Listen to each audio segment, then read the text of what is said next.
Sell all the sugar. Which is just one of it.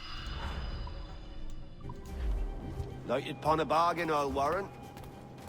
Milan, it was good, but the sneaking part was tricky. Many restarts, yeah. Yeah, that can be tricky. Especially because you've got those sniper spots as well.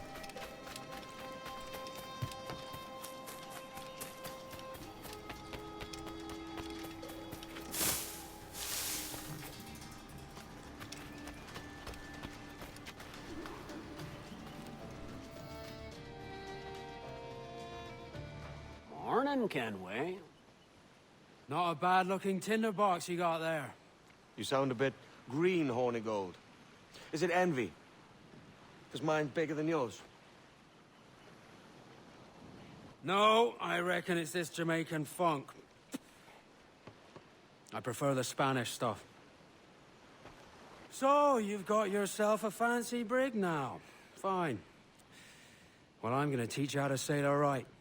And how to take a prize the proper way. Thatch, we'll catch you up at the old fishing village. Aye.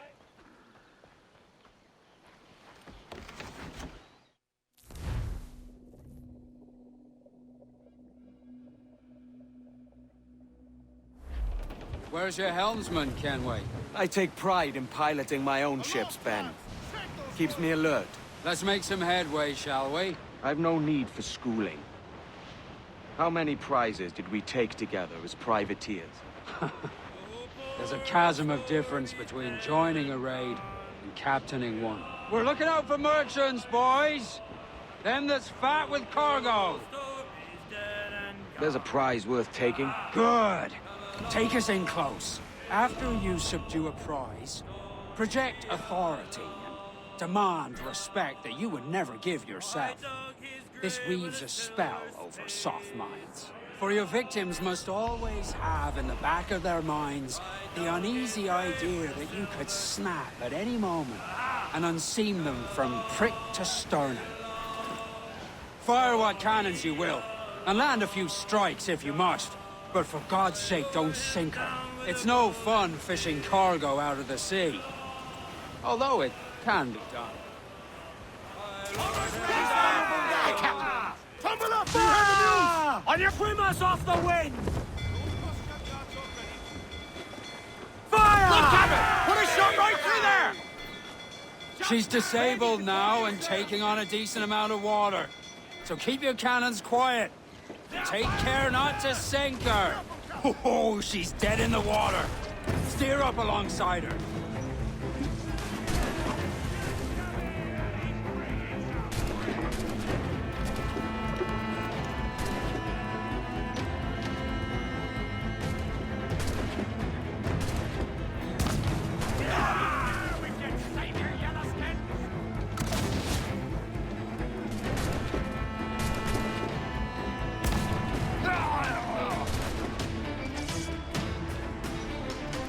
Not one of the swabs that's put on our decks!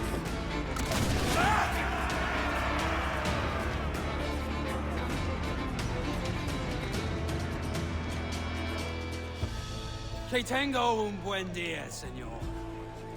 I am Captain Hornigold, and this is my crew. We're sailors like yourselves, but quite unalike in our purpose. For we intend to take all that you own. Yet no harm shall befall any man so long as he remains at ease. Is that clear? No me mate, señor. Tengo familia. Se lo suplico. Anyone speak English? Inglés? Little bit. Tell your friends we're stealing your goods, and we won't hurt nobody if everyone stays as still as a sandbar. You got that? Please to repeat. Oh, for fuck's sake. Lock him in the hold, and take everything that isn't nailed down. I love Edward's reaction there. Especially because Hornigold's talking up how good he is and telling Edward how he should do things. So I love how that backfires for him. Milan, you didn't even realize you were allowed to knock anyone out, so you did it without combat. You smell sausages and bacon cooking. Oh, nice, Milan. That sounds delicious. But that's fair enough too, as well. You know, to do it without combat. But yeah, sometimes the game, like all games, don't really point out the things that you can and can't do. Sometimes, you know, you don't know that you can do something else until you try it, or until the game does actually tell you. Because sometimes it won't tell you straight away. It'll wait till a certain point. Beat the quarters! Loose and catch the wind! It's a shaky feeling sailing about with this much stolen cargo. Get used to it. We'll need to take a few more prizes to make this a profitable day. Douse the gallants and royals! Every lot! Close up! Eat her sticks! All in the stunsails! Let up!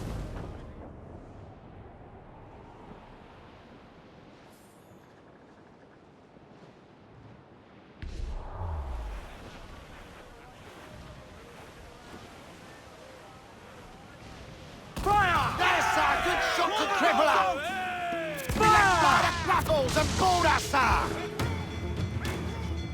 Fire! Maybe touch!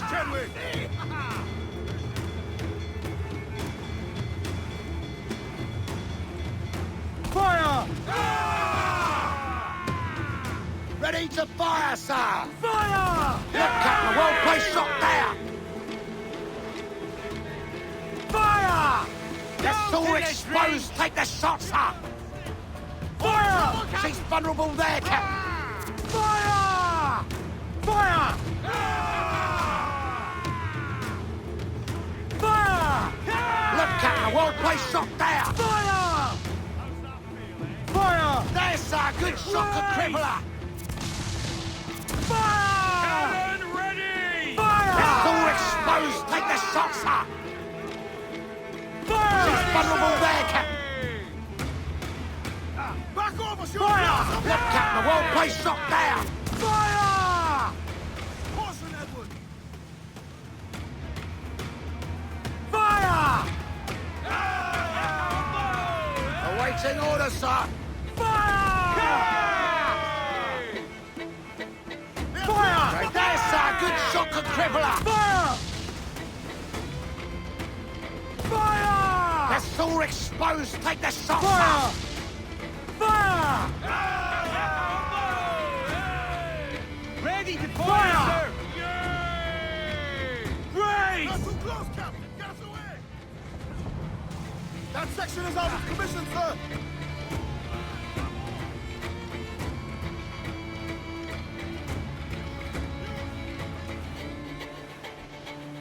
Fire! She's vulnerable there, Captain! Fire! We're ready, sir! Fire! Look, Captain, a well-placed shot there! Fire! Cannon Fire! There's a good shot to cripple her! Fire! Look, Captain, a well-placed shot there! Brace for impact! We will need time! Just about fish-bait cannon! Admirable effort, but I won't worry about it the next time.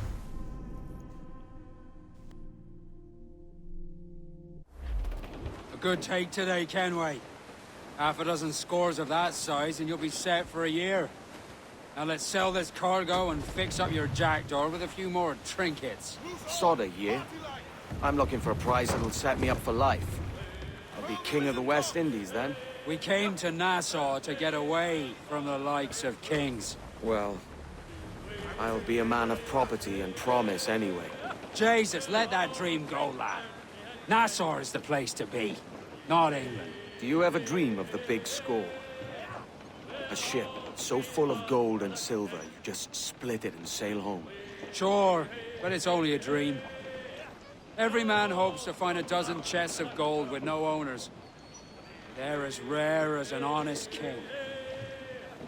Hands out, let's go! Loose tops and royals! Cliff dead ahead! Douse the royals and tops! Bring in all sail, gammon tight! Yeah, Milan, that is true. Especially I don't have any upgrades for the ship yet. But I thought I'd try anyway.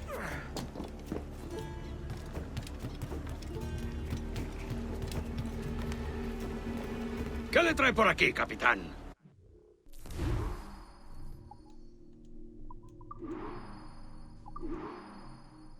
Alright, so I've decided for this playthrough not to add any limits for the actual ships, so I'm allowed to get all the upgrades I want to for the ships. Or for the ship, I should say. Alright, so we get the intermediate hull.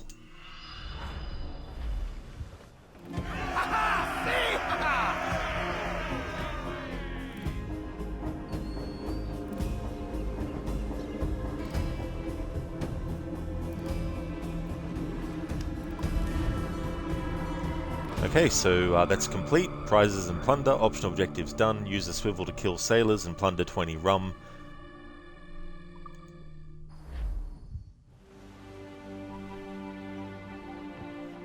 Not a bad take today. Keep this up and Nassau will be the first city where men and women may live as God made them. Easy and free. All it takes is a few drops of blood, sweat, and a swatch of cloth. We fly no colours out here, but praise the lack of them.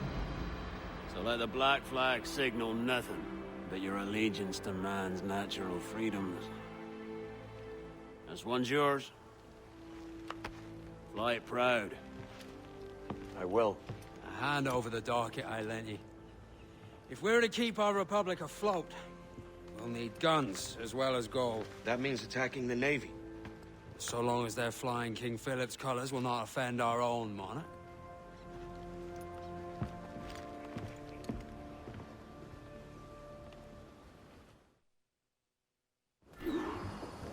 As you've likely seen, the number of merchants roving these waters is 70 the number of military ships. Aye, easy purchase, but in small doses. Right. So to lure the Navy out of hiding, it's best to cause a bit of mischief. Catch a few small fish to attract the big ones. That's right. So plunder and pillage as you see fit, Captain Kenway.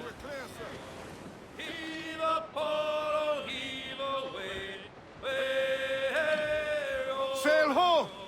Military class brig on the horizon! Good eye, man. Are you ready for this, Kenway?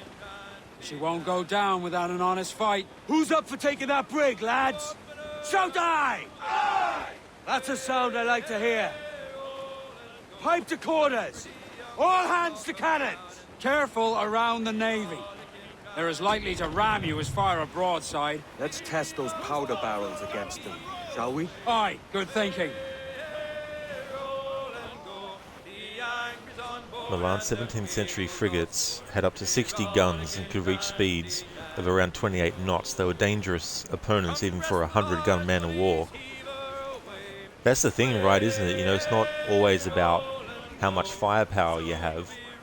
It's also about other aspects like maneuverability and how much speed and all that kind of stuff.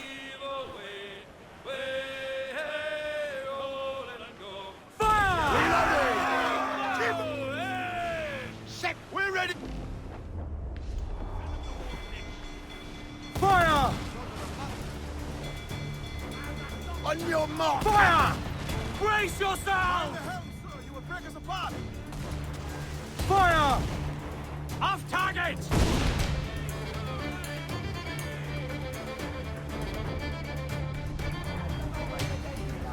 Fire! They're so exposed! Take the shots! Fire! Brace! Fire!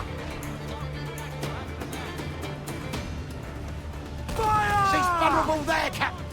Fire! Almost ready! Fire! Look, Cap! Hit us, sir! Fire! Fire! They're so Fasten exposed! Take the yourselves! shots, sir! Fire! There, sir! Good shot to cripple her! Fire!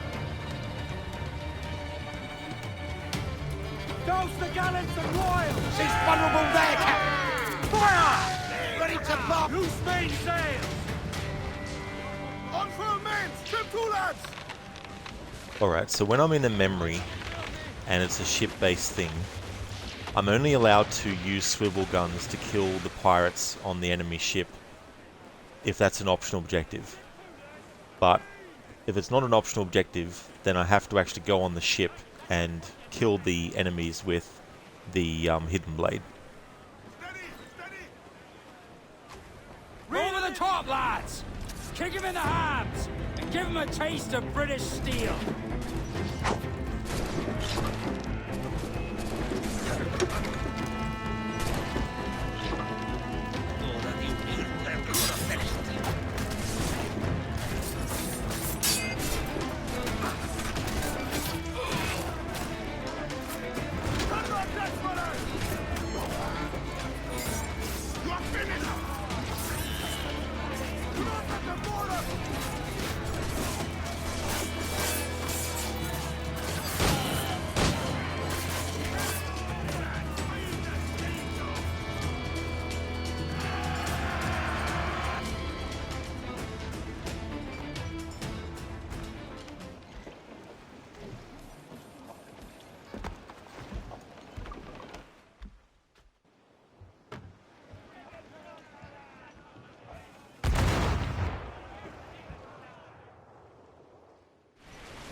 We now have the materials Unfold, required to mates. make the Let's ship move. stronger, sir. As much sail as you can! Way up she rises, way up she rises, way up she rises, early in the morning. What will we do with the drunken sailor? What will we do with the drunken sailor? What will we do with the drunken sailor? Early in the morning. Way up she rises, way up she rises, way up she rises, early in the morning. Fire! Put it Get our dogs ready to march! Ready for Cannon ready! Fire! Look, Cabin! Put a shot right through there! Defend all tops! We're ready, sir! Fire! Main! Do not let her run! Fire! There be more of the dogs, sir! Fire! They're so exposed, take the shot! Fire! Caution, Edward! Fire! Ease off the wind! Fire! Fire! Fire! There, sir! Good shot to Crippler! Fire! Fire! He's vulnerable there, Captain! Fire! Fire! Look, Captain, a well-placed shot there! Fire! Fire! They're so exposed, take the shot, sir! Fire! We're ready! Hold down! Hold down! Get the mainspring! All sails loose! Put him down to hell, lads! We'll bathe in your blood!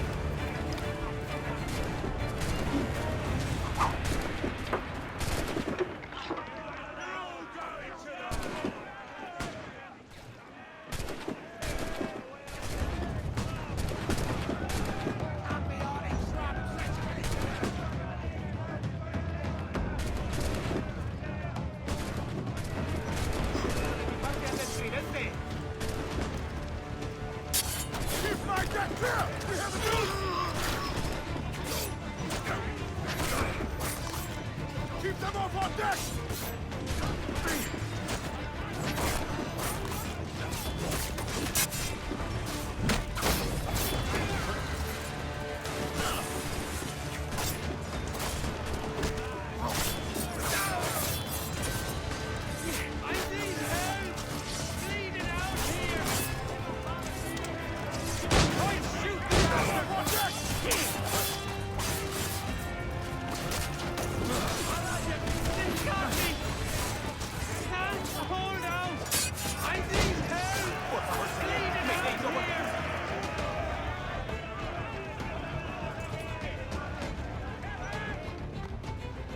Indeed, Zereth. Plunderific.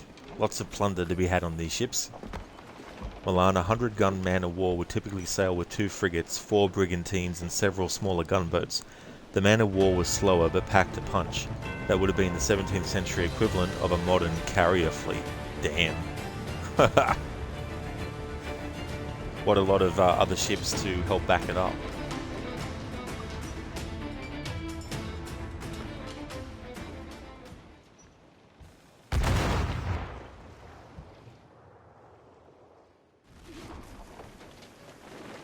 That was a rumble, by God. How do we fare? A fine purchase, no mistake. Now I think it's time to lay low and bribe our way back into secrecy. Agreed. So, how do we get rid of this notoriety we've stirred up? Money, my boy. A well-placed bribe to the right government official will see the military off your tail. Right, let's do that. I'll need to meet these good Samaritans at some point. Smart thinking.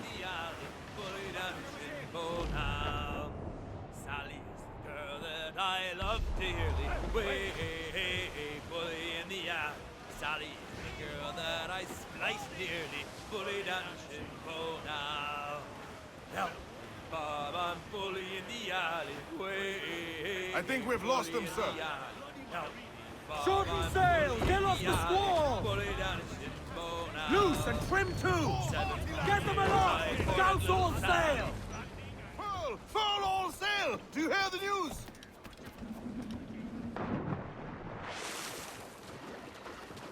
Captain overboard!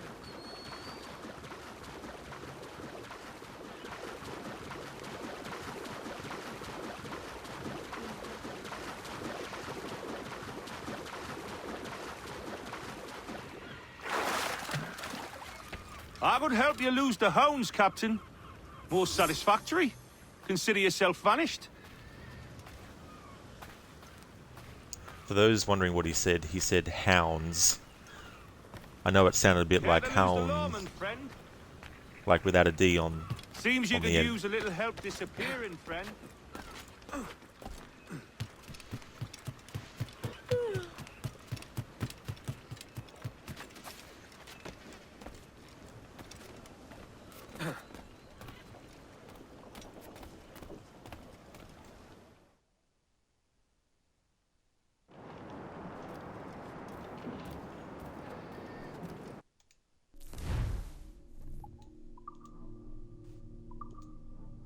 Alright, let's sell all the sugar.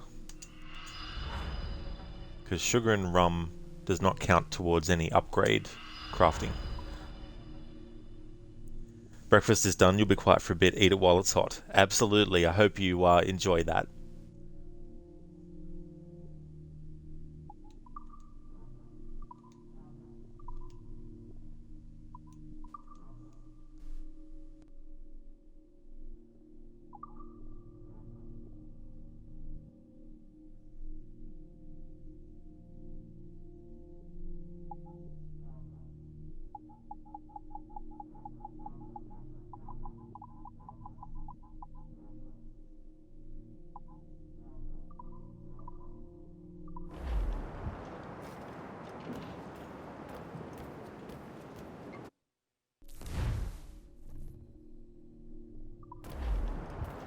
Oh shit. There's an optional objective. I'll still be able to get it. Captain has the helm. I should have done that before. No, the game's not going to let me now. And the checkpoint is not going to let me. Damn it.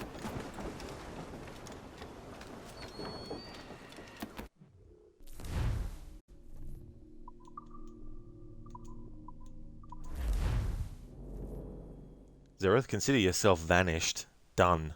Gone. They won't know that you're there. That was a rumble, by God. How do we fare? Oh, good. A fine purchase, no The mistake. checkpoint was now, I made think it's before time getting to lay there. low and bribe our way back into secrecy.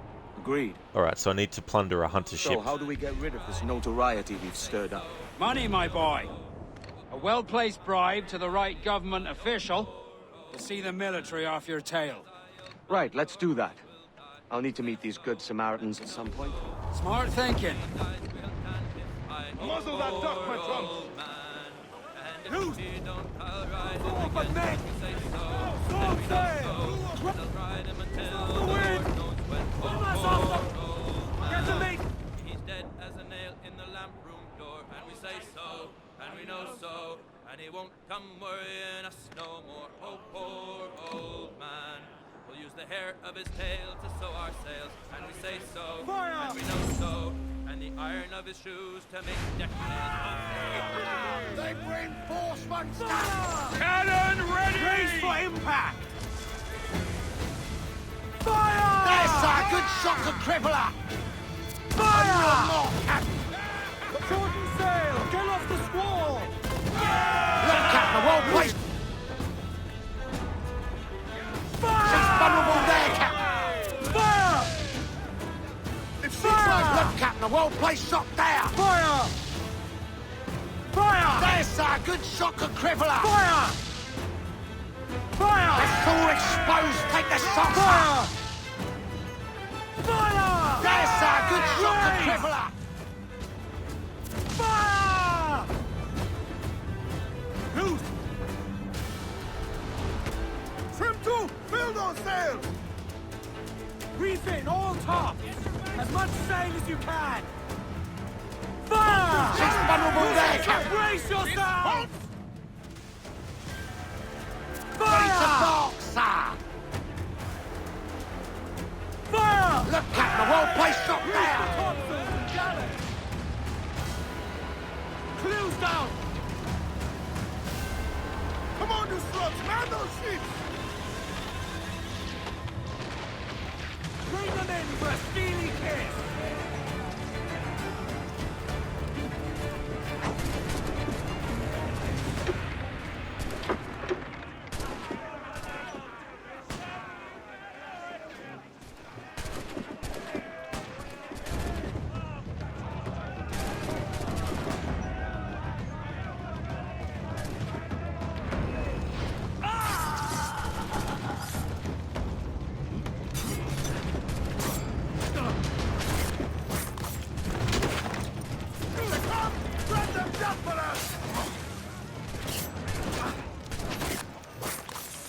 If they come, let them death for us!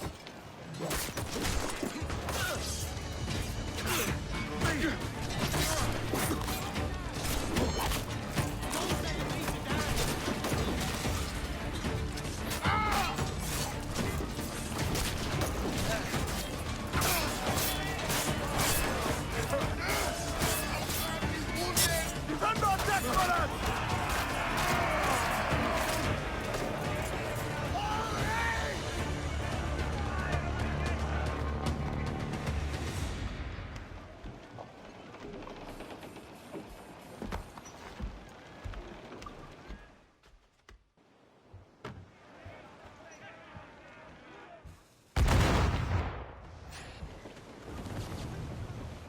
Alright, now that we've satisfied the optional objective, now I'm going to complete the memory. It's a good thing that the checkpoint that they made was before we got to the location in the first place, so I was able to actually go back and get that optional objective. It was either that, or if I wasn't able to, I'd have to restart the memory.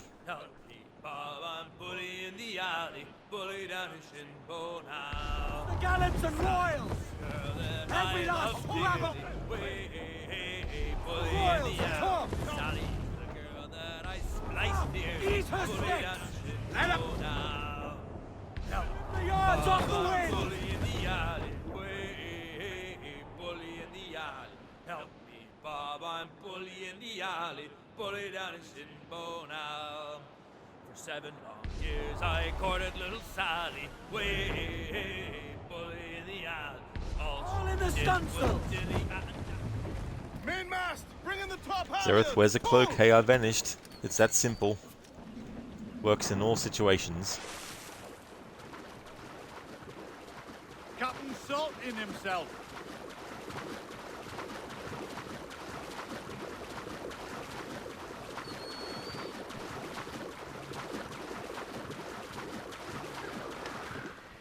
Do you need to vanish, friend?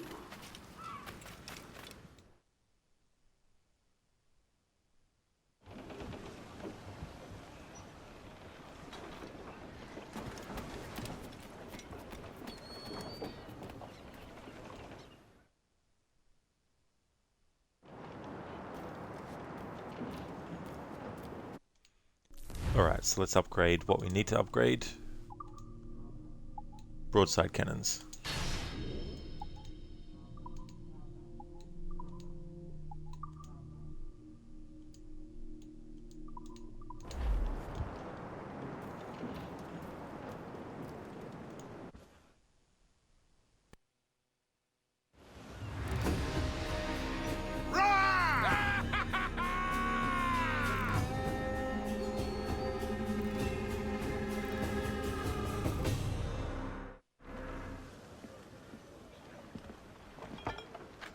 You're a wonder, Kenway.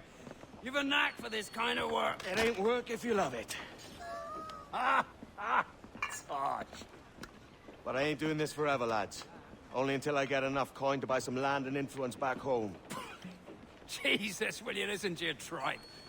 Still dreaming on about that strumpet back in England when you could have anybody you wanted here and now. Ah, such lofty goals for you gents. And here I thought I was in the company of scoundrels.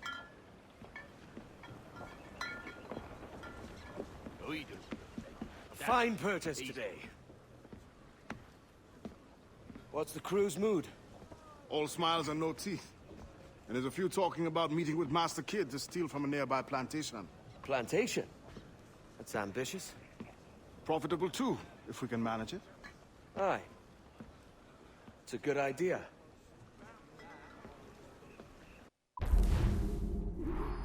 Memory 4. Optional objectives done. Plunder a hunter ship and plunder 30 sugar.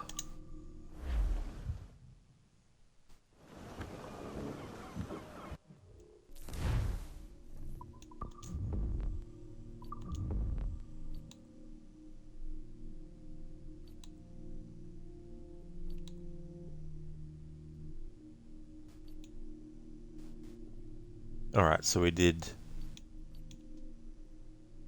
Memory 1, 2, where Edward had to round up a proper crew for the Jackdaw, learn the basics of plundering ships from Benjamin Hornigold, and Edward learned the dangers and excitements of raising his wanted level and defending himself against the Briggs that chase him down. Sugarcane and its yields. On the advice of James Kidd, Edward tails one of Peter Beckford's agents back to his plantation and robs the warehouse there.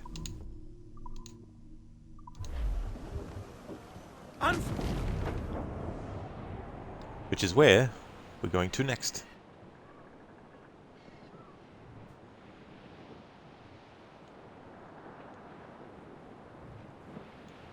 So just a reminder for those who might not have been here, starting today, I'll be doing 5 days a week of Assassin's Creed streams until the annual series is finished.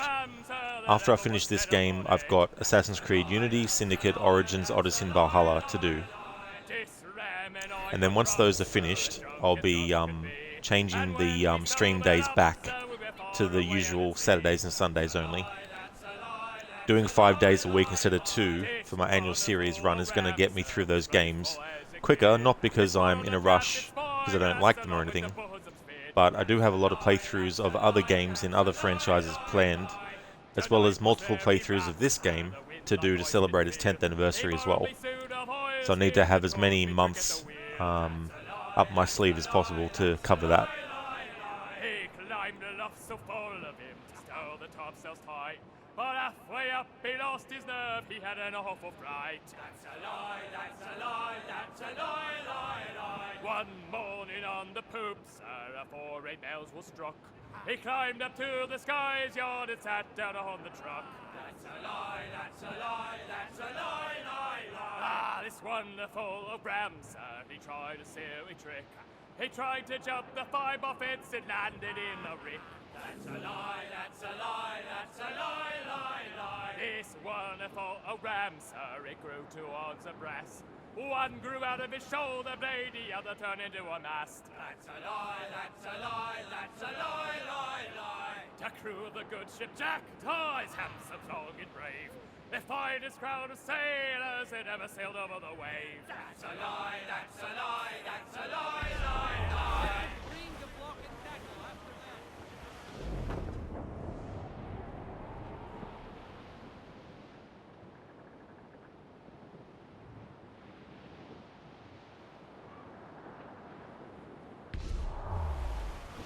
Douse all but mains! Full for all your work! Top gunner!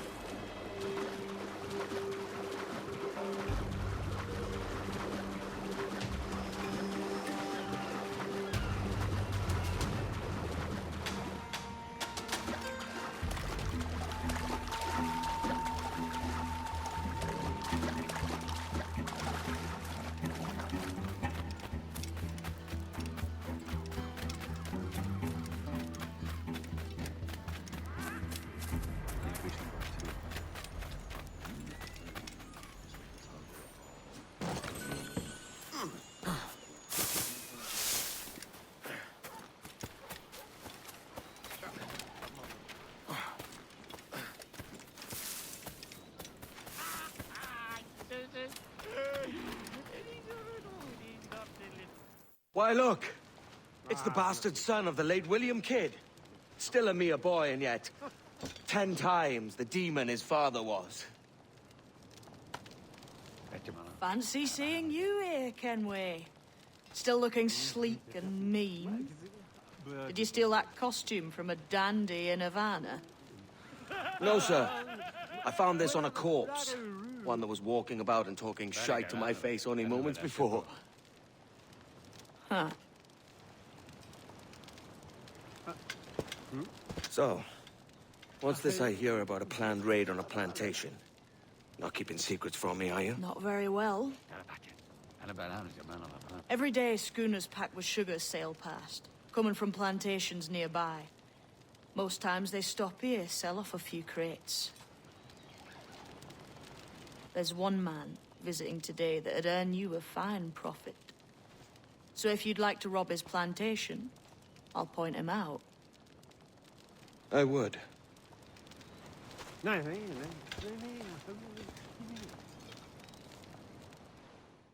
Is it a Mr. Beckford that owns this plantation? That's the man. He owns dozens round these islands, and he's bloody rich. Just the sort I like to see robbed. His agent is around here somewhere.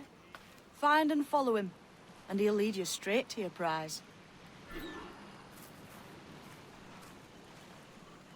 So I had a look at the word dandy to refresh my memory of what it means, and there's a few meanings, but the one that Mary is actually referring to is a man who is unduly concerned with looking stylish and fashionable.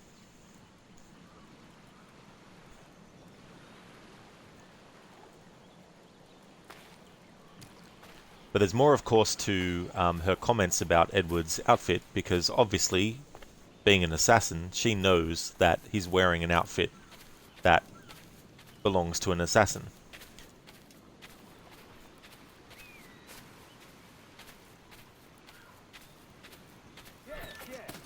We trade at prices Mr. Beckford knows are fair, and with a quality he knows is sound. It is hearty molasses and raw cane, that's a given. It gladdens me to hear your saying so. Despite the waywardness of your enterprise here, I understand that you are men of discernment.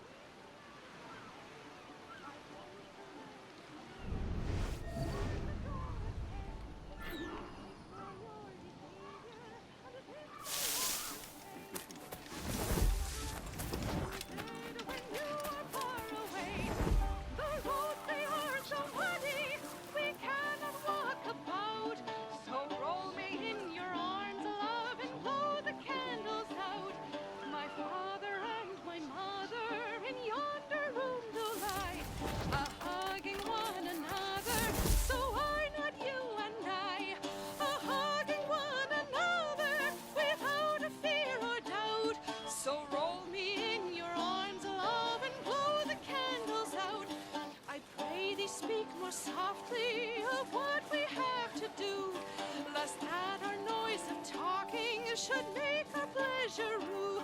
The streets they are so nigh, love the people walk about. They may peep in and spy in love, so blow the candles out. And if we prove successful, love. Burford, Manning, to me, we've done with this place. Aye, sir. What's our course? We'll return to the plantation and there take stock of our inventory. It was a good harvest this year. You might not talk so loud, sir. This ain't anything like a friendly port, Ken. Nonsense, man. I had a delightful conversation with a chap just now. We came to quite an understanding.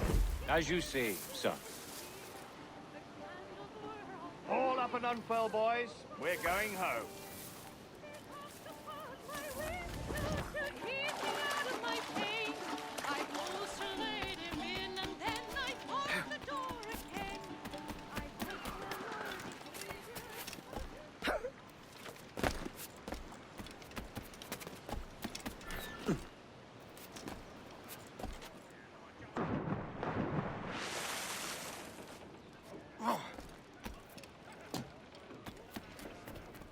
Good day, Captain. Captain, You have the look of a man crafting a bold idea. A look I've seen before. You mark well, Ade. I've just overheard one of the Beckford's men talking grandly about his plantation and all the cargo he's keeping there, and it gave me the idea that I might take these goods off him and sell them off for a better price than he'd ever ask. Ah, a man of vision. I like this idea. Trim the yards off the wind! Ease the spanker! Hold down! More sail! All sail! Loose topsails, gallants and royals! Douse the royals and tops! We must tread lightly. These waters are well Hold, guarded, Ade. sir. There's trouble afore. I see them.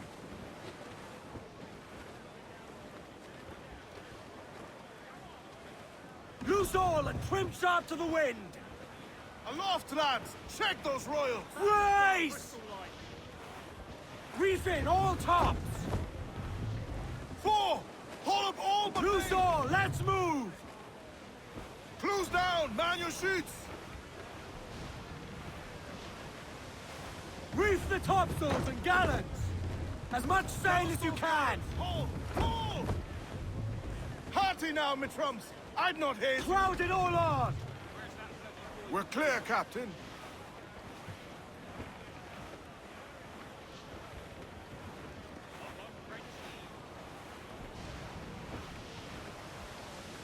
Ease off the wind! Unfurl aloft! Man your sheets!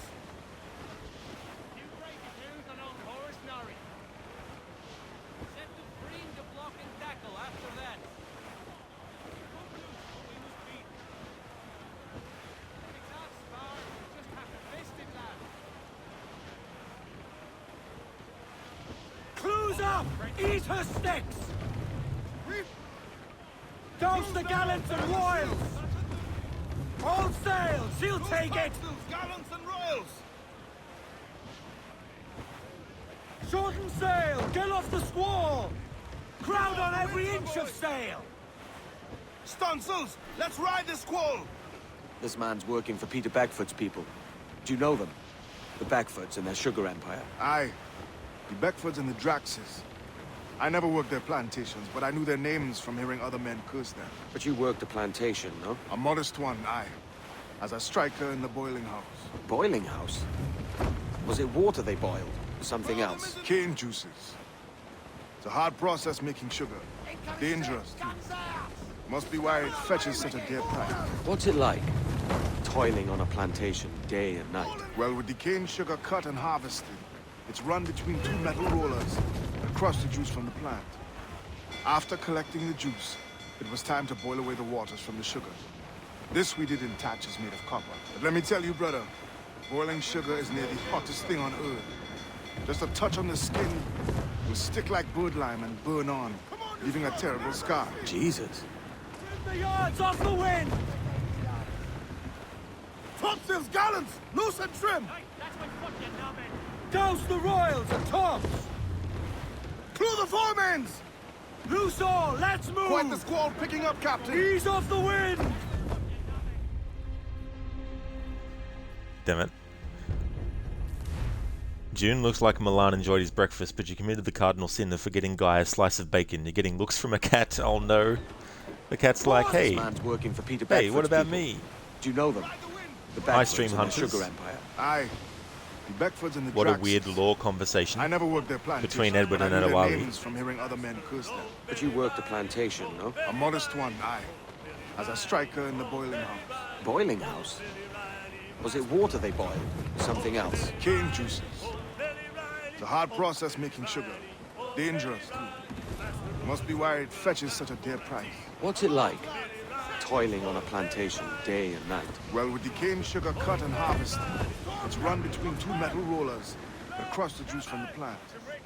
After collecting the juice, it was time to boil away the waters from the sugar.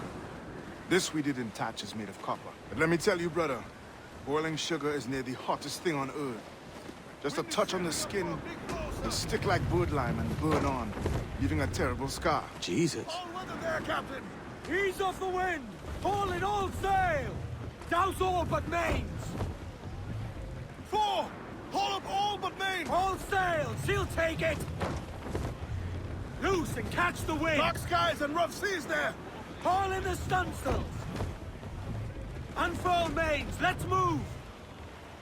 Reef in, all top! It's a risk to anchor too close. The soldiers roving the plantation would catch us for sure. Drop here then and sneak ashore. We'll look after the jackdaw.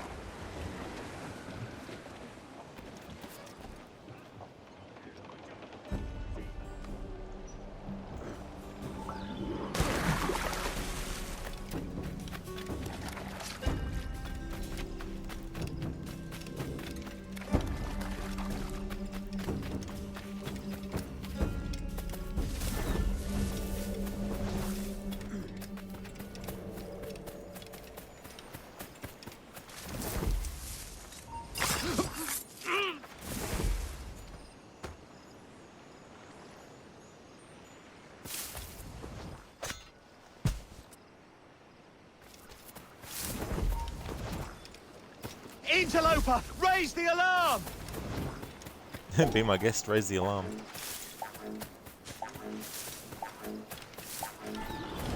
What's happened here? Why such disarray? Bit of a do, sir, that's all. It's Wilmington's birthday. And you saw fit to get pickled on duty? It's no bother, sir. We've everything sorted. We'll soon see, won't we? For you must double the watch this evening. Double, sir? Whatever for? I believe I was followed here, young man. By pirates, if my eye's on me, though the ship was uncommonly large for such rascals. Certainly wasn't slavers, though, not a ship that size.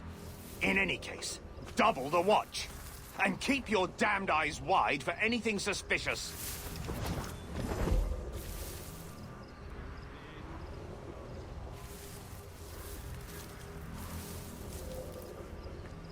You up there! Look alive, man! You've a job to do! Apologies, sir. I'll keep my eyes peeled.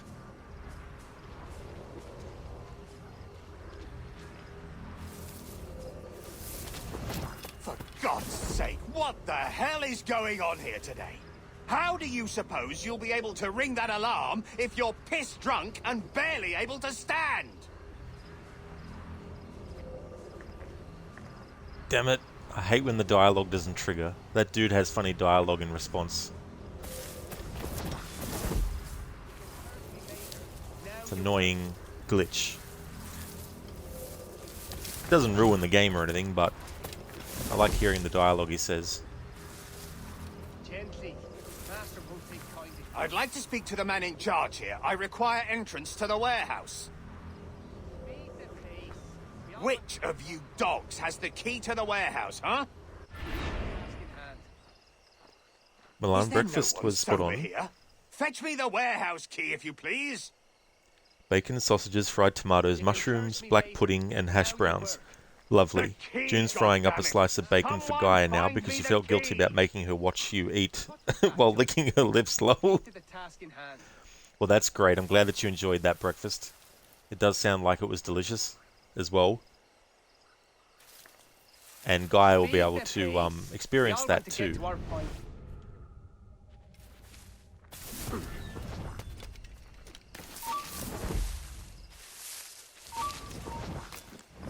You can curse me later.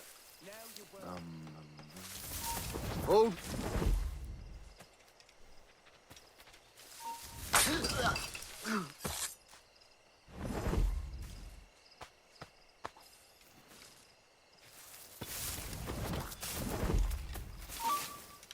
Gently.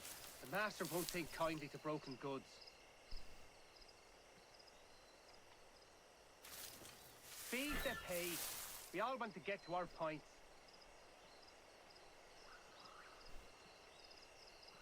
What was that, Jones? Key to the task in hand.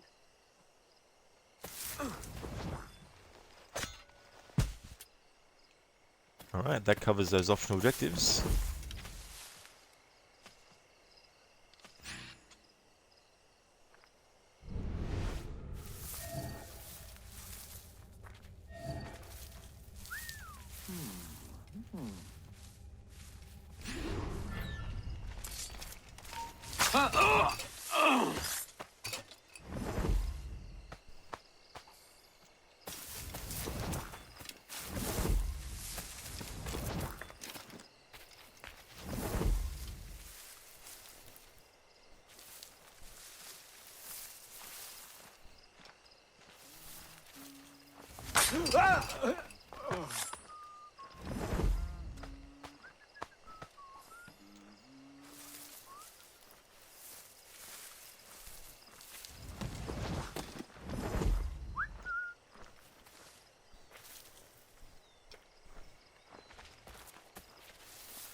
Hey! Hold a moment, Squat.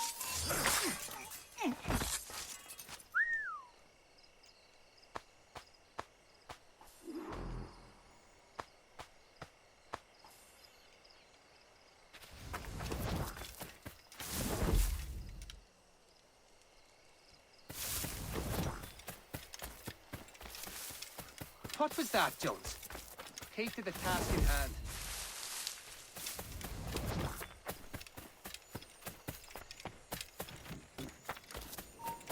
You heard him. Come back, you codpiece!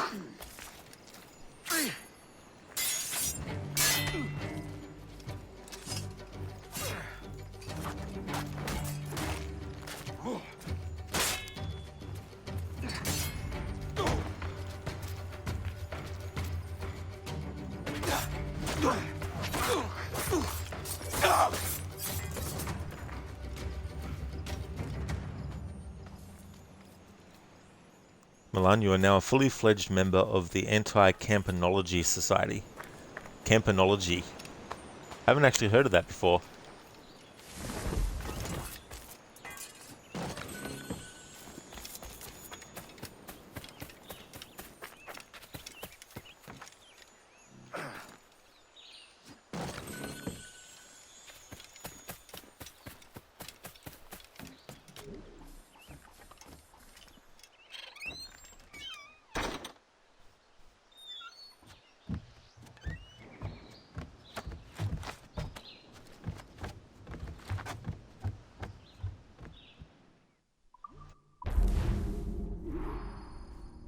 Sugarcane and its yields. Optional objectives done. Sabotage alarm bells 2 of 2 and stay out of combat.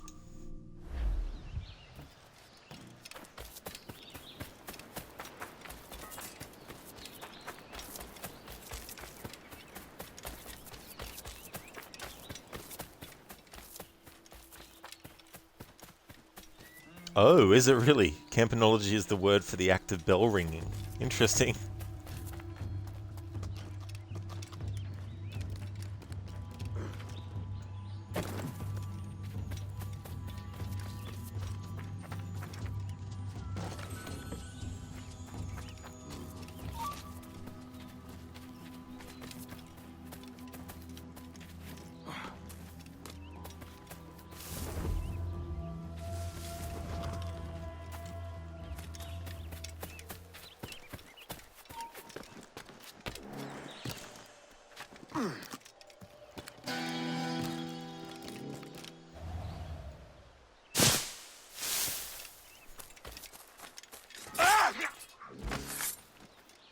The Rio Grande.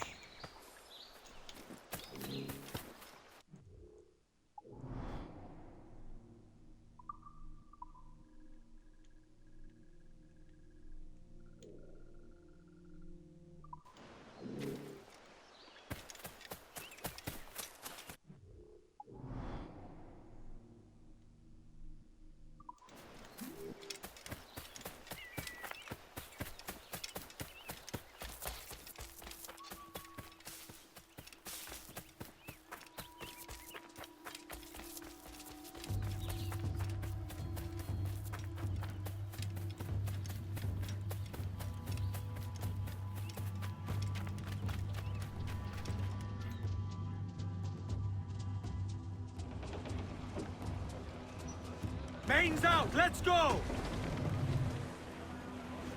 I know she's a good sailor. Now prove it, my son! Fire! Shorten sail! Get off the squall!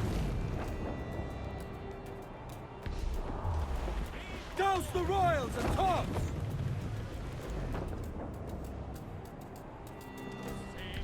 The gallants and royals! It's there that the river brings down golden sand, and we're down for the Ease off the wind! Clues down! Away, boys,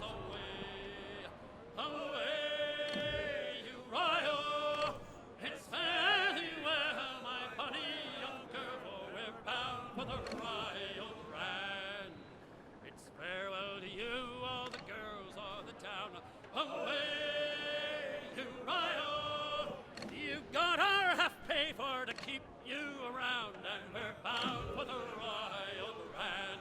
And away, always away, away, you royal. It's fare you well, my bonny young girl, for we're bound for the royal grand. Rip the yards off the wind!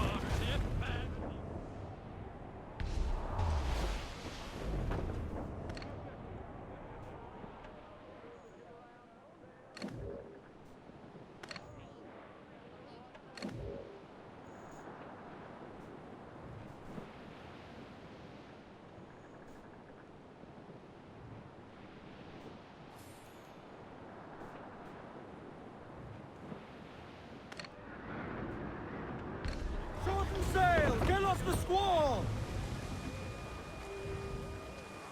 Let out some sail! Douse the gallants and royals! Loose all and trim sharp to the wind! All sails loose and stays tight! Dark skies and rough seas there!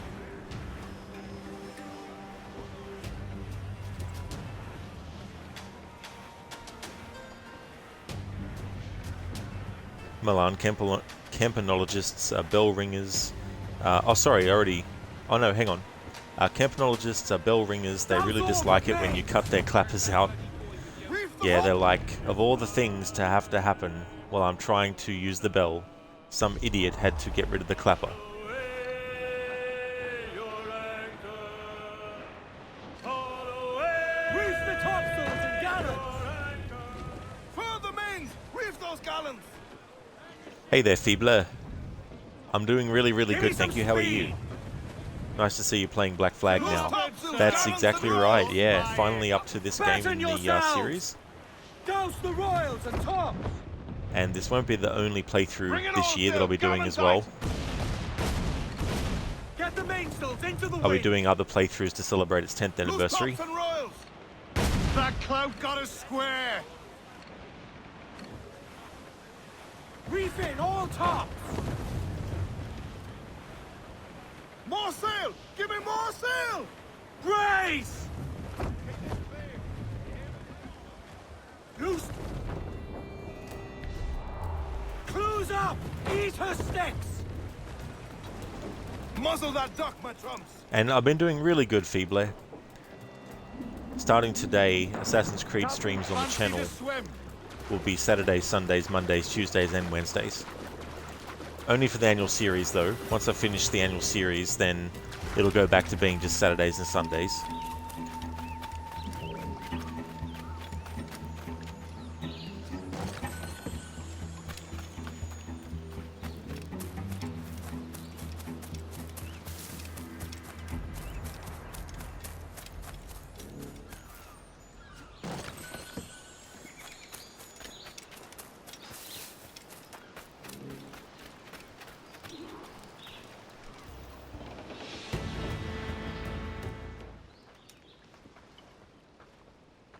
Here's to our pirate republic, lads. We're prosperous and free and out the reach of kings, clergy, and debt collectors. Near 500 men now pledge their allegiance to the Brethren of the Coast in Nassau. Not a bad number. Truth. Yet we lack sturdy defenses. If the king were to attack the town, he'd trample us. Then let us find the observatory. If it does what these Templars claim, we'll be unbeatable. Not that twaddle again, can we? It's a story for schoolboys. I mean, proper defenses. Steal a galleon, shift all the guns to one side. Would make a nice ornament for one of our harbors. It will not be easy to steal a full Spanish galleon. Have you one in mind? I do, sir. And I'll show you. She's a fussock, she is. Fat and slow.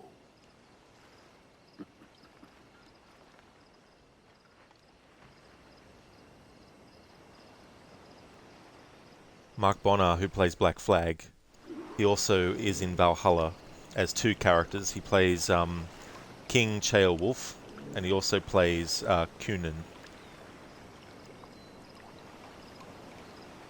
No, not Cunan, sorry. Who else does he play in that?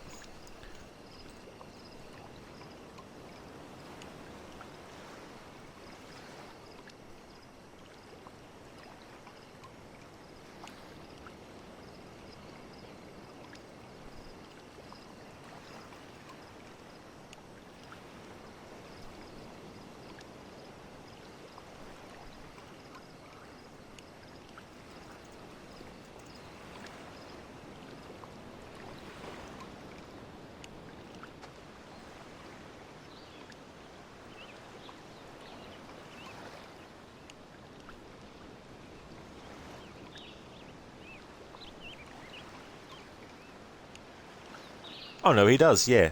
Cunan. He also voices him. Yeah, so King Ceolwulf and Cunan.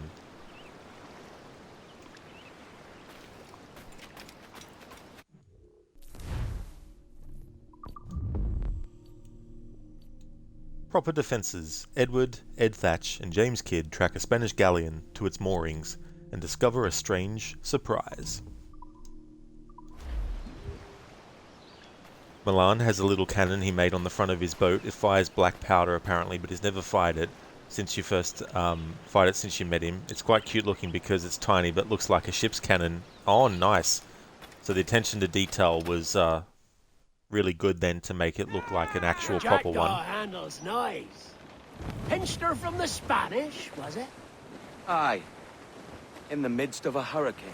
Just before the treasure fleet was smashed against the shore. Was the haul aboard as rich as men are saying? 1,000 times that. I reckon £1 million worth of reals was sunk that day. Devil love a hurricane. Might have a dive there one day. See what we can rummage up. Diving them wrecks would be a nice change of pace for us. No need for violent actions against merchants and such. Well, that's some soft talk coming from a pirate. And as it happens, I mostly agree. We'll save the clashing of cutlasses for the military. And them that get in our way.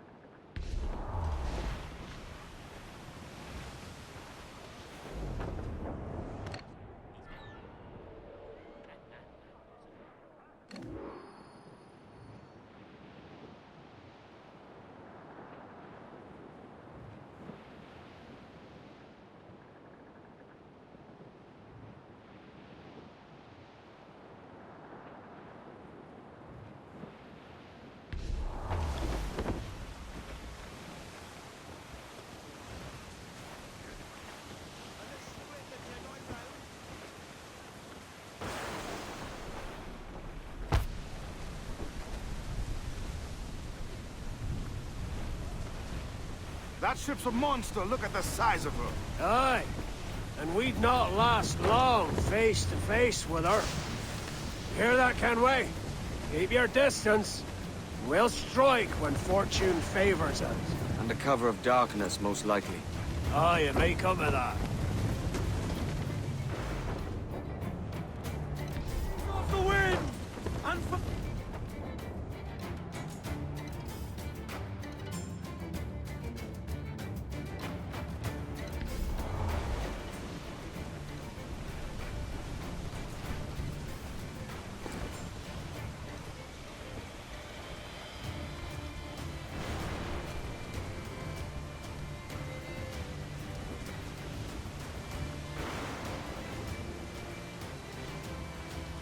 reef the topsails and gallants! Ease the main, muzzle the gallants! Crowd it all up!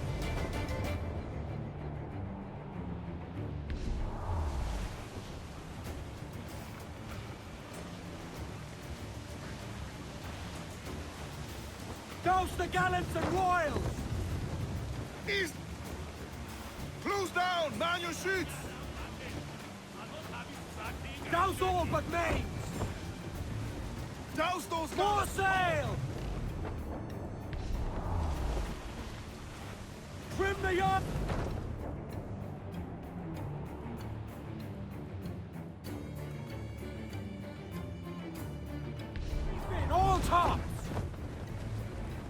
Hold down and clue up! Mains out! Unfurl aloft! Man your sheets!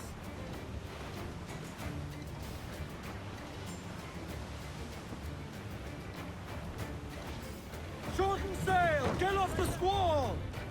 Stunsails in! Clue up!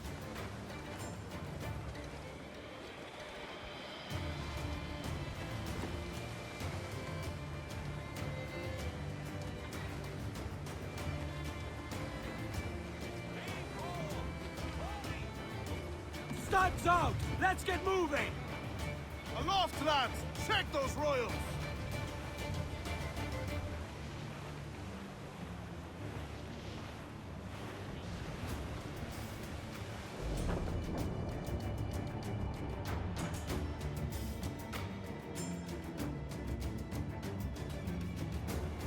Starboard! Looks like booty!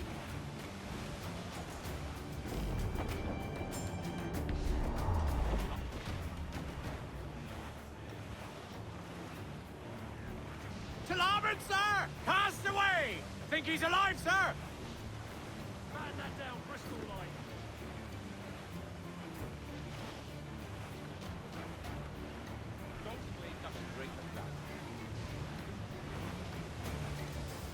Reef the topsails and gallants!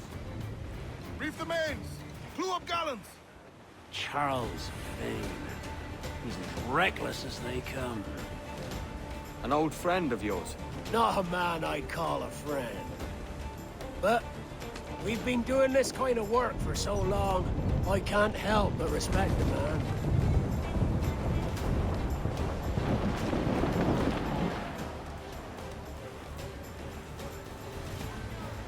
Look, they fire mortars, Captain!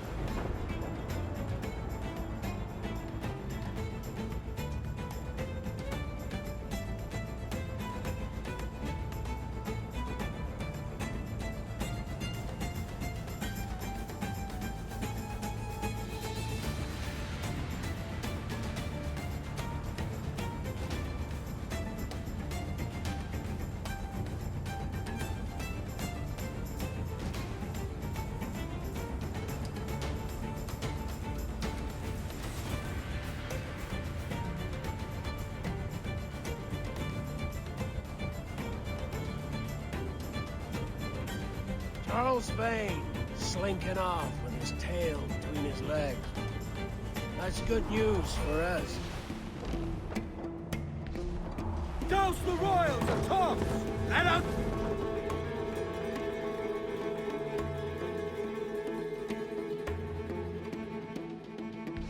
Bastards! We'll have to deal with this skirmish fast. Forget the galleon, and send these interlopers to hell! Ease off the wind! Haul in all sail! Fire! Brace! We're gonna hit them! Ready to... Loose and catch the wind!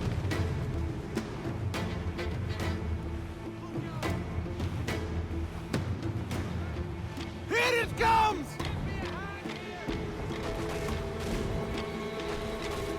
Douse the gallants and royals!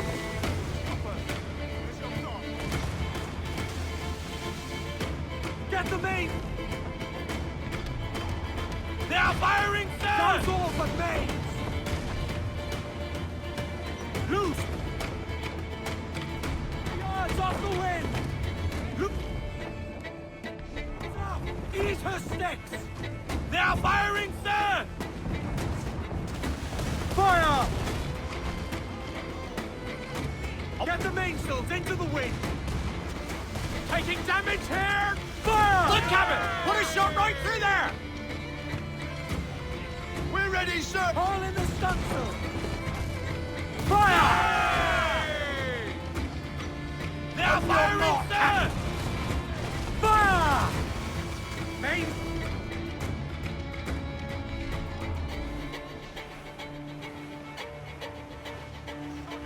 Ease they are firing, sir! Fire! Taking a hit, Captain! Loose! Fire! Reloading! Fire! Down they go! Breaking up, shit! Enemy fire! Got us that time!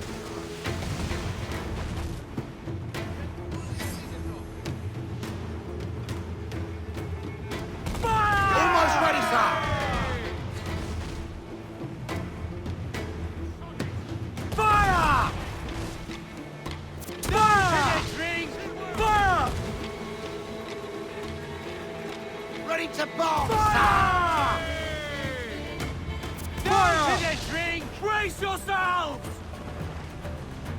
Fire! This bundle hits us, sir! Fire! Fire! Still reloading, sir. Fire! Fire! Miss, damn it! Douse the royals at top! Gonna need to redo this mission actually because the optional objective requires using heavy shot, which I don't have yet. But I still wanted to get the other one anyway, so I don't have to worry about it when I replay the memory. Milan, you made it years ago when you used to do Civil War in reenacting. It won't fire shot, but it does fire black powder. You don't have as easy access to black powder these days, since you don't do reenactments anymore, so you just use it as an ornament for the scratch deck on the bow of the boat. Well, that's cool that you did that as well. I mean, hopefully you'll be able to you know, get to doing that again someday, especially if it's something that you enjoy doing as well. Fire! Yes, sir! Good shock of cripples! Hold her in! Ready to fire, sir!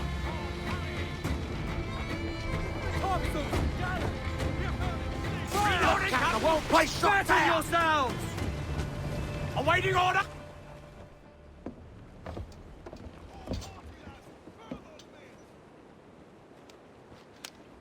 She's sailing for that island. I know the place. A natural stronghold used by a French captain named Ducasse. Julian Ducasse, the Templar. Name's right. Didn't know he had a title. I know the man. And if he sees my ship, he'll know it from his time in Havana, meaning he may wonder at who's sailing her now. I can't risk that. And I don't want to lose that galleon. Let's think on it. And maybe wait till it's dark before hopping aboard.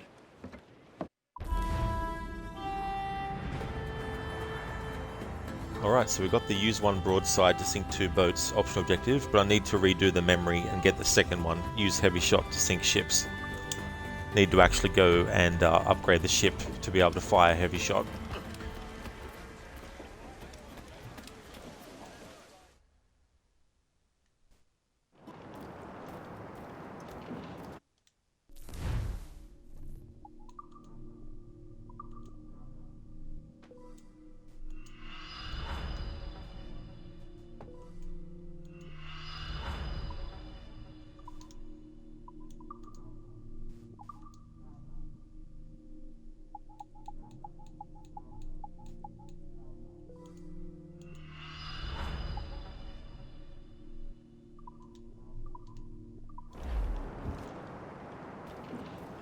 Alright, so we'll exit the cabin, wait for this screen to finish, and then I'll go in and replay the memory.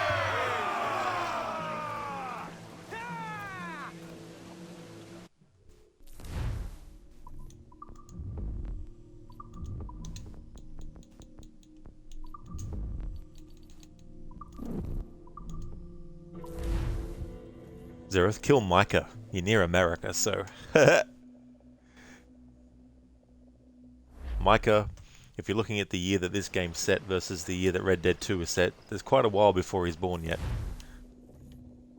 Enemies become suspicious when they see a dead body. I would not have known until you told me that game.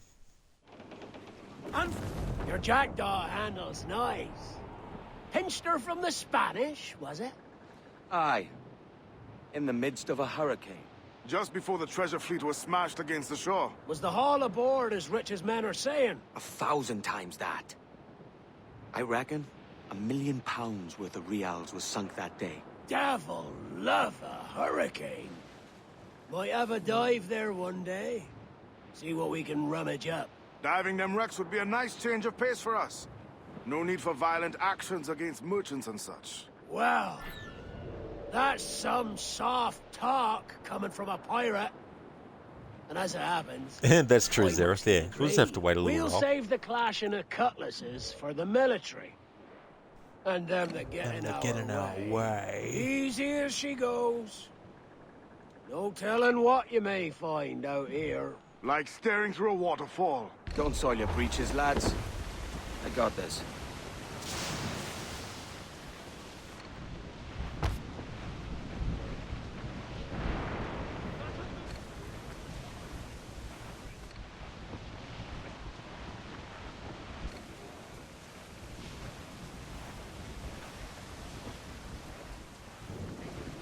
Nose up! Eat her sticks! Let us No, that's fail! right. We're in a high wave and storm situation. Gallants and royals! There it is. That ship's a monster. Look at the size of her. Aye, and we'd not last long, face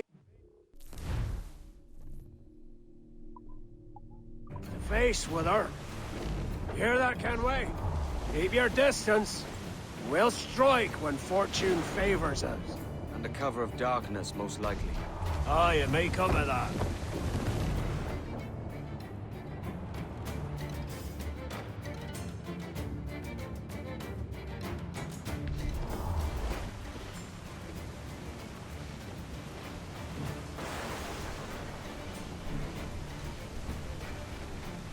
Douse all but mains! He's the main, muzzle the gallants! If they ever do a remaster of this game, I think it'd be cool if they added a drop-down playlist of which sea shanties you actually collected. And then that way you could specify which one you wanted, instead of having to cycle through each one and wait till you hear whether it's the one that you want or not.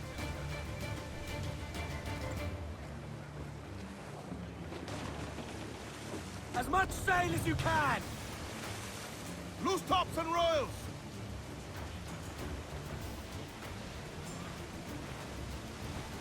Milan, you stopped reenacting Civil War years ago. It was fun, but some folks took it too seriously, taking some of the fun out of it. You'll fire the cannon for June when you go up to Wolverhampton, where you have some friends who still do the reenacting. It's only 20 inches long and it used to be on an artillery-style carriage, but you made a ship's gun carriage to make it suit the bow of the boat better. It's bloody loud when it goes off, though with 6 drams of black powder in it.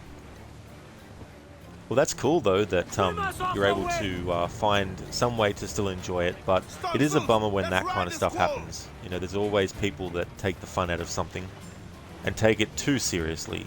You know, like taking it seriously to a certain point is fine, but when they go overboard with it, it becomes one of those things where the fun just gets taken out of it, and it almost becomes a thing like they only want the people who are going to be taking it too seriously as well to be involved with it still.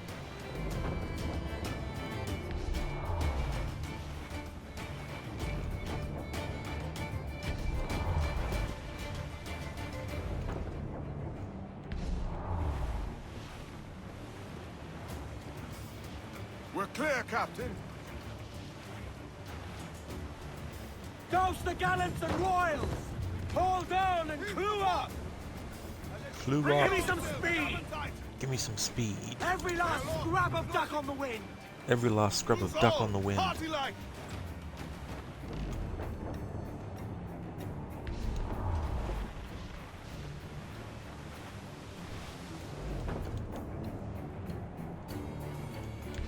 royals and tops! Loose and... Ease off the wind! Loose...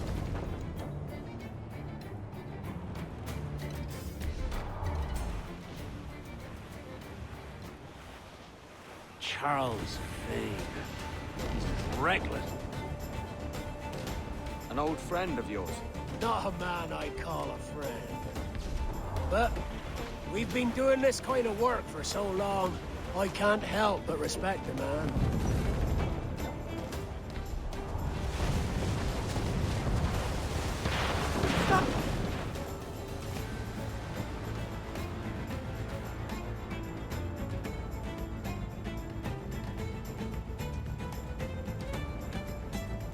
The yards up!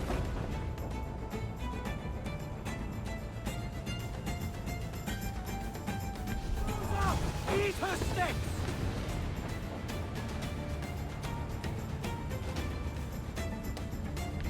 In all talk!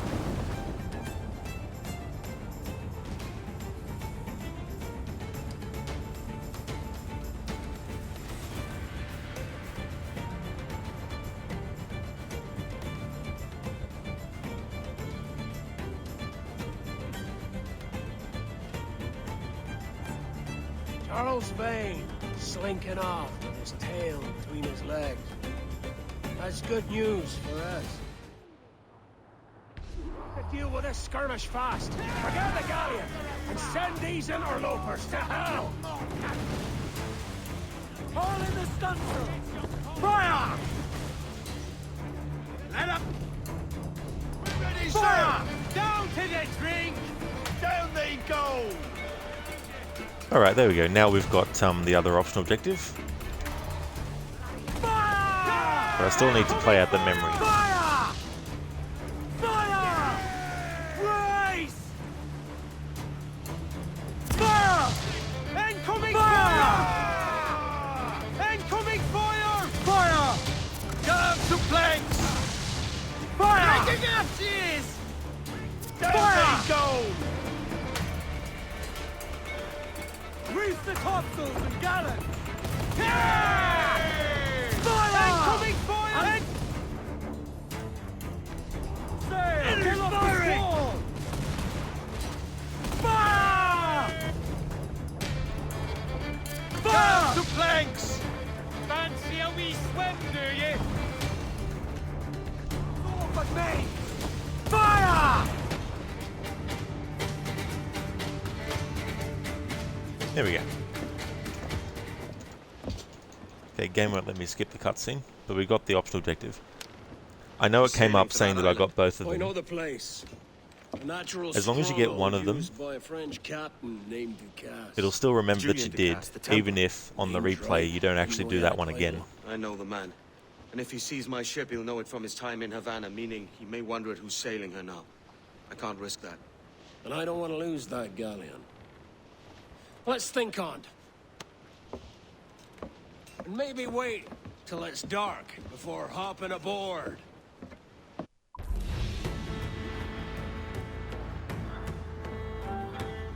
Alright, use one broadside to sink 2 boats, use heavy shot to sink ships 2 of 2.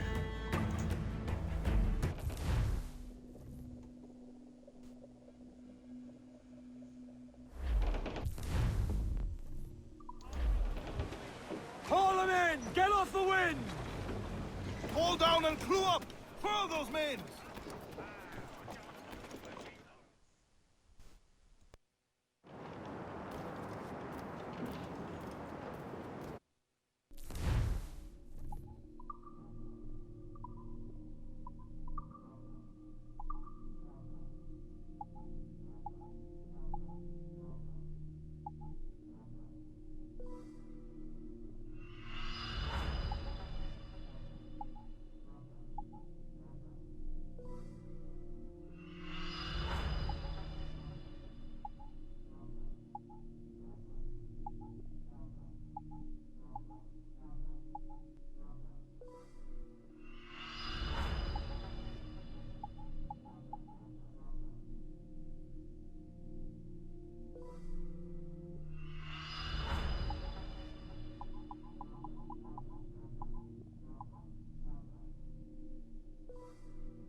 Milan, you reckon your little cannon would fire a shot once? It'd most likely crack the barrel after that shot, though. It was only made as a fun little blank firing gun after all. Yeah. And that's the thing too, like, unless it's something that you could easily replace or, fix. Harbinger, 7 hours of game time in Resident Evil 0 since yesterday and your eyes hurt. You're at the area where you have to save Rebecca. Again. Captain has the helm. Mains! Thanks, game, for not marking. Or maybe I didn't. Anyway, we're going to take care of this fort.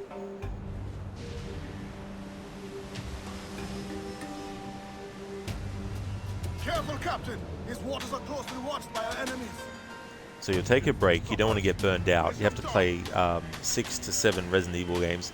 Yeah, well, that's it too. You want to be able to pace yourself and not get burned out on them.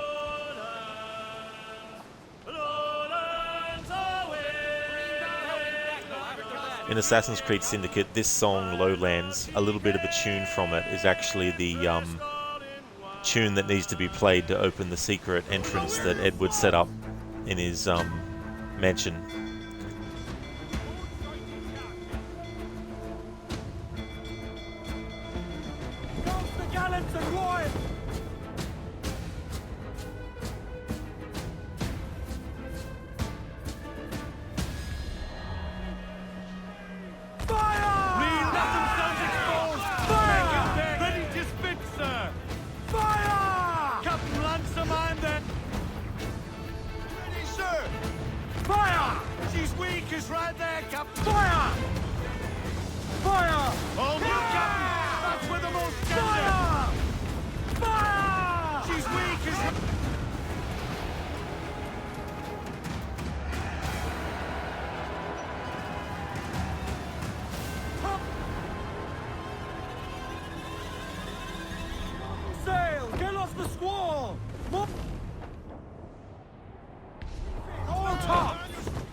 Get the mainsails into the wind! Cruise up! Eat her sticks! Ahoy aloft! Bring it all in!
¡Tú! ¡Detente! ¡Tras él!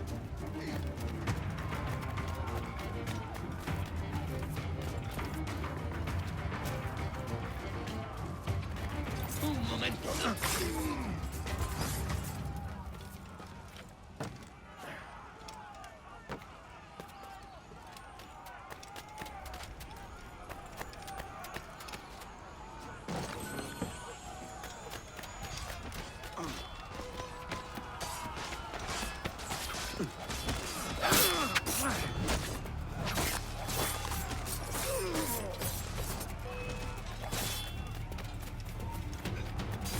¡Colgaremos esta noche!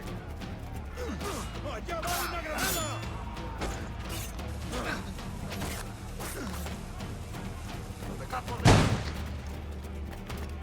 ¡No tienes escapatoria!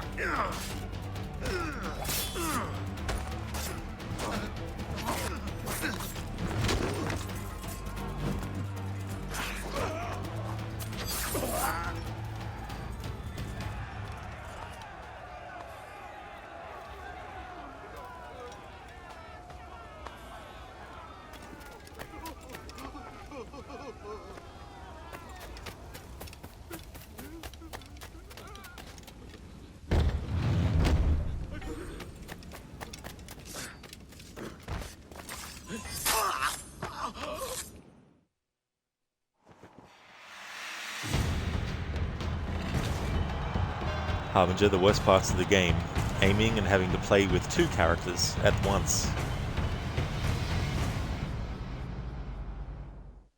It was kind of an interesting dynamic to have 2 characters that you could have one in one area and then have another in a different area and then switch between the 2, or if they're in the same room, control both at the same time, and also to have items that you need to swap between each other and all that kind of stuff. I thought it was quite interesting that they did all that kind of thing with it.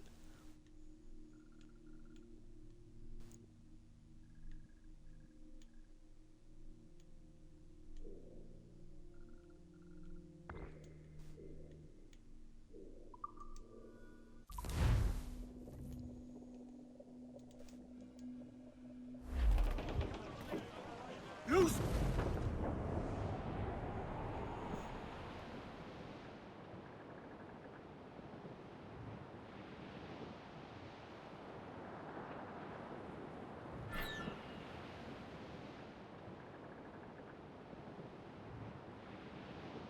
Alright, lads. Where am I to go, me Johnny? So where am I to go? Hey, hey, hey.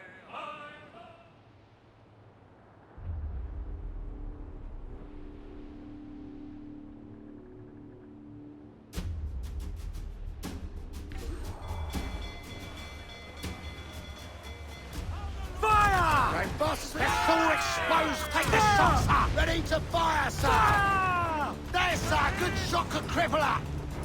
Ready to fire, sir! Let's all exposed. Take the shot, sir. Fire! She's vulnerable there, Captain. Fire! There, sir. Good shot could cripple her. Fire! She's foundering!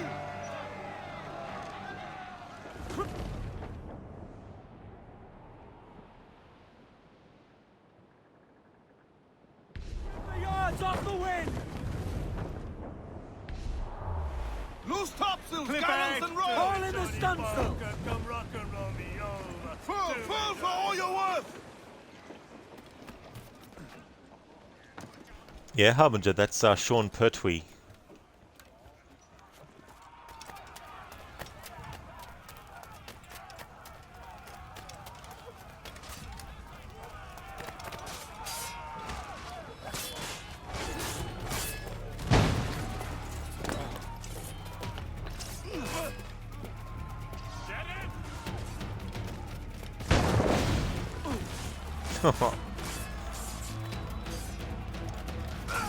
Hey, where do you think you're going?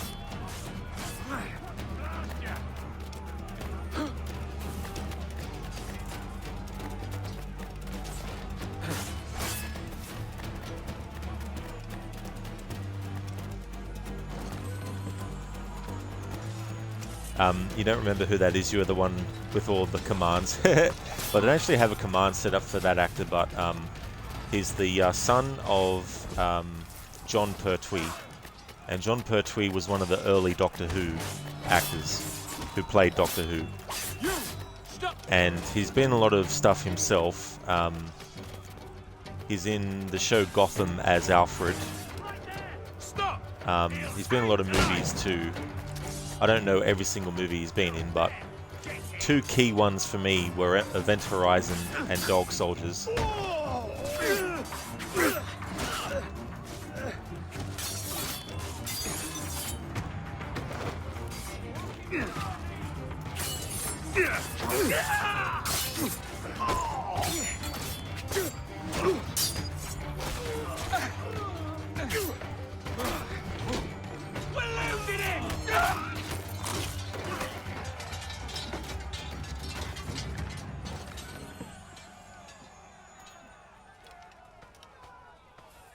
Zereth, I've got a harsh voice, sir.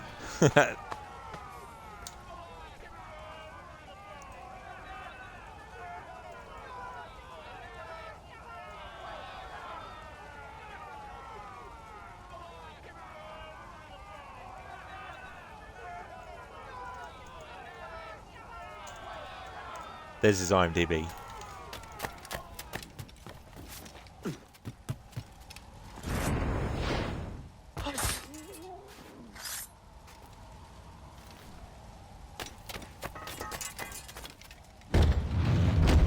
Knock, knock.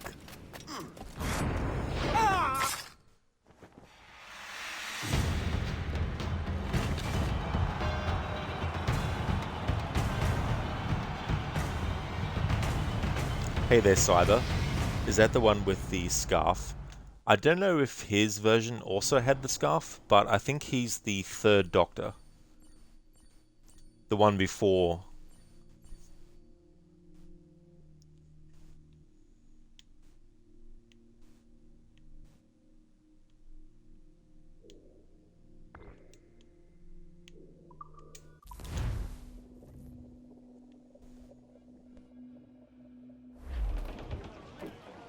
Clues!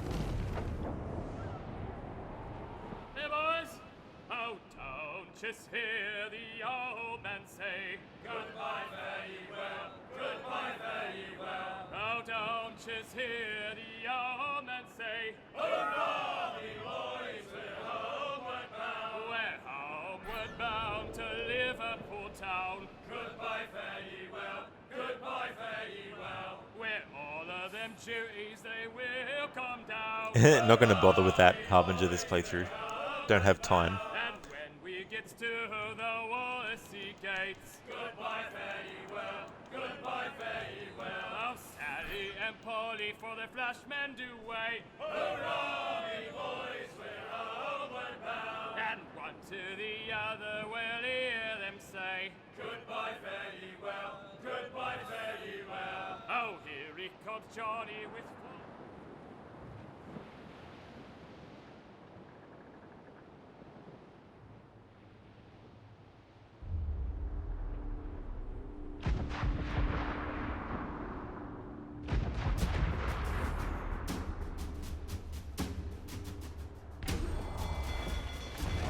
You will founder the ship, Kenway! Fire! Fire! What? Fire! We're ready, sir! The whole place shot down! Fire! Fire! There's a good shock of crip! Thompson!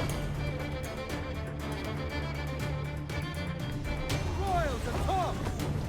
Swim us off the wind!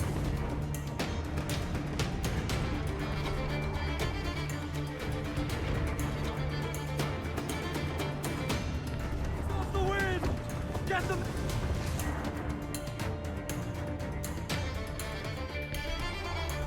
All in the stunsail! Stunsail! Let's... Loose topsails, Garrett! Fire! Weakest right there, come in! Ready to fire! Fire! She's foundering! All sail! She'll take it! Sail! Get off the squall! Loose! The gallants and royals! Oh, poor Main- old Stormy's dead and gone. Stormy along, boys, storm along. Oh, poor old Stormy's dead and gone. Ha-ha! Come along. Reefing all tops! Furl the mizzen tops!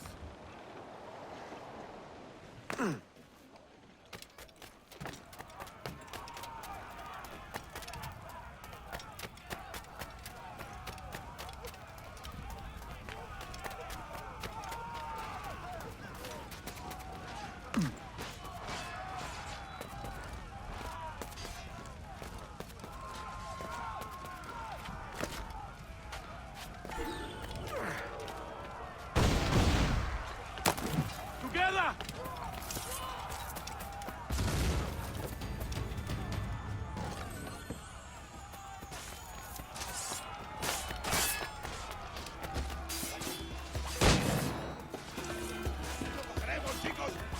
Got him sighted! ¡Presionad, muchachos!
Do you only remember the one with the mortar and the duo, have no memories of the other two?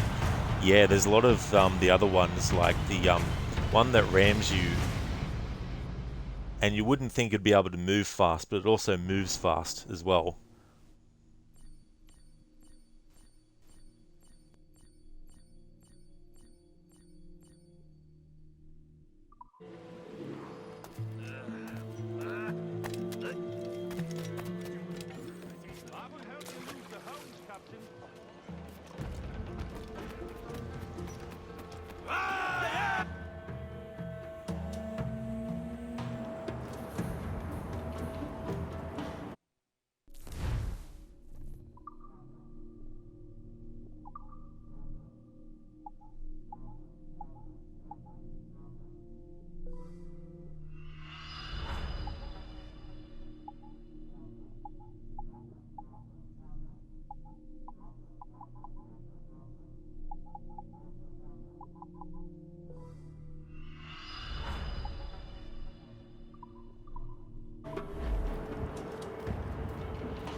Captain has the helm.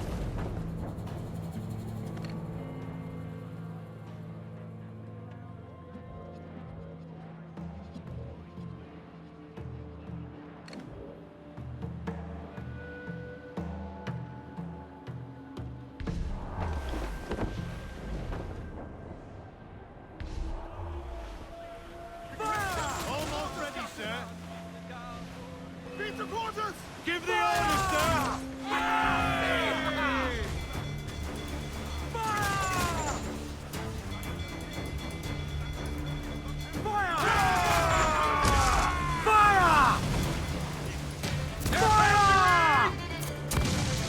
Douse all but me! Fire! Fire!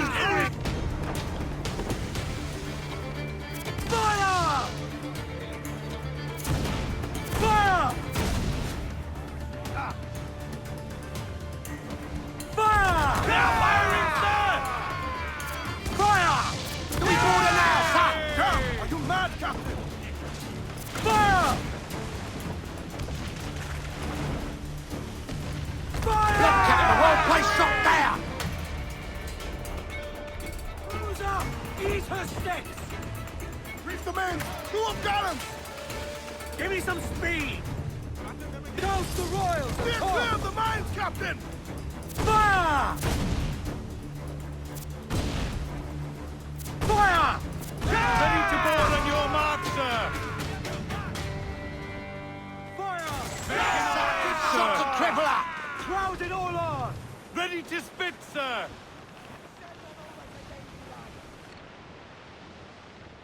Those cross-jack yards all ready.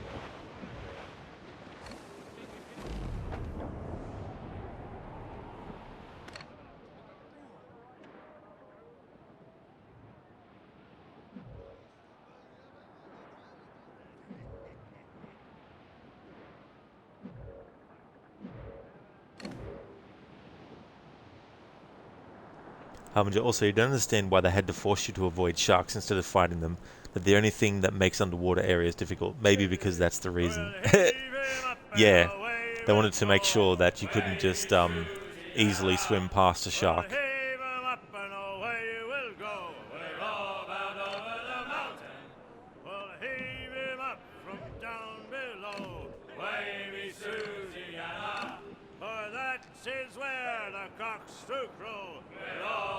Milan, John Pertwee also played Wurzel Gummidge in the 1980s TV series. You met him once in the 80s when you were a kid. He was asking if kids wanted a photo taken with Wurzel Gummidge, then charging £50 afterwards. In the 80s, £50 was a lot of money. Yeah, that's the thing with how currency changes over the years and decades. Yeah, I've actually heard of that, but I never actually saw any of it. I think Peter Jackson worked on one of those episodes of that show.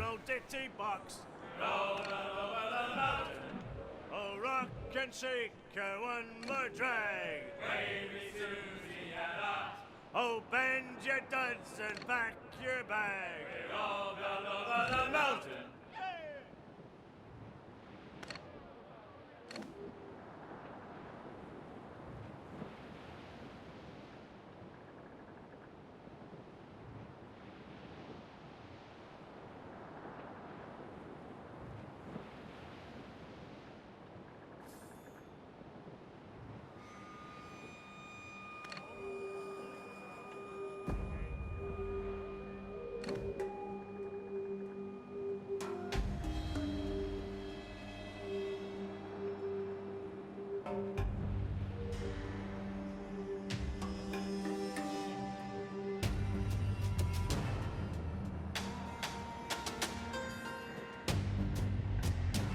Yeah, Hit Pigs, that's definitely true.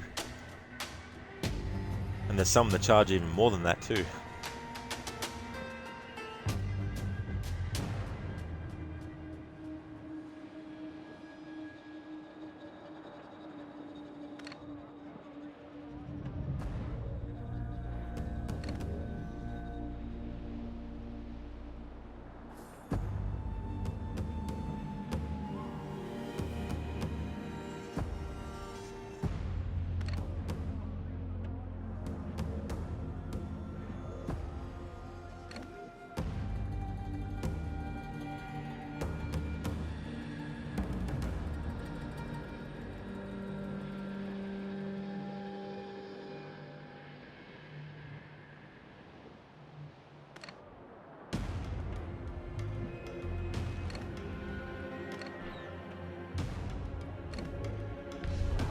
Off the way!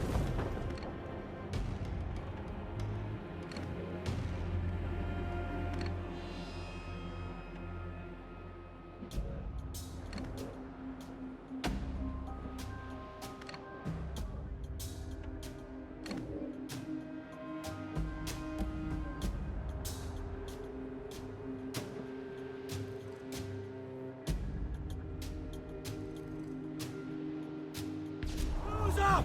Eat her sticks!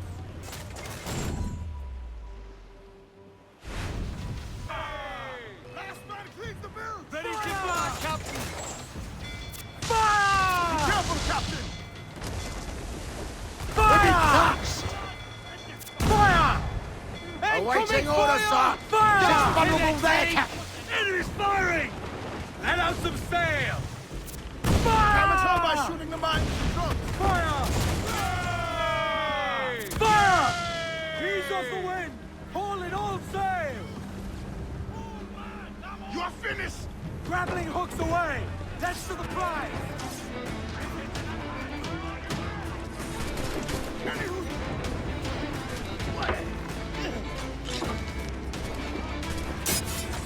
Not one of the swamp deck! Keep them off on deck!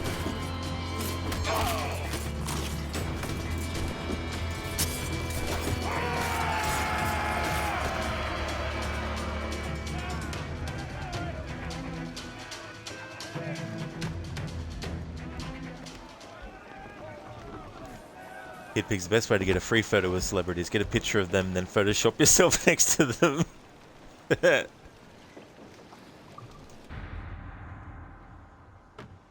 Well, you didn't get the photo, needless to say. You think Dad called him a greedy, see you next Tuesday.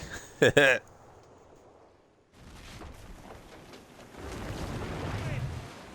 have looted some goods useful for upgrading the ship, sir.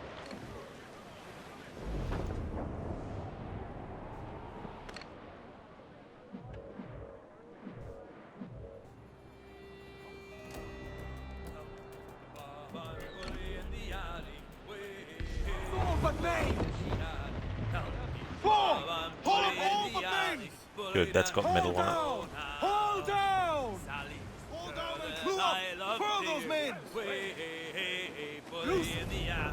Sally's the girl that I sliced near. Sail! Get off the squall! Oh, now.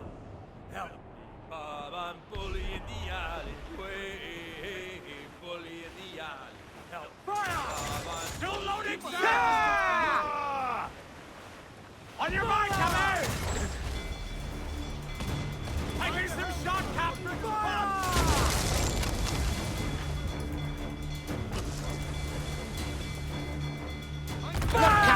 Nice shot there! Fire! Ready to box, sir! Ease off the wind! Fire! They're so exposed! Take the shot, sir! In the stunsail! Fire!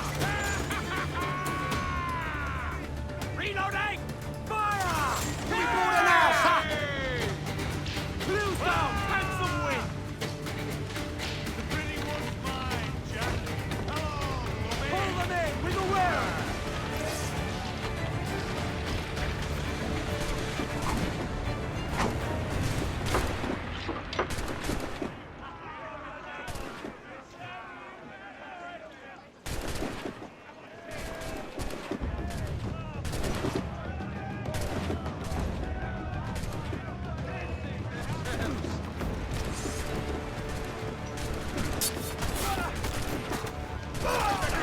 Grab them duffers!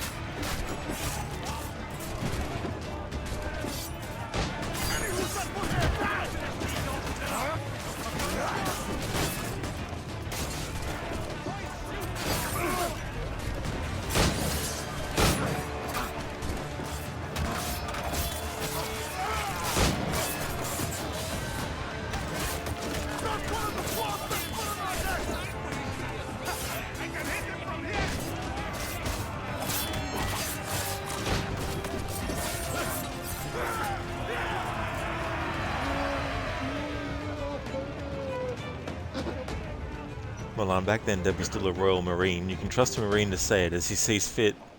Yeah, I mean, that's it.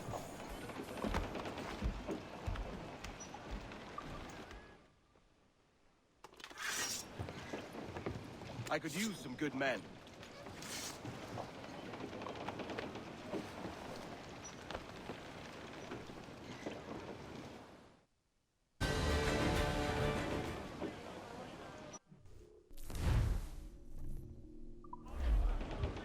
We now have the materials required to make the ship stronger, sir.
How's things going, Cyber?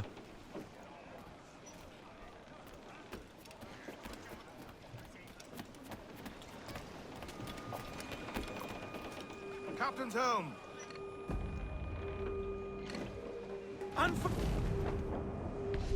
All top!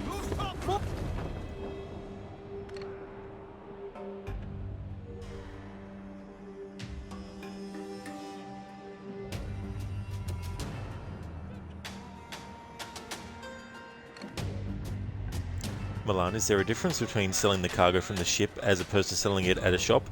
I don't think there is. Or if there is, I haven't really noticed that there's a difference in how much you get. Says I, old man, your horse will die, and we say so, and we know so. And if he dies, we'll tan his hide. Oh, poor old man. And if he don't, I'll ride him again, and we say so, and we know so. And I'll ride him until the Lord knows when. Oh, poor old man. He's dead as a nail in the lamp room door, and we say so, and we know so. And he won't come worrying us no more. Oh, poor old man. We'll use the hair of his tail to sew our sails, and we say so, and we know so.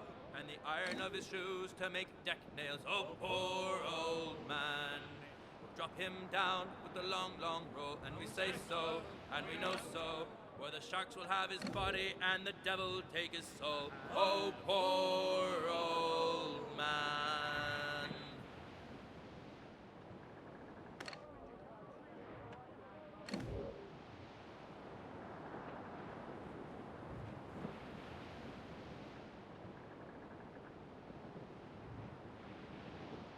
Old Billy Riley was a dancing master. Old Billy Riley, old Billy Riley, old Billy Riley, old Billy Riley, old Billy Riley, master of a droga. Old Billy Riley, old Billy Riley, old Billy Riley, old Billy Riley, master of a droga bound for Antigua. Old Billy Riley, old Billy Riley, master of a droga. Old Billy Riley, old Billy Riley has a nice young daughter. Old Billy Riley, old Billy Riley, old Billy Riley, old Billy Riley, old Missy Riley, little Missy Riley. Old Billy Riley, old Billy Riley, old Missy Riley, old Billy Riley had a pretty daughter, but we can't get at her. Old Billy Riley, old Billy Riley had a pretty daughter. Old Billy Riley, screw her up and away we go, boys. Old Billy Riley, old Billy Riley, screw her up and old Billy Riley. One more pull and then belay, boys. Old Billy Riley, Douse the gallants and Billy royals. Riley, one more pull. Crew up top! Douse those men! Oh,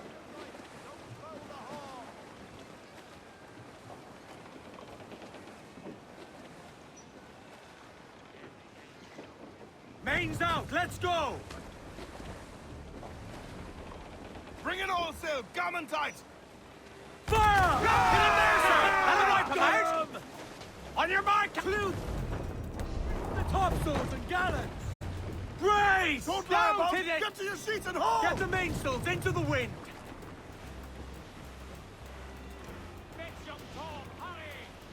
Hello there, Anakin.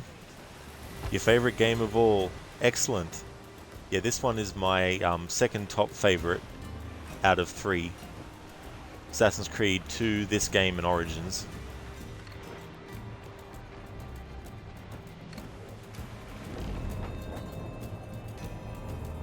Milan, you wonder what people with bad singing voices did for entertainment in those days. Yeah. Makes you wonder. There was no reality shows to go on to.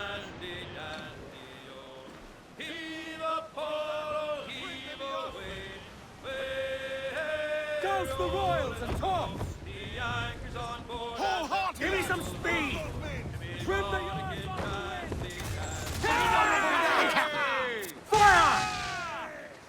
Ready to fire! Look, Down Captain, the to whole the place string. shot there! Tops! Gallants!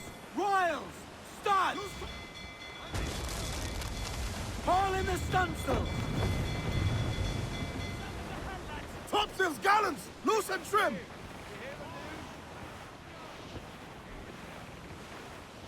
He inspired 11 people to follow him on the loneliest journey in human history. Scientists, explorers. That's what I love. Out there, we face great odds. Death, but not evil. Nature can't be evil. Formidable, frightening, not evil. Is a tiger evil because it rips a gazelle to pieces? Just what we bring with us, then. This crew represents the best aspects of humanity. I'm assuming that's from Interstellar again. Nice quote, thanks for redeeming that. Anakin, yeah, where's auto-tune when you need it the most to the Caribbean?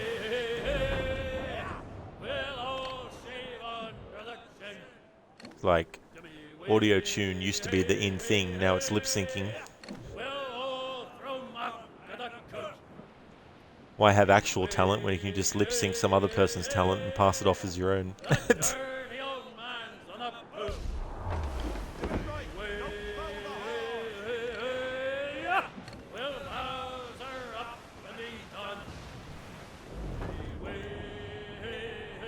Armageddon is from Interstellar, cool. In space, black holes are afraid of Arnie and not the other way around. Yeah, they're like, we need to steer clear of Arnie. Don't want to mess with him. Well, and only the wealthy could afford musicians and singers too. No recordings to play for the poor folks. Yeah, didn't have anything like that. If you wanted a special audience, you'd had to be rich. Cyber Interstellar is so pretentious. I haven't seen it more than once, and that was back when it came out, so I don't know the things about it that would make it pretentious.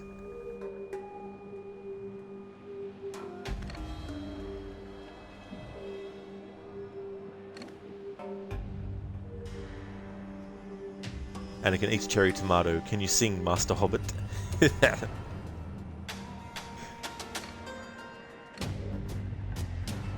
like, yes, Denethor, I can. Exposed yourselves! Awaiting orders, sir! Fire! Yes, sir! Good shot could cripple her!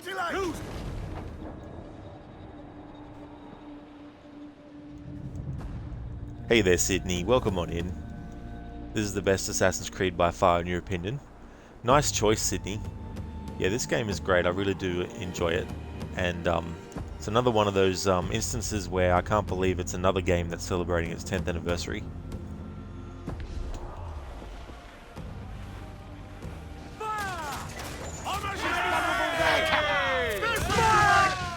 Ready to fire, sir! Hit him down, sir! That'll wipe him out!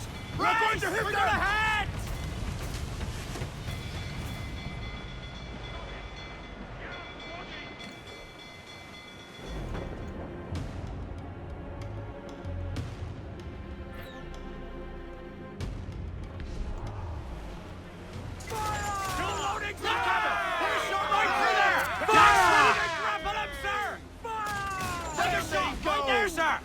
Fancy a wee swim, do you?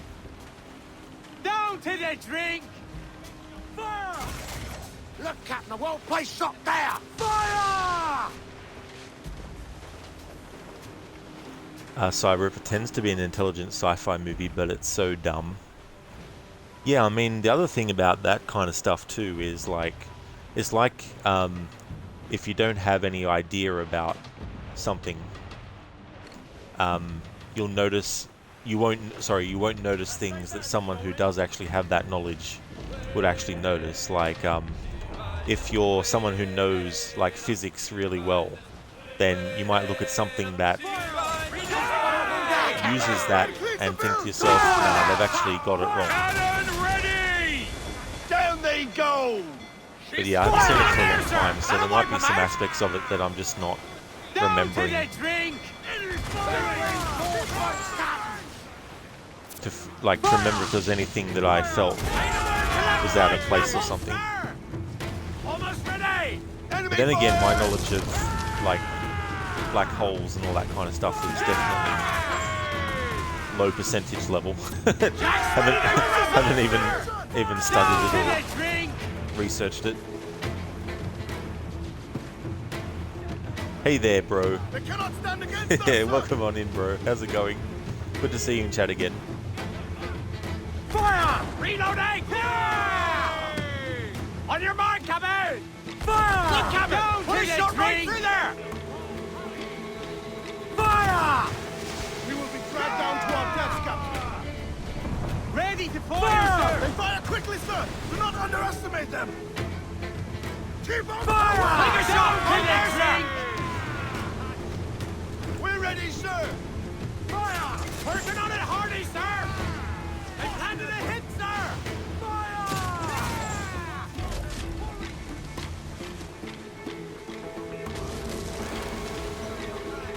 It's vulnerable there, Captain! Fire!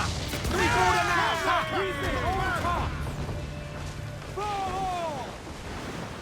Anakin laughing guaranteed. You love the fact that it's big but not boring. Oh, what's that, Anakin? Sorry, the Loose main sails! loose main sails. Come on, you slugs! Man those ships! Drag them to that doom! Hey, Big, do you find Interstellar confusing? Too many points overlap. It feels so long, yet the movie feels like it goes so fast. Yeah, I mean, that's the thing too, about that movie. Like, I remember how you have the difference in how time goes for them versus people back on Earth. And I wonder if they were trying to emulate that within the actual pacing of the movie too. Like, I know, for example, that in a movie by Christopher Nolan, like The Prestige, the way that it's explained how magic tricks work, it's almost like the movie itself is structured to be like a magic trick as well. So I wonder if there was something like that similar with Interstellar that it was trying to do in terms of like the pacing of the movie versus how time goes differently for characters on Earth versus the ones that are on the other planets. Which, if it's true, doesn't mean that people who don't like it are wrong. That's just something I thought of, because The Prestige is kind of like a magic trick in movie form.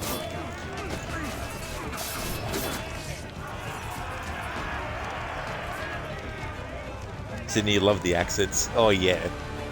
Some of the ways of speaking as well back in this time period were pretty cool. Milan, you're playing this game for the first time, and you have to agree it's the best Assassin's Creed game of the lot so far. Well, I'm glad that you're enjoying it, Milan. That's awesome that you are. It's one of those tricky ones too, because it doesn't have a character who's an assassin. So for some people, that's a no-go straight away, whether the game's good or not, which is understandable because we all have our cut-off points for what we accept with certain things. But I'm glad that you enjoyed it and that you've given it a shot and given it a chance as well. Sir, to the starboard! Wreck survivor here, sir! Anakin, you mean the Denethor scene is laughing guaranteed? Oh yes, of course. And it's so funny too how they do an extreme close-up of him eating the cherry tomato as well. Which, in Return of the King anyway, you have that with the extreme close-up of when Gollum is biting into a fish.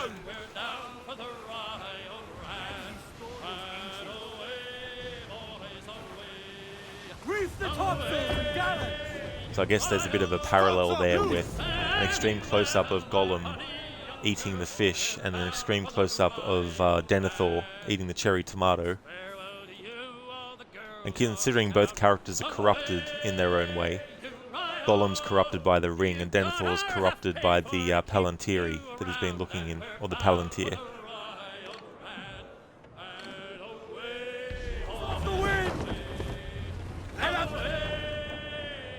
Hippies, you like how they were ragdolling everywhere? It's funny, sometimes you'll see like a crew member go flying off the mast. I've seen that glitch a few times.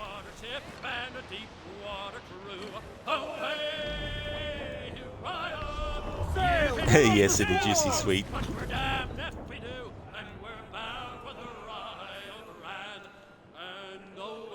Even if the Gollum game that's coming out is terrible, I still want to play it though.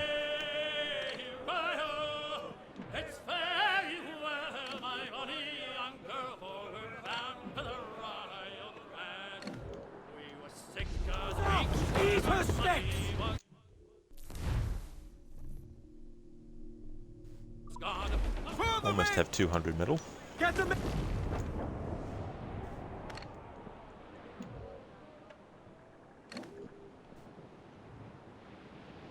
Well, the Gollum animation is brilliant in all of the Lord of the Rings movies. It really is. You know, the performance by Andy Serkis and the things that he did.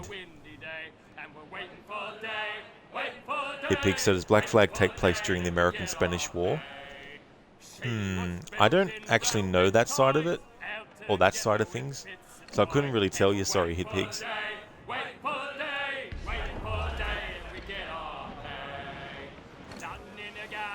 Don't all but me!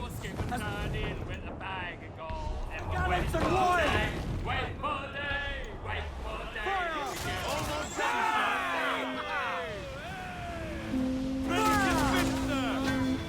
We'll be knocking them up, sir! Fire! There's a good shot to cripple her! Ready to fire! Trim the yards off the wind! All sails! Serious firing! Fire! Vessel exposed! Take the shot, sir! Ready to fire, sir! Beneath her sticks! Fire! It's a boat! Unfurl mains! Let's move! Pull! Reel the lovers in! Hit picks fire, fire, ready to fire.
Milan, set in the British-Spanish War before America was an independent country. Yeah, that's true, yeah, because this is 1715, I think.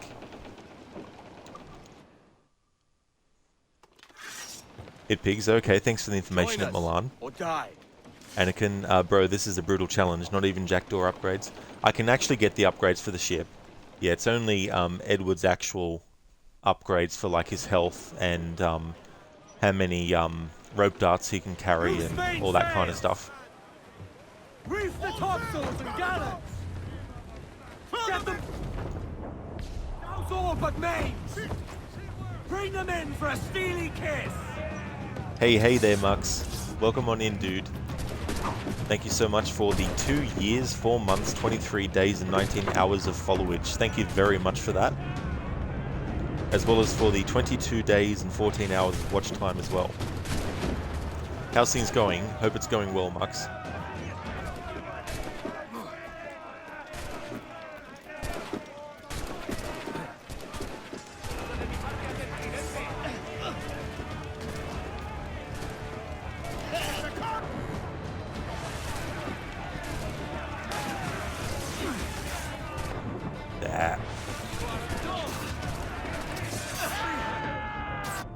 For fuck's sake. Fine then, I'll go around the other side.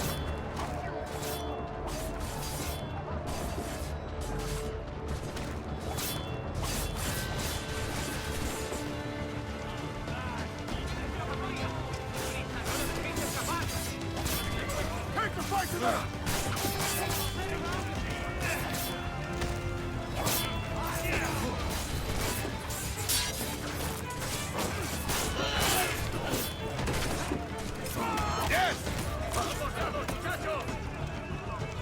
Mux, Ramadan Kareem have been lurking every morning for a while.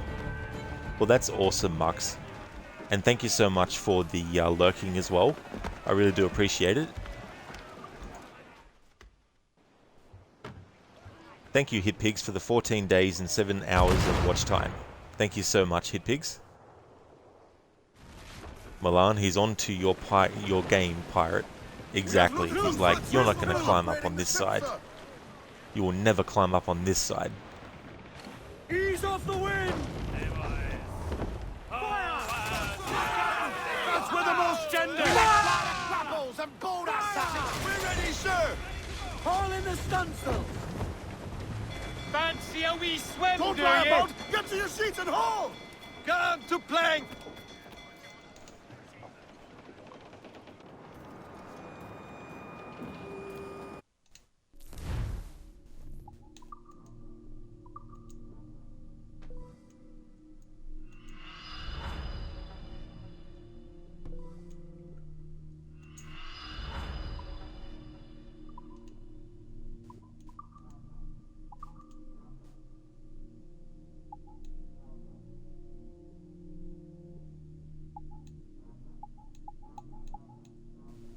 There we go, that's what I wanted to upgrade. The mortar.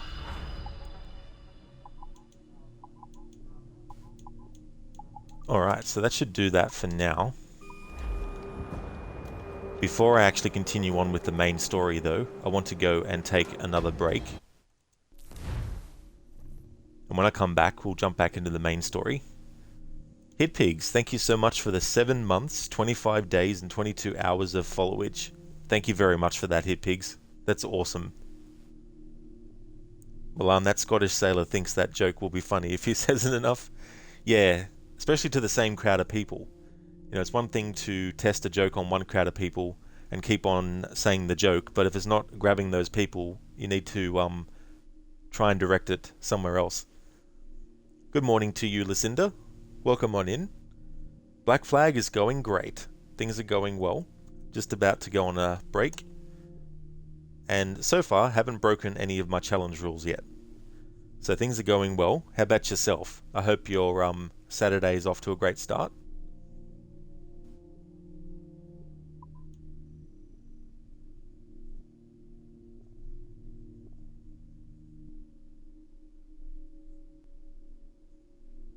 Lucinda, oh nice, you're doing great, getting ready to head out for your errands. Well, that's good. I'm glad to hear that you're going great. And yeah, it is nice to not have a challenge where I'm having to restart from the whole friggin' right from the start of the damn game again. That's for sure. And I hope that your errands go well and that it's not too, stressful. Oh yeah, it really is. I don't think I'll be doing a playthrough where the punishment is to start the game from the start again with any game for a while now. I think I've had enough of that.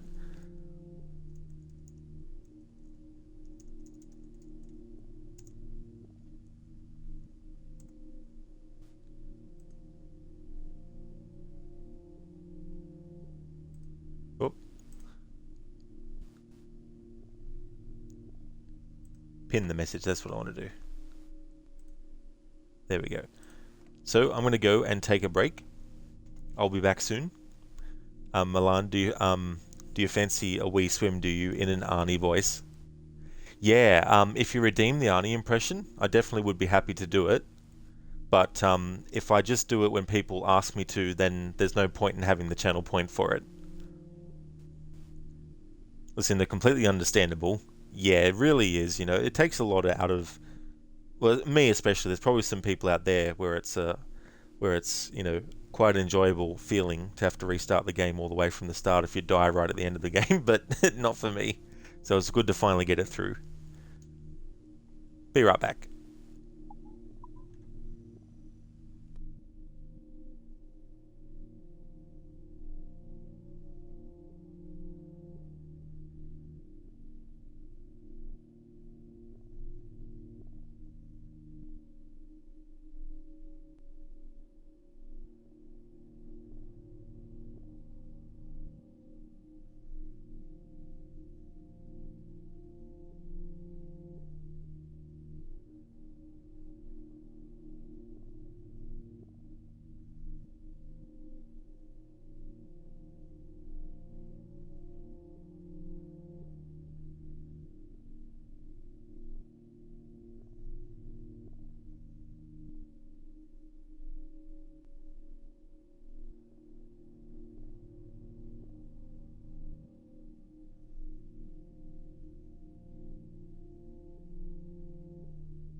Alrighty then, back from my break.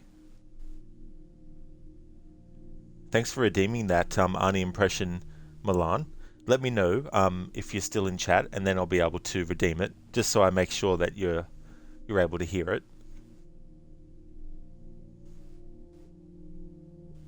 So just to recap what happened in the previous sequence, which was sequence 2, the Spanish Main, in which Edward Kenway dallied for a time in Havana under the false name Duncan Walpole, whereupon he came into contact with men calling themselves Templars, named Laureano Torres, Woodes Rogers, and Julian Ducasse. It was from these men that Edward attempted to collect his monetary reward, and here too that he inadvertently joined the Templar Order, attacked and killed a sort called assassins, and met a strange man referred to as the Sage. A mysterious location called the Observatory was talked about with reverence by all. Shortly thereafter, the Sage escaped the Templars' prison, just as Edward's deceptions were discovered. He was then imprisoned and set aboard a departing Spanish treasure fleet for delivery to British Templars in London. Yet, using his wits and cunning, and accepting the aid of a Trinidadian called Adewale, Edward escaped his bonds, acquired a Spanish brigantine, and sailed away at the head of a hurricane to safety. And the most recent memory that I've done in sequence 3 is proper defences. Edward, Ed Thatch, and James Kidd track a Spanish galleon to its moorings and discover a strange surprise. So we're up to memory 7 of sequence 3 now. Hey there, Ryu. Welcome on in. How's it going? You here? Just made a lot of tea, Milan? Oh, excellent. No worries at all. Thank you for redeeming that Arnie impression. Do you fancy a wee swim? Do you? Could you imagine Arnie as a pirate saying something like that? Milan, pot of tea, not a lot of tea. So a pot of tea. Nice. Lucy Thorne from Assassin's Creed Syndicate would say that tea is delicious. You going well, Ryu? That's excellent to hear, dude.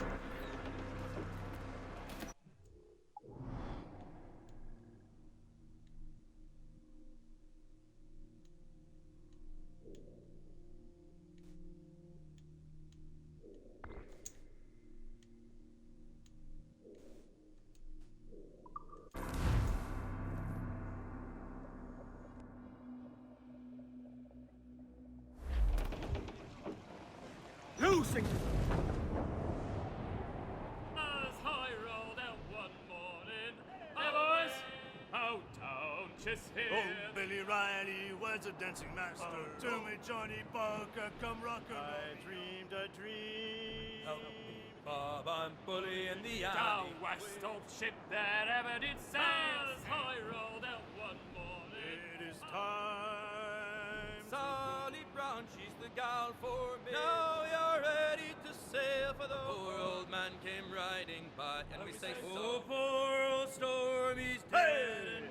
Well, heave him up and away. You young sailormen, listen to say, was you ever in rhyme? Hey boys, oh, as way up she rises, way up she rises, way up she rises, early in the morning.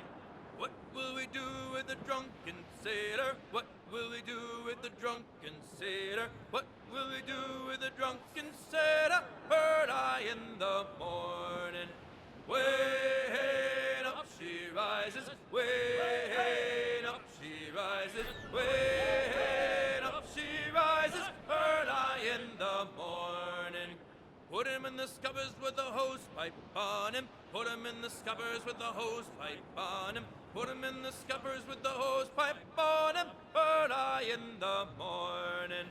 Way up she rises. Way up she rises. Way up she rises. Early in the morning. Put him in the Shorten sail! Get off the squall! Fire! Look, Captain! Put a shot right through there! Fire! Hit it, go! On your mark, Captain! Get in there, sir! That'll wipe him out! Fire! Firing, sir! Ready to fire, sir! We'll need time to fix that! Fire! Ready to fire, sir! Ready, sir! Fire! Enemy's firing! Fire! Damage here! Fire! Weakest right there, Kevin! Fire! Fire! You must have friends! Get up there, sir! That'll wipe them out! Pull them down to hell, lad!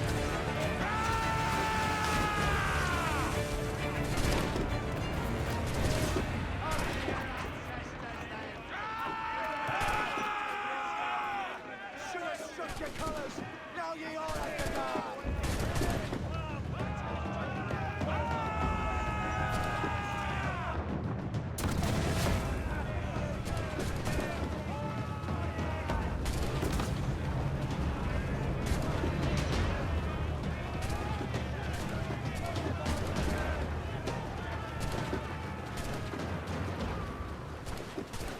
No nos engañarás con eso.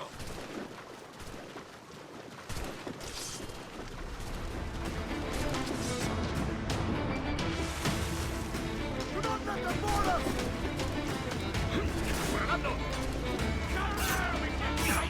Not one of the swans that's hey, Marco!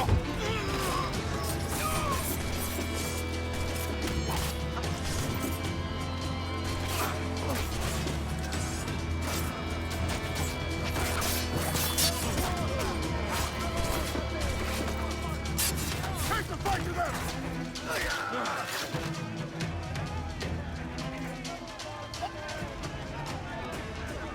Milan, Austrian Scotsman, what a mix. Just like a French Scotsman, like in the movie Highlander, and having an actual Scotsman playing a Egyptian. Go figure. Ryu, today you're finally going to see the Super Mario Brothers movie with your parents. You heard mostly solid things from fans despite mixed reviews from critics, but fuck 'em. Yeah, I mean, you know, as I said the other day, you don't go to a Mario movie expecting deep character analysis, psychological evaluation of what it means to be a plumber, and all that kind of stuff. Milan, you like the whiskey as your life sea shanty, reminds you of cold day cruising on the canal. It's always good when there's songs that remind you of things, whether it's like a memory or whether it's like just another piece of media, you know, especially if you've heard that song in something else before. Thanks for the welcome back, Mux. You bought Wolfenstein The New Order a few weeks ago. We'll start it after you finish Ghost of Tsushima. Thinking of buying Red Dead 2 after you finish both? Oh, nice, Mux. That's awesome that you're going to buy Red Dead 2. That's such a great game. And is it your first playthrough of Ghost of Tsushima? I can't wait to play that game myself. Now that I've got a PlayStation 5, I can actually play it.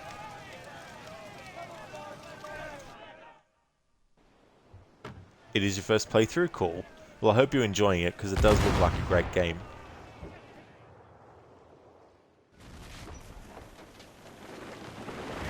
Let's go!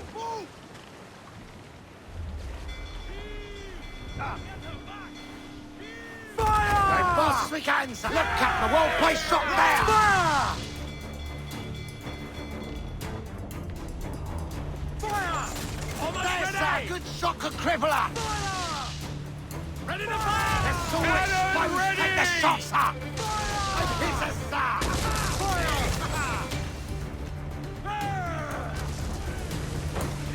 You'll be the sea dog's dinner! Order now, sir! Clue! Royals and tops! Bring them up tight! Come and hearty like!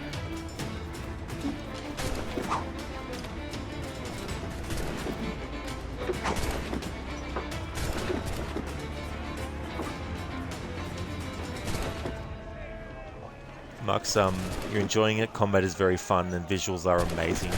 They well and truly do, and I'm so glad that they added like that Kurosawa mode as well. That was a nice touch to do something like that.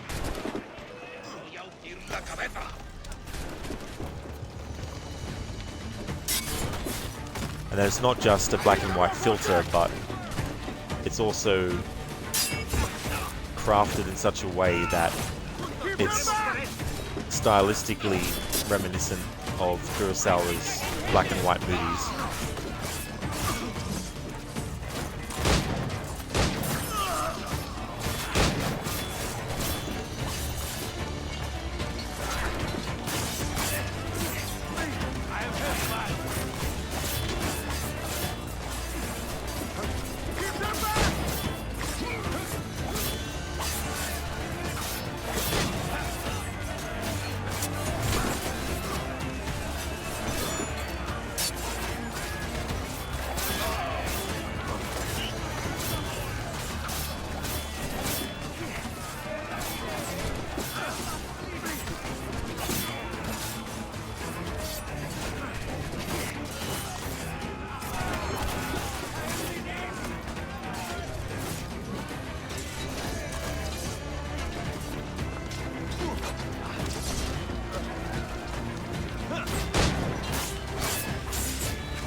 Oh, that fucking asshole. Just as I was pressing the button to assassinate the captain.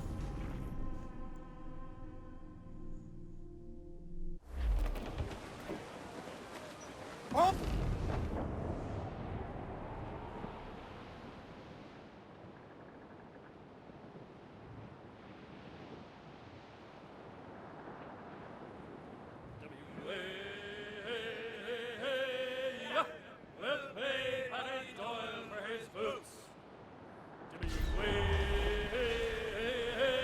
Stunsails in! Clue up!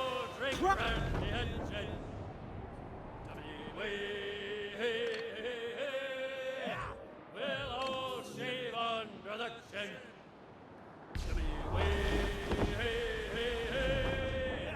We'll all throw muck to the good.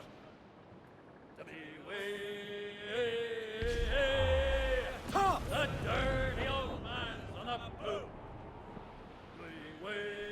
You highly doubt critics will understand video game movies. Sure, most of them can be underwhelming, but lately they've been gotten better for the most part, and at best, they will most likely be fan service-filled romps that fans can enjoy. Yeah. I think expectations play a big part as well. Some people have expectations set too high, so that when it doesn't meet them,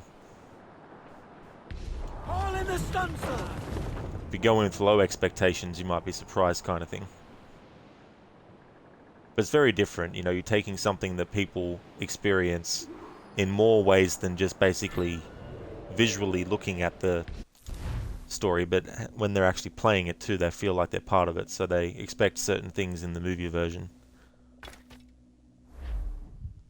Gentlemen, as is custom among our kind, we do not plunge headlong into folly on the orders of a single madman, but act according to our own collective madness. The object of our attention is a square-rigged galleon, and we want her for the advantage she'll bring Nassau.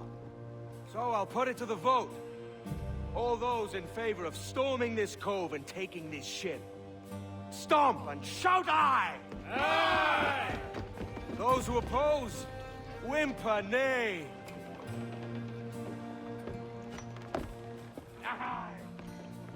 Never was the King's Council so unified.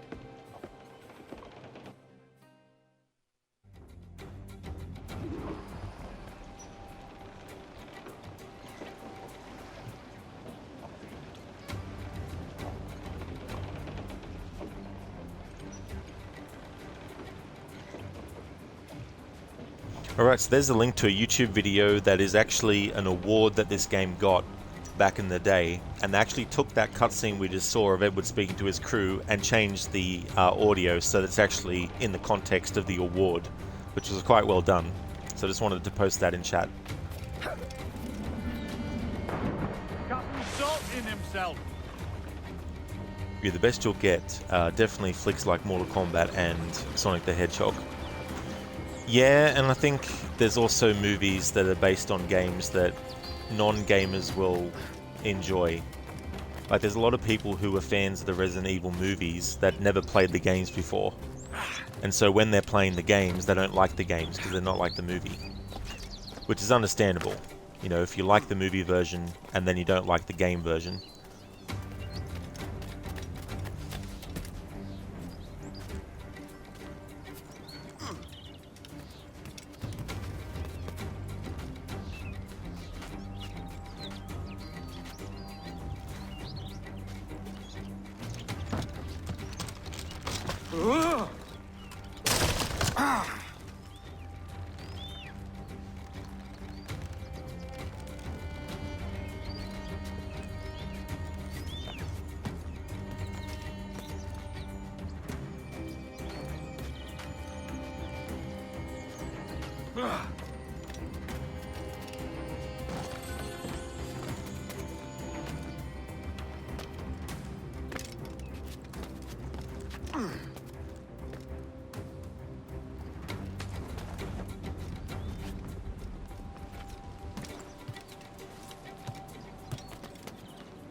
¡Alto ahí!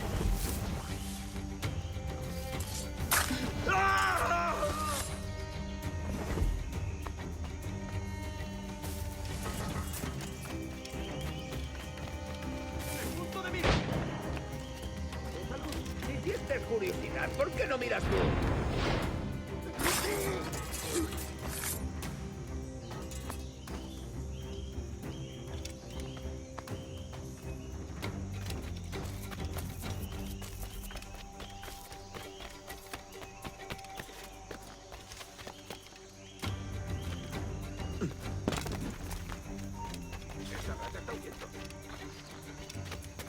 Esa rata está huyendo.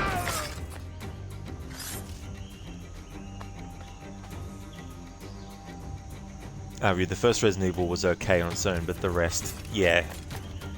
Yeah, the first one I think is still the best one. One of the reasons is because at that point, it still could have been a movie about events that took place around the same time as the Mansion incident. Because it's plausible that Umbrella would have multiple laboratories underneath Raccoon City.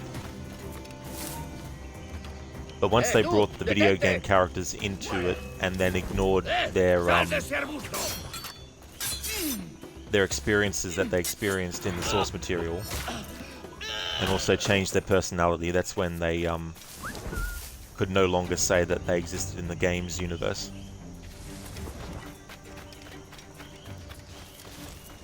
Having them be like a parallel side story, because Raccoon City being a big place, plausible to have a completely different character that doesn't run into any of the characters who are in Raccoon City before it gets blown up.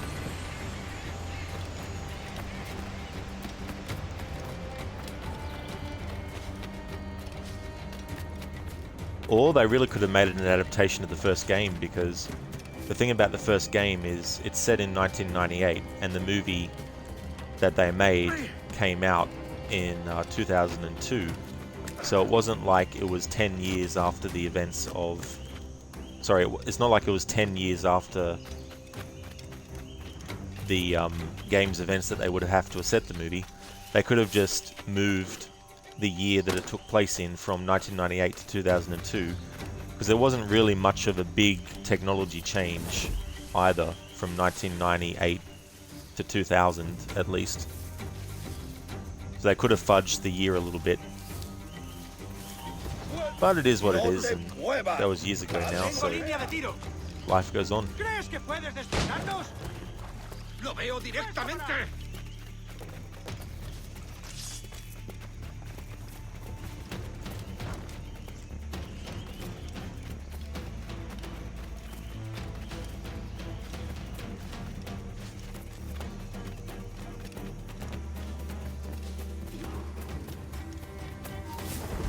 Alright, so we now need to stay out of combat for the optional objective, and we need to air assassinate Julian Ducasse.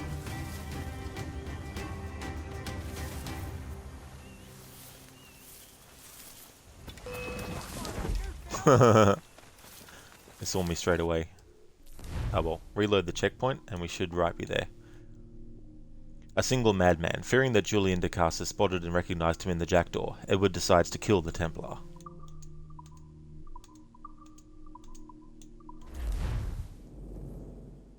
Milan, Spaniard, could you have the decency to die more quietly? You're trying to be stealthy here. Yeah, exactly. It's like, come on. What do you think this is? Let me guess, the optional objective for staying out of Thingo is now failed.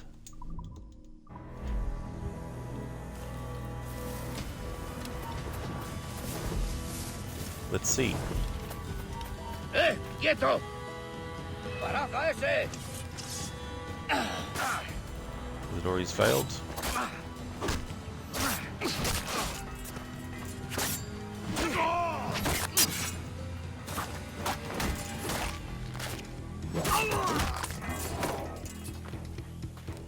Alright, it's not popping up saying that it failed, which means we did fail it, so we have to restart the memory. I hate when games don't tell you when you've actually messed up an optional objective. Gentlemen, as is custom... Zereth, the city run by raccoons. Exactly. The raccoons were really the ones that were behind the release of the virus. They just blamed it on the rats.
¡Puedo abatirlo de un tiro!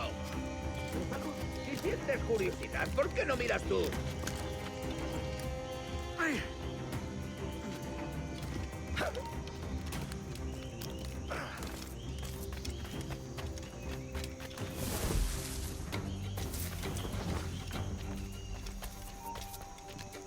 ¡Tú! ¡Alto!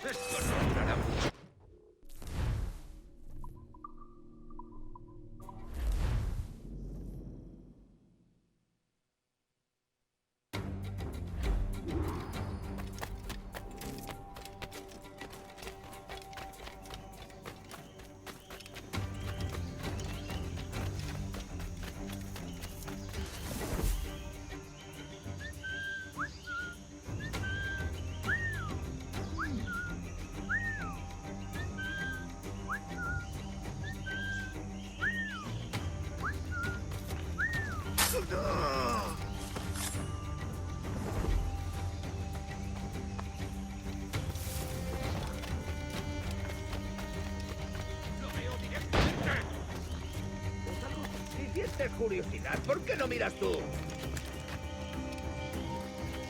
Intenta escapar.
Well, I'm the humble trash bandit. Zereth or Trash a Panda. Exactly.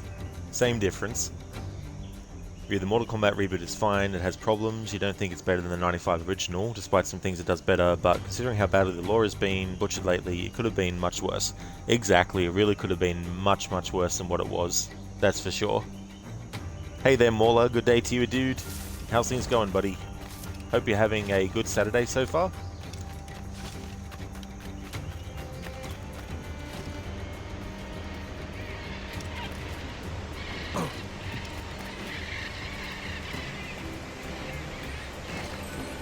Mola. Going well, getting ready to get a tasty breakfast with Pops and the lady.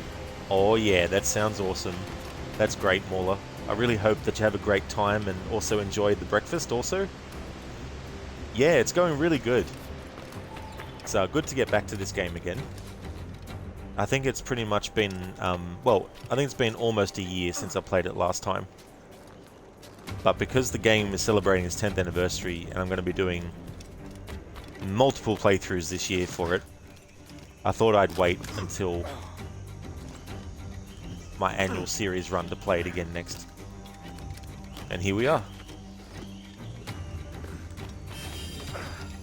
Plus, starting today, the Assassin's Creed streams will be Saturday, Sunday, Monday, Tuesday, and Wednesday every week until I finish the annual series marathon. So I've got this game, Unity, Syndicate. Oh shit, I forgot to mention the Chronicles trilogy. I'm also doing that too. So I've got this game, Unity, Syndicate, Chronicles trilogy, Origins, Odyssey, and Valhalla left. Oh, come on it, game. Come off it. Don't be an asshole to me like this. So the challenge is limits. So there's certain limitations that I have that I'm not allowed to use certain things unless there's an optional objective that requires me to use it, or a main one as well. Sometimes the main objective will want you to do a specific thing.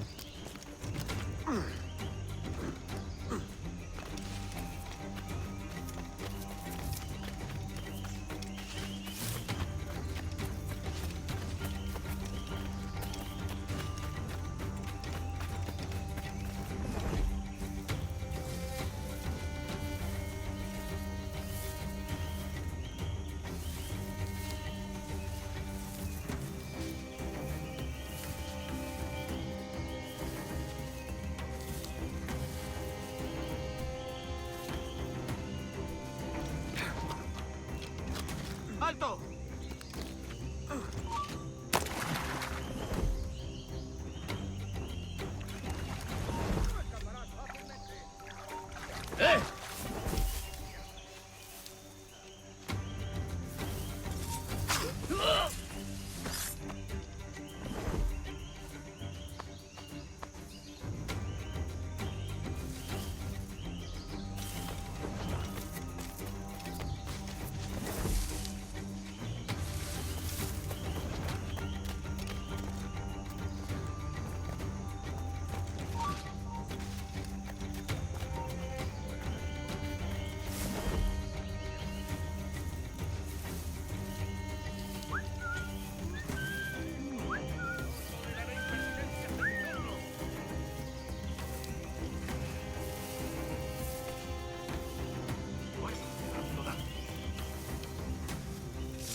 ¡Alto!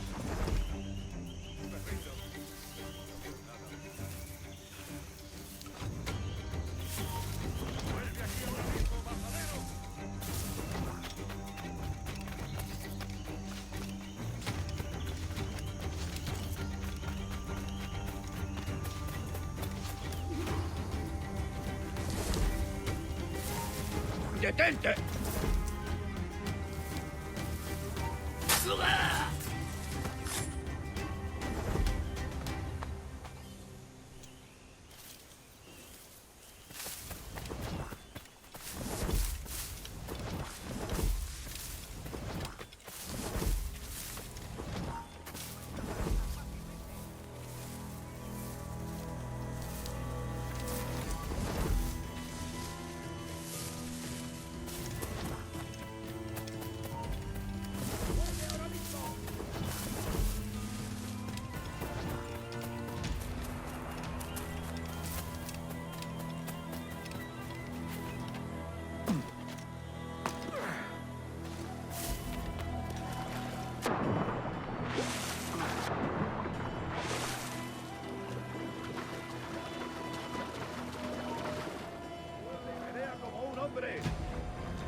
Vamos! Deprisa! These four harbors with this weak.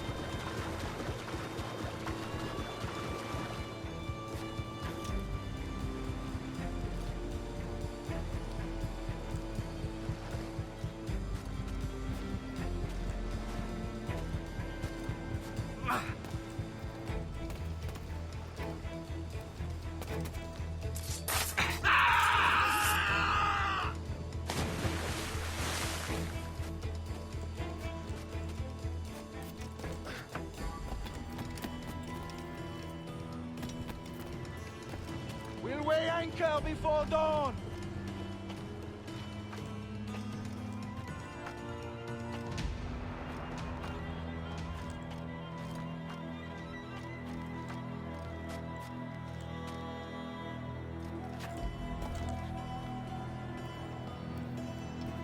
Hey-oh! Look alive!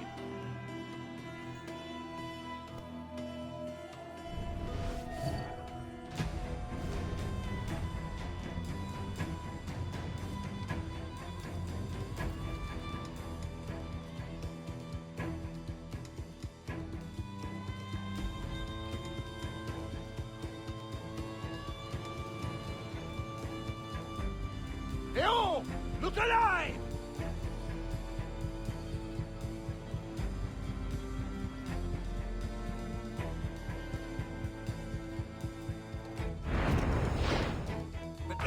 You remember the gift you gave me? Well, it answers just fine. Fils de putain! As bold as a musket ball, and still half as sharp. Ah! I'm sorry about this, mate. But I can't risk you telling your Templar friends about me still kicking around.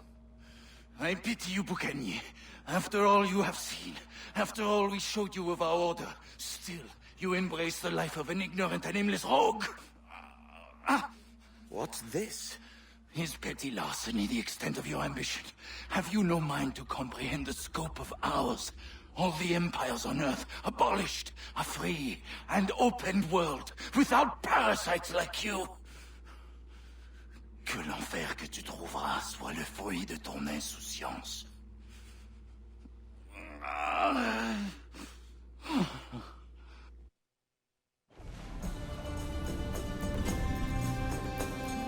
The cove is ours!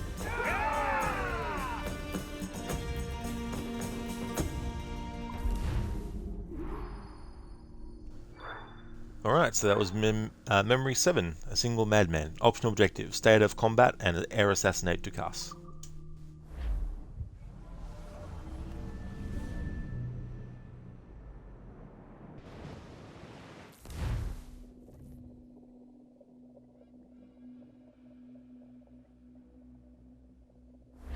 Hey.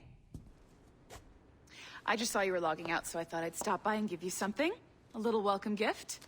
We give awards to our top-notch employees for doing quality work, and they're nice to have since there's no official bonus scheme here. I already have about 11 or so. Oh. Bonjour? Of course. I'll pass it on. Well, looks like Olivier wants to meet with you. It's exciting. Follow me.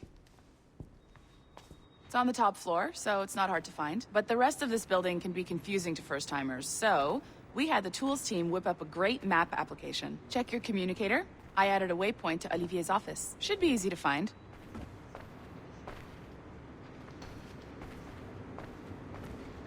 Olivier's a nice guy. He won't bite.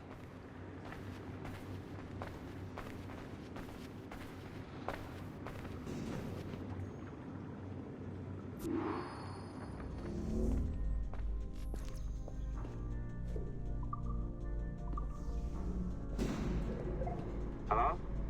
Hi? Testing. Is this thing working? This is John from IT. We met earlier. I was calibrating your Animus. I'm sort of the, Scotty of this Abstergo enterprise. In charge of all the techie stuff. Do you have a minute? Damn it. The tracker says you're on your way to Olivier's office. All right. I'll ping you when you're done. I have a favor to ask.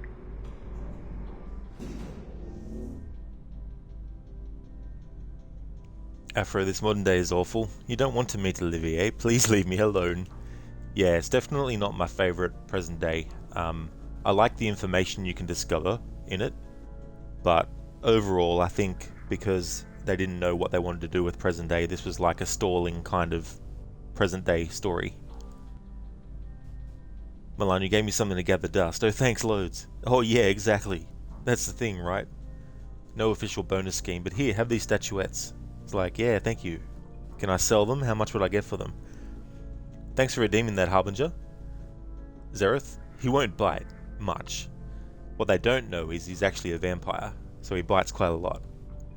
And thank you, Zereth, for redeeming the random Assassin's Creed character quote. Harbinger, where are the 5,000 rewards so you can spend some points? So I still haven't activated those because we're still early in the game. But I will eventually activate them because I don't want to just have like 2 memories to choose from to actually replay with the music only or with the Arnie impression. So they will become active, but not straight away though.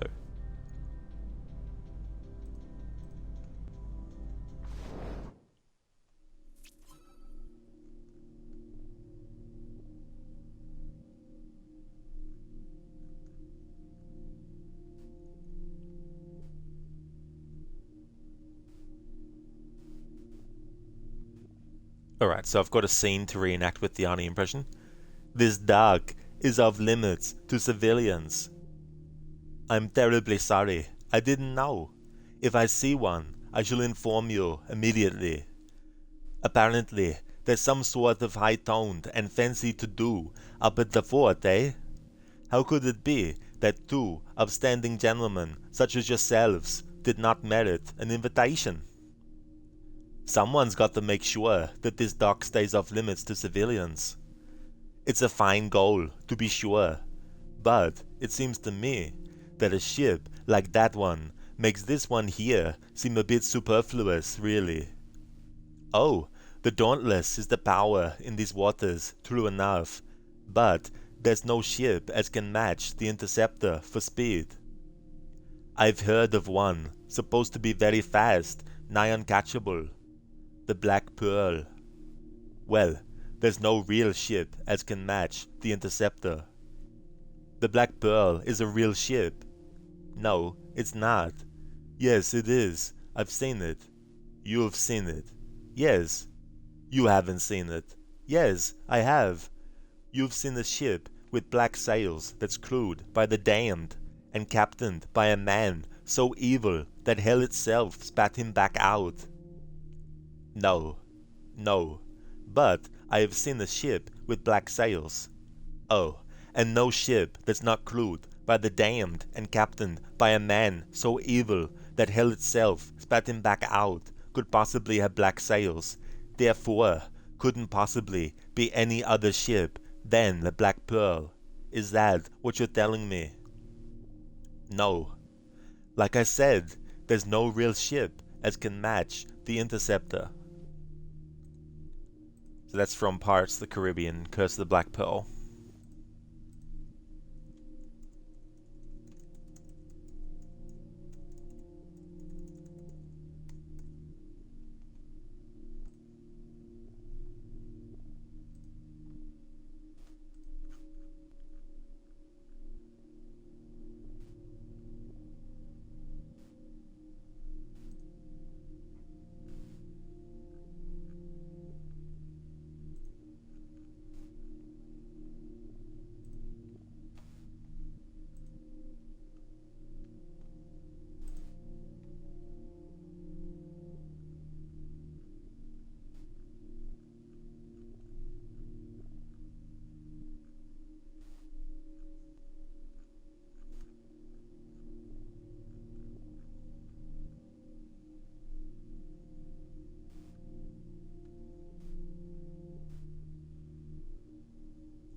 You put me on a spot, Ade, after you leaving me with Roberts. I should have hard feelings about seeing you here. But mostly, I'm bloody glad. Me too, brother. And you'll be chuffed to know your jackdaw is still in one piece. Shall we set sail for... You're leaving? Aye, Edward, for I've another calling elsewhere. Ade, listen, when your heart and your head are ready, visit the assassins. I think you'll understand then. That's from this game. Zero, shaking my head. You want to kill Micah. So do I. Micah Bell in Red Dead 2. Bonjour. Go right in. He's waiting for you. Right now, and the Kenway line is our priority. But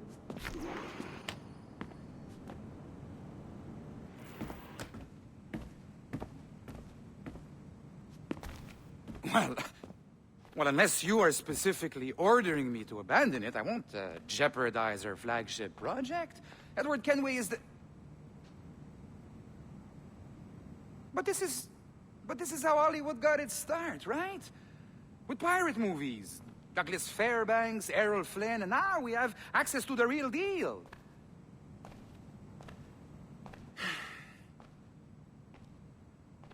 Wait. Exactly. We'll talk about all that together at the shareholders event. Right. Looking forward to seeing you too. Take care, Laetitia. Salut! Hi, thanks for coming in. I know you're busy. So I reviewed some of your data. Pretty raw stuff. Obviously, we need to scrub off some of the dirt to make it family-friendly. Maybe give Edward a voice like James Bond or something. More of a ladies' man. A beautiful city, no? So the main reason I asked you here concerns something called the Observatory. It's been mentioned a few times in the footage you found. I'd like to encourage you to focus on locating this specific set of memories as soon as possible.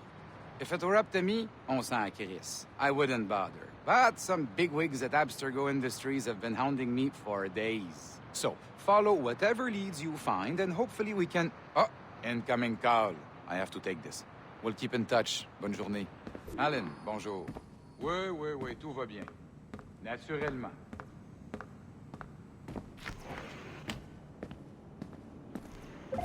Hi, John from IT again. You got a second? Good. I'm adding a waypoint to your map.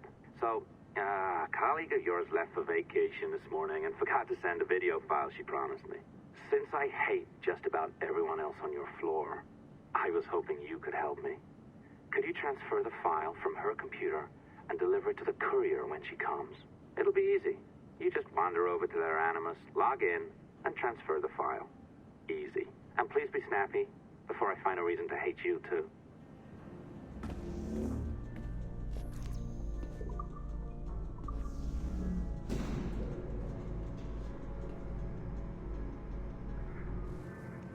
Alright, so we're going to see again Rebecca.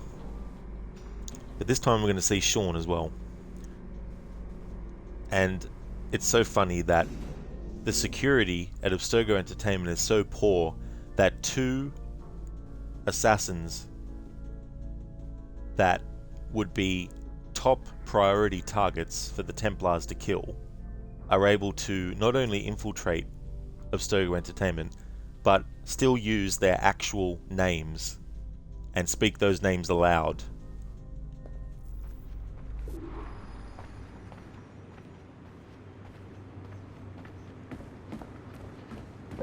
A locked door? Not a problem.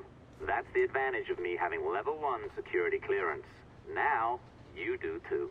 Don't abuse it. Zareth, yes, easy. Very easy. Milan, beautiful city. You've seen better looking cities. Shoves him off the balcony to save Hassel later on. Oh, then Aiden Pierce won't be able to kill him in Watch Dogs 1. Even though in the actual mission, the game wants you to knock him out, not kill him. But still, I like to shoot him after the mission's done to make it line up with canon.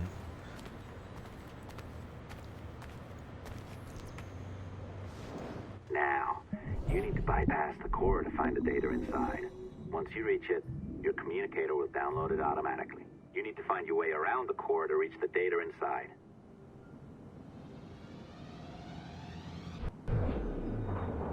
You cracked it. Good. The file should be downloading. I set up a database for any data you find. Just look for the My Files section in your communicator and you'll be redirected right away. Everything you download will be found in there. Protected by a firewall, of course. December 23rd, 2012. Sample Recovery Unit Team Lead Fisher Case reporting on Subject 17, Desmond Miles. The subject was deceased and unattended. Time of death was placed around 00 hours and 7 minutes, with conditions favorable for DNA sample recovery. We had some initial concerns about interference in the vault, but given the skill and talent of this team, we were able to capture useful data. I personally retrieved the subject's backpack and extracted a number of objects of interest to undergo detailed analysis.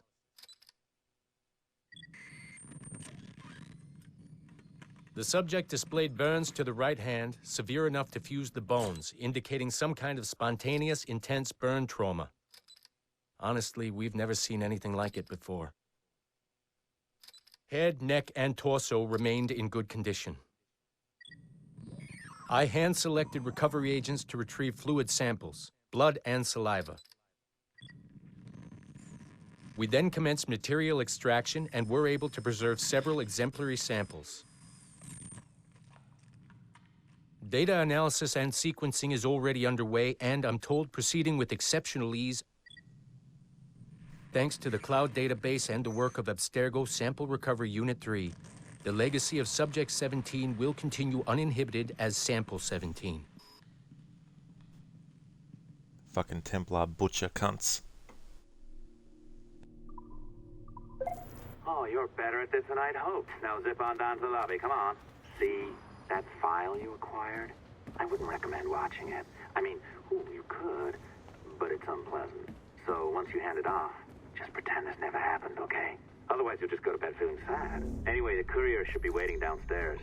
She's been here a while. I suppose it goes without saying, just because you now know how to hack all your colleagues' computers, it doesn't mean you should. I mean, not every day, right? This job is well below my skill level. Yeah, well, your coffee is shit. You could use some practice. What? No. I followed that recipe to the letter. It's an art, Sean, not a science.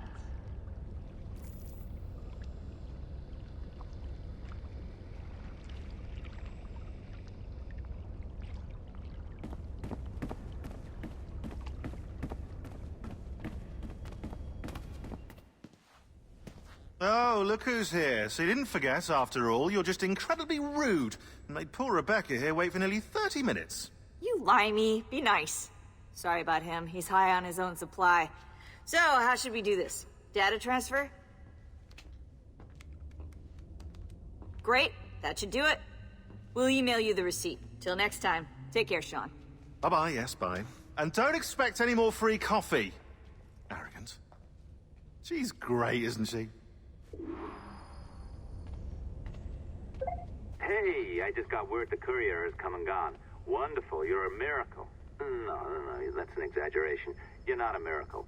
You're an employee, doing a job. But thanks for helping out. Anyway, thanks. Have fun pirating. This game came out in 2013, and that's when the present day in this game is set. And little did Rebecca and Sean know that in a few years' time they would actually get married. But yeah, they both say their names out loud in Abstergo Entertainment, and not one Templar is able to actually work out that they're actually in the building.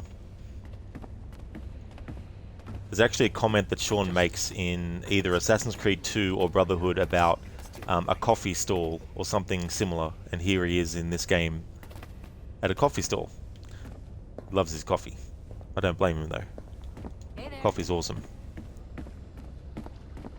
Zereth, yep, leave it to the watchdogs. Exactly. I'm looking forward to replaying that game yet again as well. And next year it's celebrating its 10th anniversary, so I'll be doing something special for that game as well.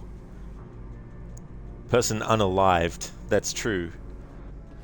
They had the gall to refer to him as a generous donor earlier in the story of present day as well. Like, donor my fucking ass. Support to the second floor sample 17 project. This character here is played by Amber Goldfarb.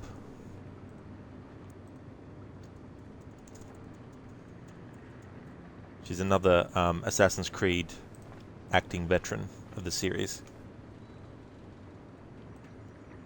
Her first role was as Christina in Assassin's Creed 2.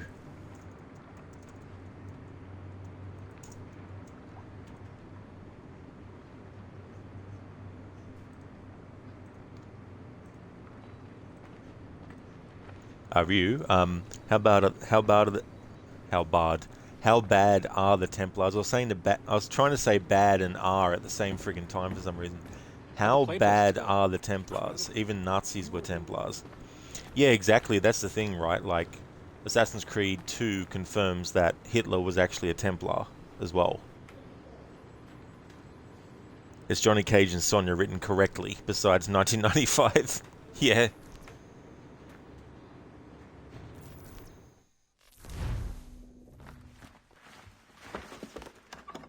Oi. Where you going, the market? No, My parents have asked me to come live with them, and I'd like to. Oh, what do you mean, live with them? You live here with me. I'm sorry, Edward, but my father is right. You had a decent wage when you worked the farm. Why can you not be satisfied with that? With me? Decent wage? That job was near as, damn it, to robbery. You want to be married to a peasant the whole of your life? All right, Edward. All right. You leave now, Caroline. You'll never know what's coming to us. Caroline! Caroline!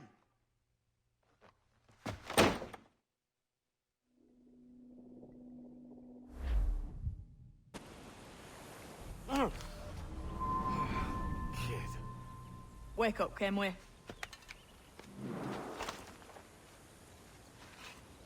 What's that about? He left this morning with the galleon. As faith, we'll discover a good use for this old cove ourselves. Aye, we'll make something of it in time. We could keep a fleet here if we like. And with a bit of fixing up, it'd be a decent place to call home. Might even convince my wife to come one day. You're married, are you?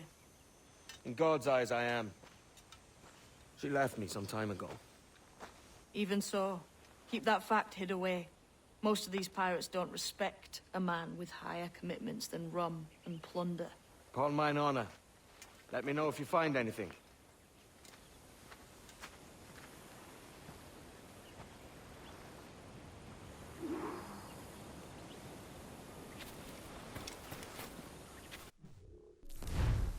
Zareth Bard, it's a bad pirate. Bard. Baird. Ryu makes sense considering how much of a smartass Sean is, right? That's true. Yeah. I don't think Sean has the fighting skills that Johnny Cage has, though. So Caroline in that flashback said to Edward, "Why can't you be satisfied with that? With me?"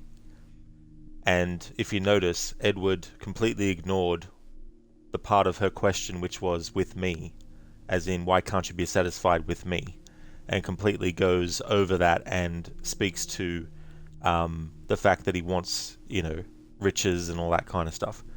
And it's very important because it is subtle, but it shows to Caroline that Edward is more concerned about being rich than being with her. And if you break it up, if you look at the first part of the question where she's asking why can't you be satisfied with that, you may think that her asking that first means that that's more important to her. But what's actually more important is whether or not he's actually satisfied with her. And the part of the question about can't you be satisfied with that job that you had? Now, from certain people's perspectives, it's like, yeah, Edward, why can't you just accept the job that you have and be happy with that and be happy that you're with someone like Caroline and all that kind of stuff? You can also say, why should Edward not strive for something better? But the thing about it is, while Edward is striving for something better than being that, the way that he wants to go about it is in a way that is basically pushing people away. and all that kind of stuff. But he's so tunnel vision in what he wants to do that he completely not only ignores that Caroline asked him also why can't he be satisfied with her, but he's also so focused on wanting to become rich that to his mind, once he becomes rich, everything will be fine between him and Caroline, and that all this time that he spent trying to get that will be worth it in the end, and that Caroline will see that he was right in pursuing that. And as we see, he ultimately does fall into that later. You know, he's able to go to England after the events of this game and actually, you know, have to get a mansion and, you know, all that kind of stuff. You know, but unfortunately, by the time he achieves all that, Caroline has been dead, you know, for some years. So he ultimately achieves what he wanted at the cost of losing Caroline forever. At the time, he thought he was just losing her in the respect of not being husband and wife anymore. And as he says to Mary there about, you know, in God's eyes, they're still married, which means that Edward believes that they're still married in that sense, even though they're actually physically apart for so long now. And he still, at the back of his mind, believes that he's going to be able to achieve what he wants and then return back home and be with Caroline and say, see, you know, all the time I spent is fine. But of course she dies, and it's quite a sad kind of thing. But this is the beauty of the story of this game, and why I love the writing so much, is that there's all these little details that on your first playthrough you might not pick them up, but if you play it a few times, you start to see these things and they sort of like stick out in your mind a lot more as well, and character motivations and all that kind of stuff. And there's definitely people in real life who can relate to the idea of either being the person who strives for the best and has someone that is doubting them, or is wanting them to just settle for what they have. And there's probably people who are the person that wants the person to settle, you know, for what they have and all that kind of stuff. And it can be very complex as well with what people want, and it's not always what they want that's the problem, it's how they go about getting it that ends up being the issue, and that can cause the split to happen. And in the case of Edward and Caroline, the split happens because Edward wants to go off and become a pirate and make money by, you know, being a pirate and all that kind of stuff, whereas she just wants him to stay there and be happy, not only with the job, but also with her as well, which is more important to her, that he's actually, you know, satisfied with her more than whether he's satisfied with the job or not. Ryu? Of course not. Exactly. He's definitely not.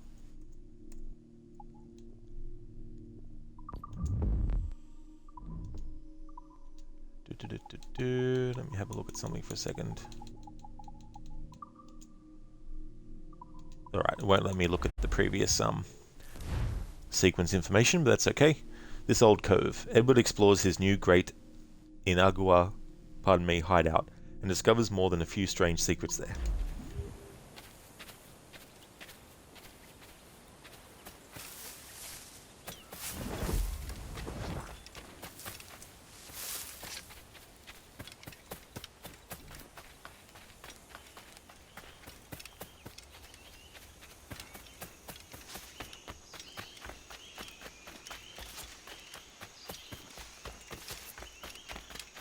Edward, over here. I found something. You must see this.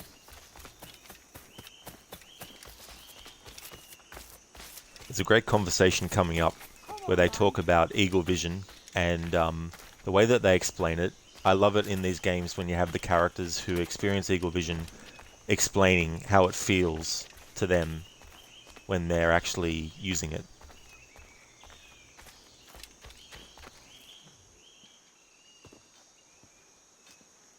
Odd-looking things, aren't they? Old and weathered. Is this what they call Mayan?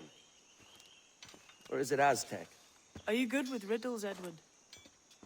Puzzles and ponderings and the like? No worse than the next man, why? I think you've a natural gift for it. The way you think and work. The way you understand the world. Well, I don't know about that. You're talking in riddles now and I don't understand a word. Clamber on top of this thing here, will you? Help me solve something.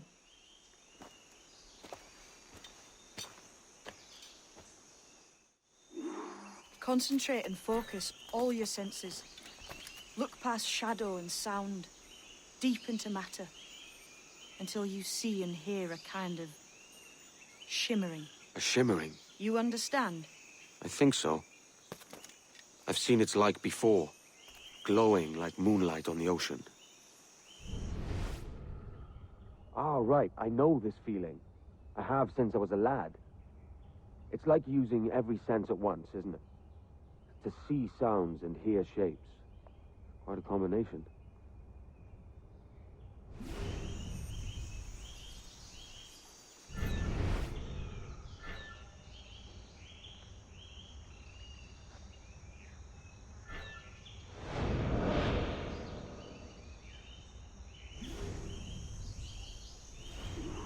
Every man and woman on this earth has in them a kind of intuition hidden deep away. I've had this sense most of my life. Only I thought it was related in some way to my dreaming, or the like. Most never find it. Others, it takes years to tease out. But for a rare few, it comes as natural as breathing. What you feel is the light of life, of living things past and present. The residue of vitality, come and gone. Any man's senses can be tuned well past what he's born with. If he tries.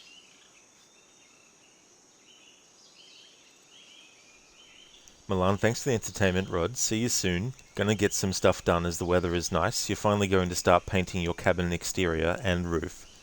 That's absolutely no trouble at all, Milan. I hope that you have a good time. Hope that you and June have a good time.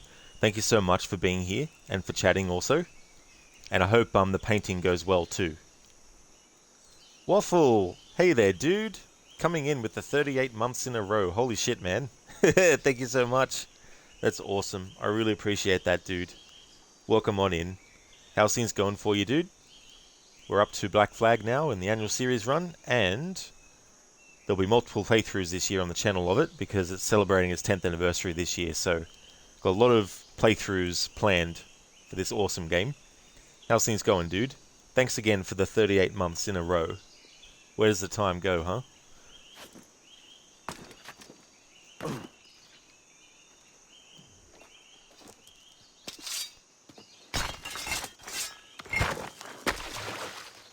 You are a gifted man, Edward. Has a strange look. Is it worth something? Nothing you can spend. But if you find all of them, it'll lead to something grand. How many? A few dozen, I think. This way. I've something else to show you.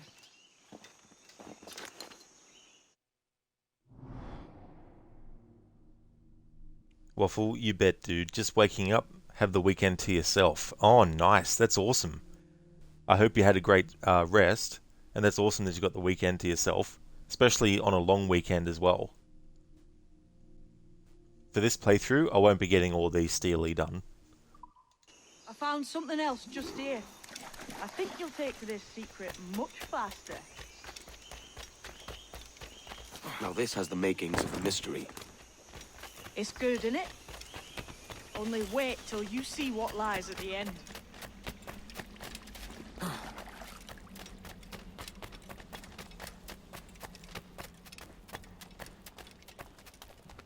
Here we are. What do you think? I think Monsieur Ducasse was a man of many secrets. Aye, and look here. A solid staircase leading God knows where. What do you suppose lies at the top?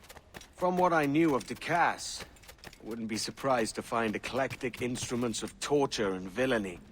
An Iron Maiden or a collection of thumbscrews. Or a pair of anguish.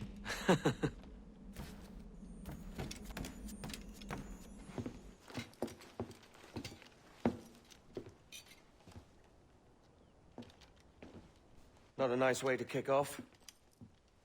But that is some damn fine gear. Try the key you took from Ducasse. That's one. Only 4 left. Aye. It might be that these 4 Templars have them. See the names here? They've been sent to kill these 4 targets. Hang me, that's the map I sold to Governor Torres in Havana. He said it marked the location of assassin encampments. You think maybe you owe them a bit of warning, then? If you have any kind of heart beating in that chest. Suppose I could, if it leads me to the 4 other keys. Bad excuse is better than none at all.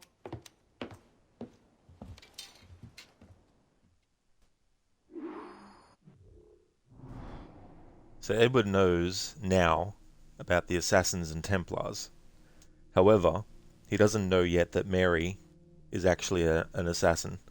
And when he realizes that the map that's there is the map that he sold the Templars, not because he was siding with the Templars when he did it, but because he was just seeing what he found on the assassin traitor Duncan Walpole's body was a letter and a glass vial and also these maps that showed the locations of assassin bureaus around. So when he did that, he was just doing it because he was wanting to find riches and believed that if he gave these things to these people, that potentially he could make a lucrative kind of like, well, not business venture, but could get a lot of money and it could lead to other jobs and other things, right?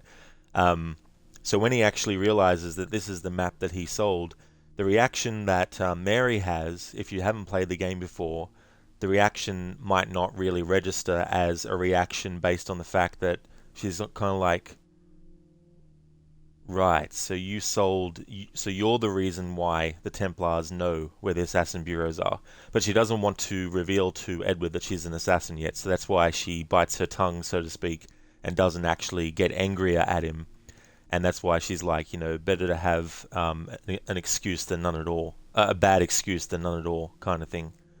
But that's just one of the repercussions of Edward doing what he did, even though he didn't know that he was doing things for the Templars, because he didn't know about them before he actually got embroiled in all of this stuff. So this is just a byproduct of what he's actually done, getting all the locations to the Templars where the assassins are actually held, but also delivering to them items that they didn't want the Templars to get. Well, if we're going to be messing around with Autodesk today, you acquired a new job. You'll soon be a CNC machine operator making rifle barrels. Oh, congratulations, dude, on getting a new job. That's awesome. I hope that you'll enjoy it, and that it's going to be a great experience too, as well.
Leaving already?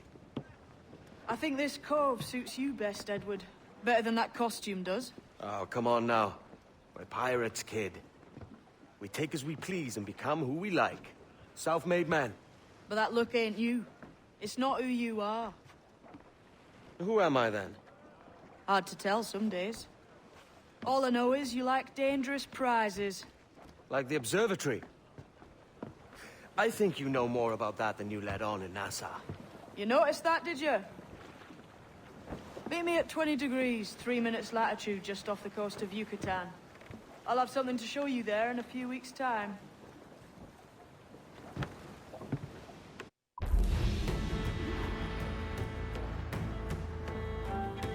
There we go, so that's Memory 1, this old cove. No optional objectives. Waffle, it's 50-50. This job landed in your lap and you weren't even looking for it. Your friend got you the gig. You should have a degree for it, but they're going to train you. Oh, that's excellent that they're going to train you too. Like, that's showing a lot of good faith in you, so definitely wish you all the best with that also. It's sad since you really like what you do now, but you have to try. You'd be silly not to. Yeah, that's it. You know, if you have the motivation to want to try, and then, you know, if it ends up not being something that you want, at least you know through trying, you know, and you figured that out. But if it's something that you do enjoy, then it's good that you took the chance. Captain, do you have a moment? Captain, do you have a moment? No. Spare a moment, Captain.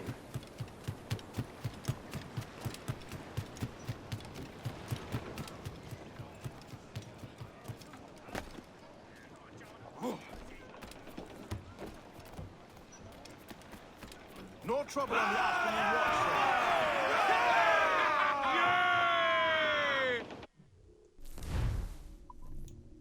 sir. Alright, so the last sequence recap.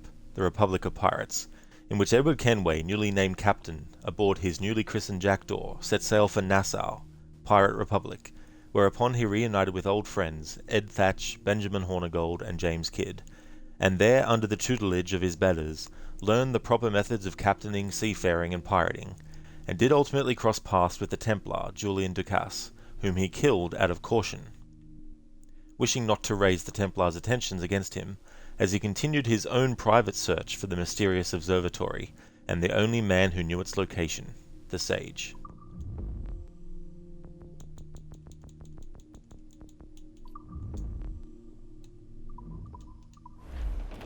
Captain has the helm.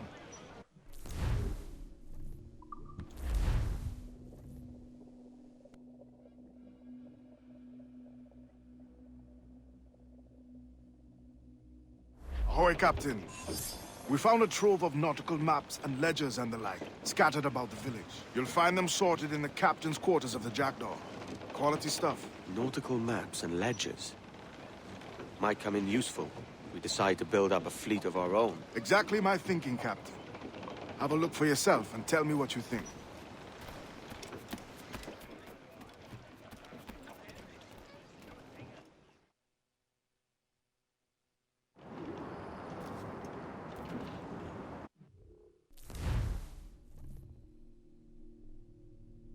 Alright, so the Kenway's fleet in this game, basically you have a look at which route you want to take, and it tells you the hazard level of the route.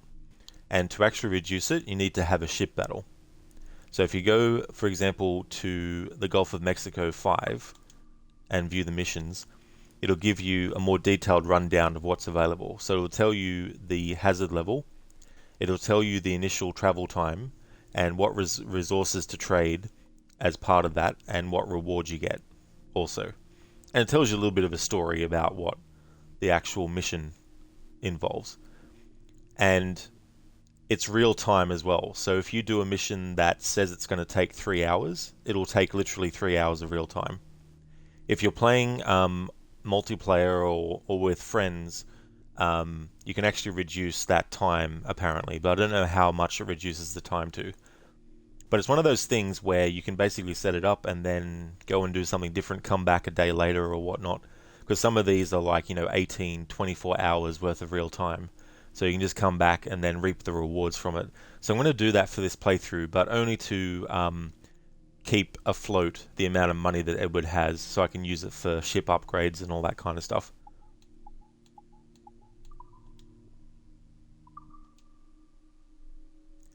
And then the ships that you currently have in the Kenway fleet will give you information to the odds of success. So we'll get 100% odds of success with this. You can actually see the health of the ship as well, and the diamonds that it takes to actually repair it. And as you do battles, you'll actually earn diamonds that can go towards repairing of the ships and things like that. And when you actually are out on the ocean and you're dealing with ships, you have the option to actually send the ship that you capture to the Kenway fleet and make use of it in this minigame as well.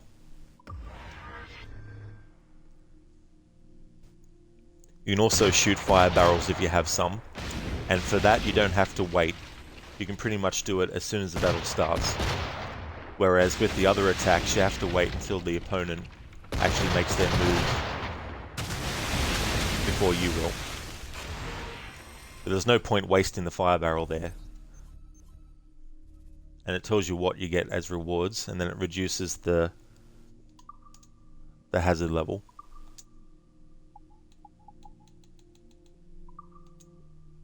So this will take 30 minutes, and it'll tell you the odds of success for these things as well.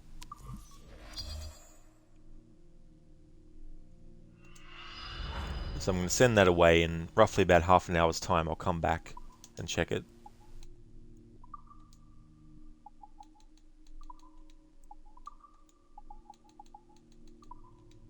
Might have a look at one of these high earning ones.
Alright, so we can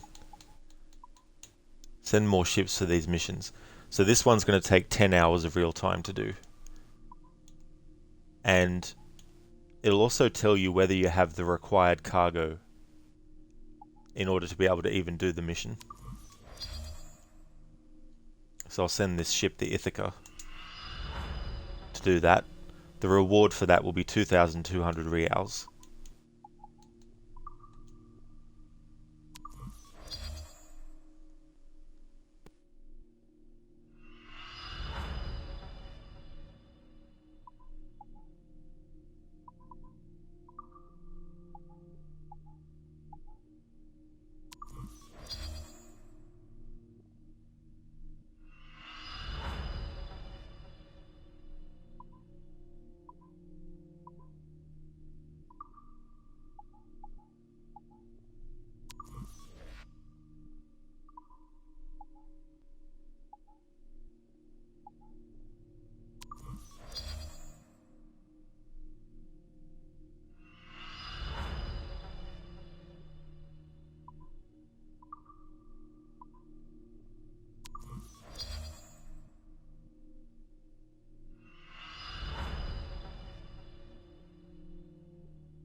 Alrighty, there we go. So I'll let those go.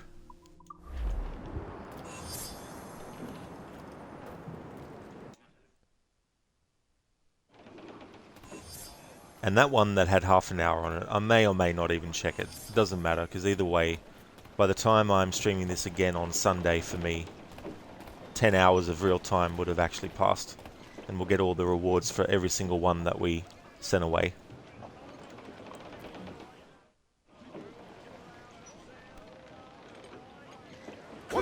off today, Captain. It's a fine day for any kind of mischief. What's your feeling? I'll make no secret of wanting to see the British brought to heel. If we can take their gold and put it to use ourselves, I'll be a happy man. Spoken like a true Welshman, Ade. And what's your aim? Master Kidd hinted at a prize he was eager to show me down in Tulum. Quite some distance, mind, on the Yaktan Peninsula. You trust him to play it fair? I can't be sure. He has a way of picking away at my conscience that gives me pause. I should go see him soon. So long as we take some prizes along the way, I'm sure the crew will understand. I'll set a course for Tulum.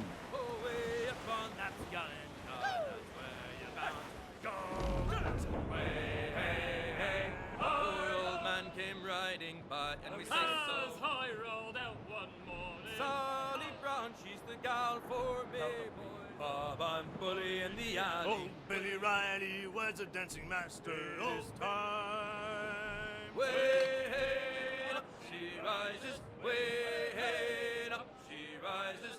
Way up, she rises. Early in the morning.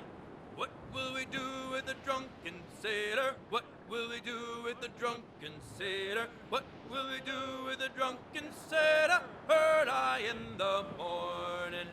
Way up she rises. Way up she rises. Way up she rises. Early in the morning. Put him in the scuppers with the hose pipe on him. Put him in the scuppers with the hose pipe on him. Put him in the scuppers with the hose pipe on him. Early in the morning. Way up she rises. Way up she rises. Way up she rises. Early in the morning. Put him in the brig until he's sober. Put him in the brig until he's sober. Put him in the brig until he's sober. Early in the morning. Way up she rises. Way up she rises. Way up she rises. Early in the morning.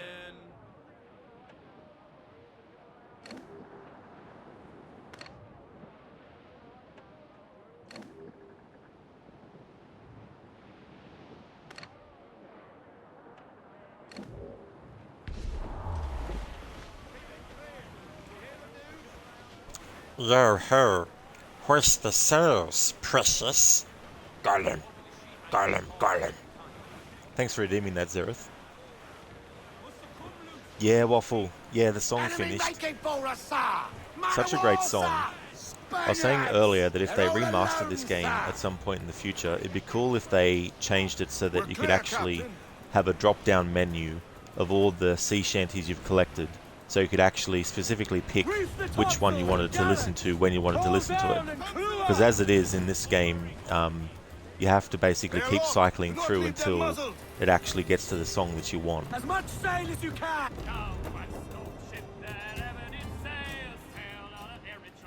Like if you press the right directional button, it'll pick the song. So in a remaster, if they made it that you held it down instead, that could give the option to have a drop-down menu to be like, right, I want to listen to Drunken Sailor, and then hold down the button, and then cycle down to Drunken Sailor, and then have it play.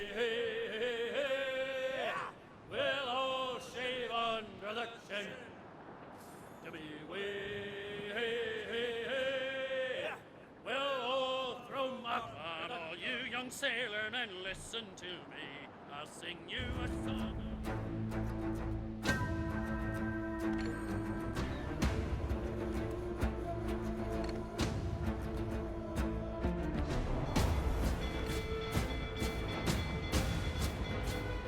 Fire!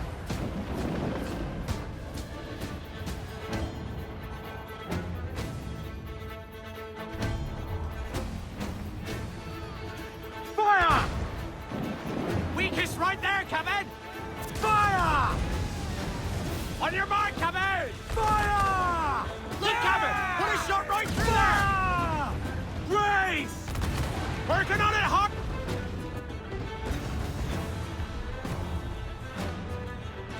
Fire! Trouble, Captain! Weakest right there, Kevin! Fire! Look, Kevin! Put a shot right through there! All in the stunsail!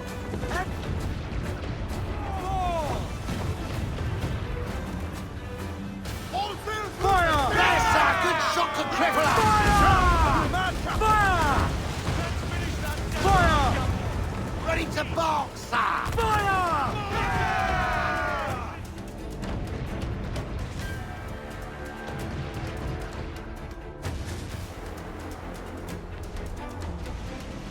Fire!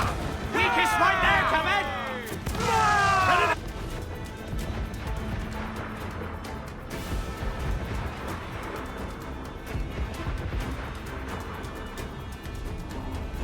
Goes the gallants and royals! Fire! Quick as he can, sir! Pull them in with a will!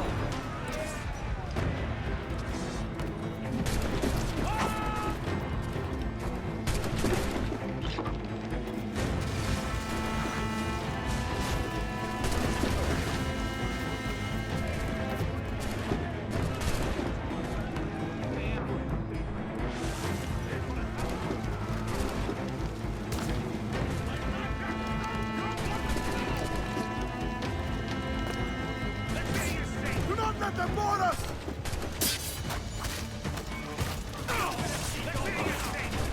Beat them back!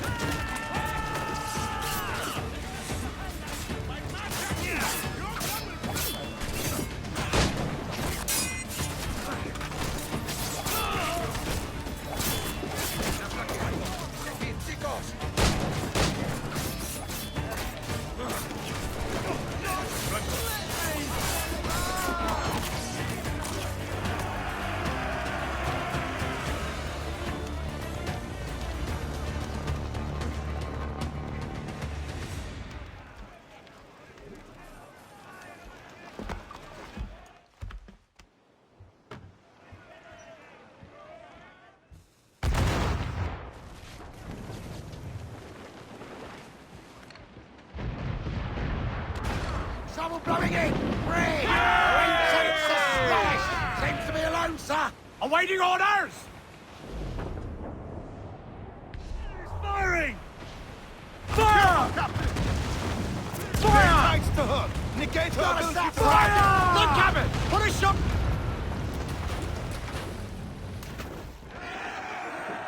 She's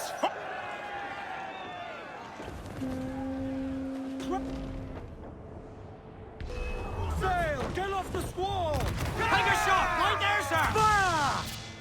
And close up! Eat her sticks! Fire! Reloading! Fire! Keep out of her way! They're awfully close, sir!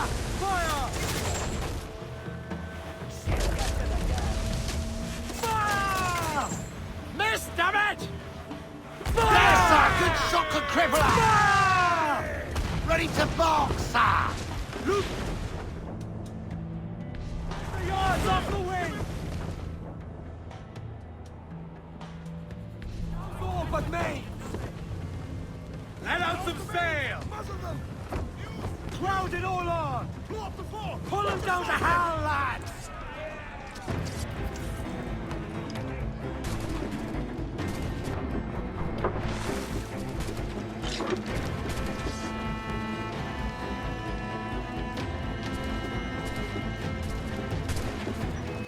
Para sangrar.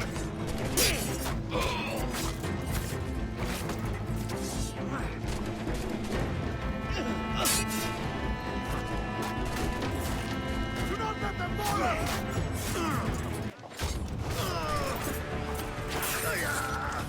Do not let them board us!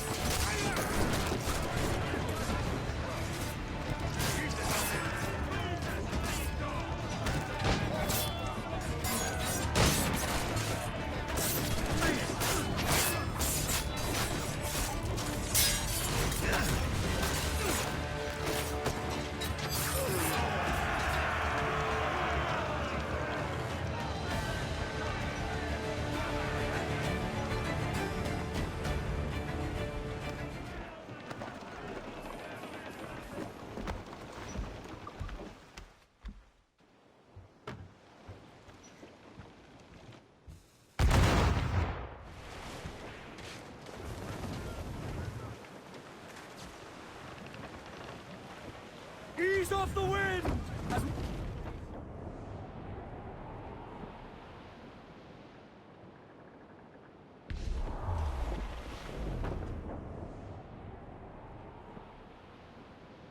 I don't blame you to want to get back into it, Waffle, for sure. Do you remember, what was the last game in the series that you played? Douse those men!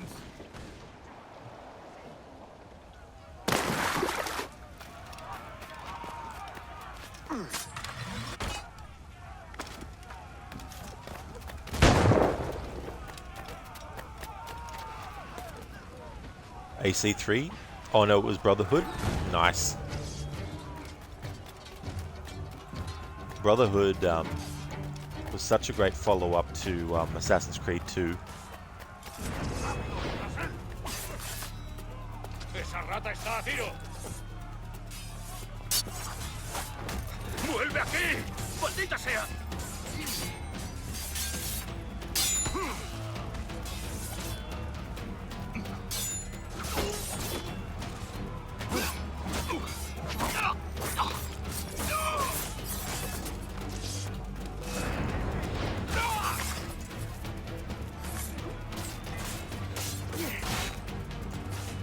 ¡Con esto caerá!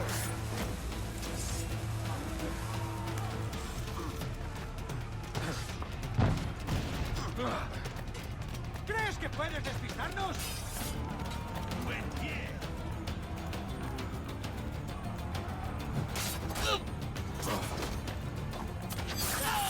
¡No nos rendimos fácilmente! ¡You are dead!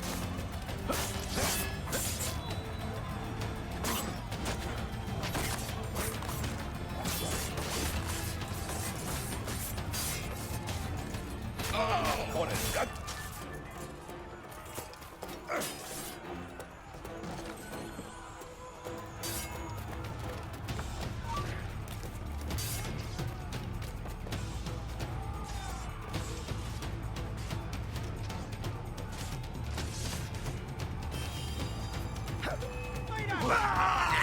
¡Allá va una granada!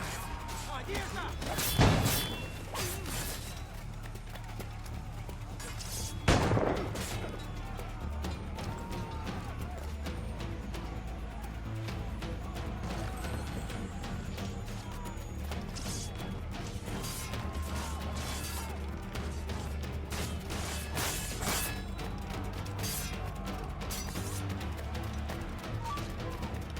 ¡Alto! ¡Quiero hablarte!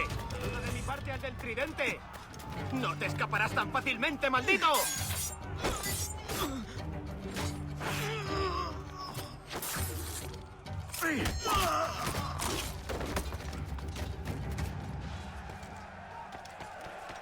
¡Tú, espera! Padre nuestro que estás en los tú, cielos. espera! Por favor, señor, no me lastimes. Déjeme vivir. Un buen hombre temeroso de Dios. ¡No escaparás tan fácilmente! ¡Alto! Pronto estarás criando malvas. He didn't get the memo that they'd already lost.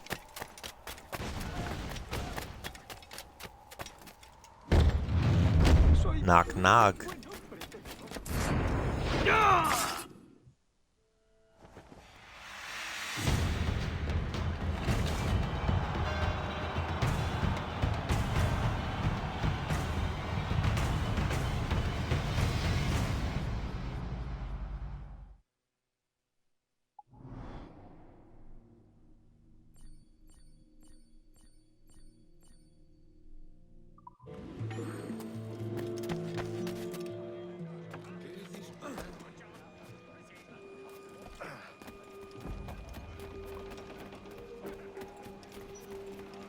Main!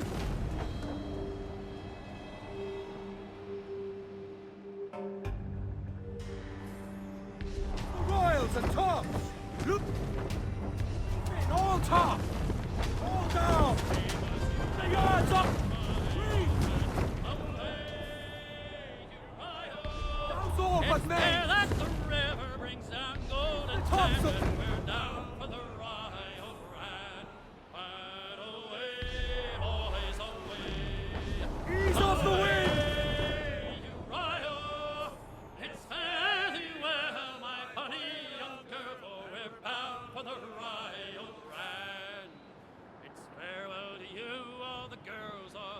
down.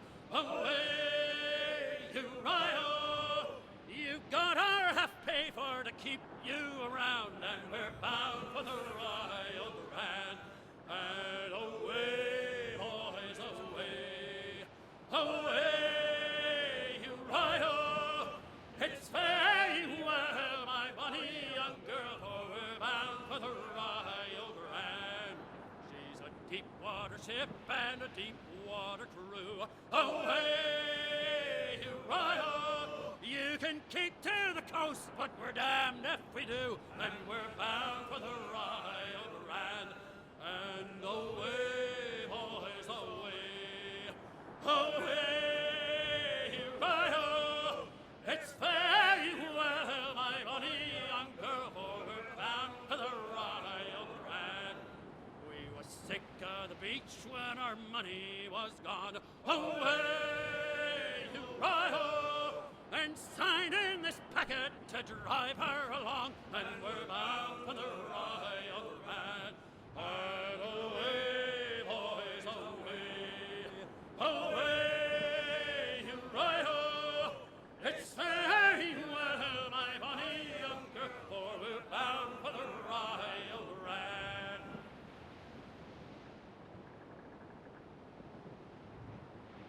I dreamed a dream the other night.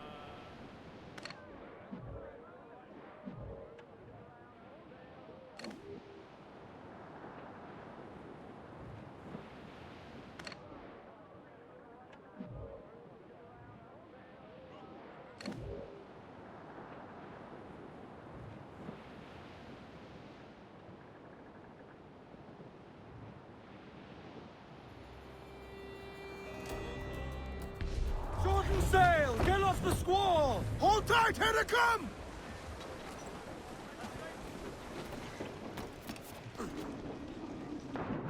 Captain's got the sea!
Captain, fancy to swim!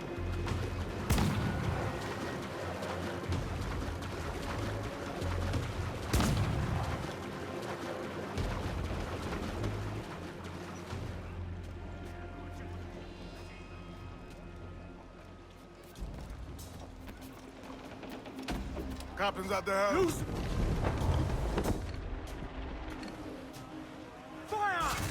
Ah! Beat the quarters! Awaiting your mark! Fire! Fire! Fire! Ready to fuck! Stunsail! Concentrate on the task! Fire! I've hit a star! Give me some speed! These vulnerable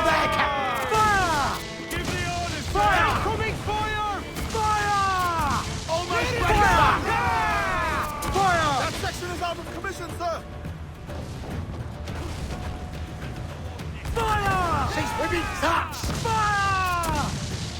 Fire! Look, Captain, the whole place shut down! Fire!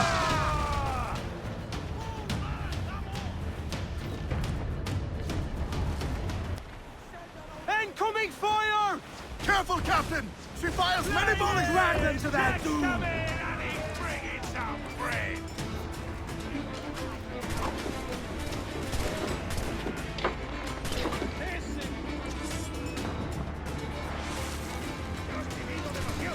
¡Te sacaré las tripas!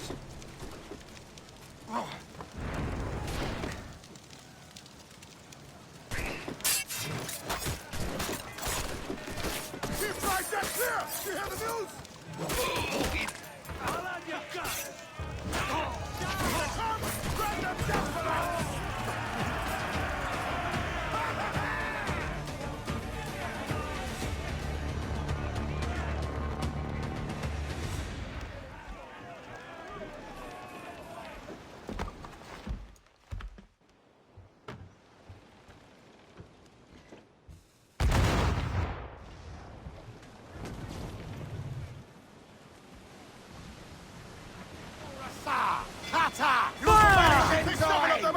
Damn! Got the angle wrong. Ready?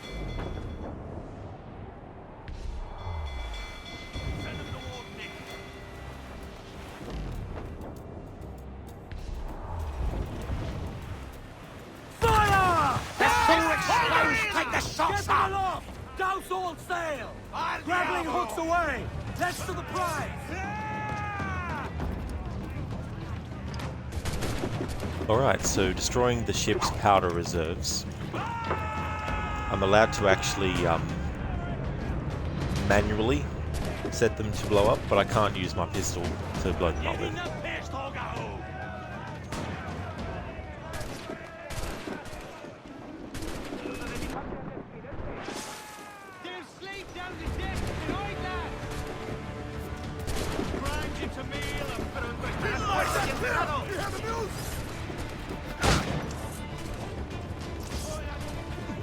Keep my deck clear! You hear the news?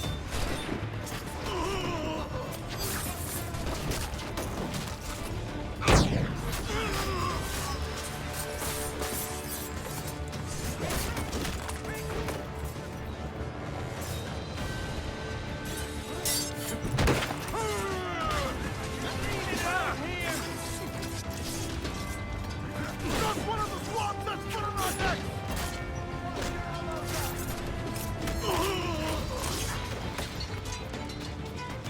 I've got the clear shot!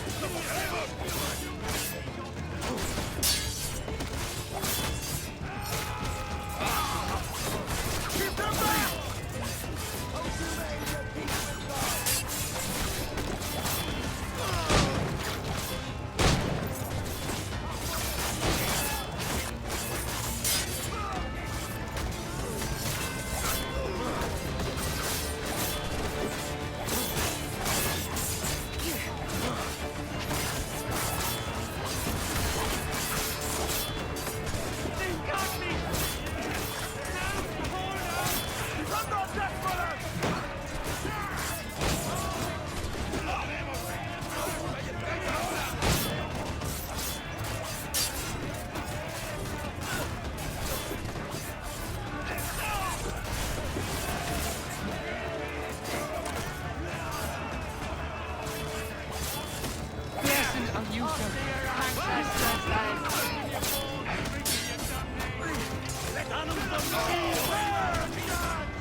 Hello there, Lidus. Thank you for leaving the lurk. Hope it's been going good, dude. I am, thanks. Yeah, things are going well. Had a good Saturday. In about 7 minutes, it's going to be Sunday here. But it's going well. How about yourself?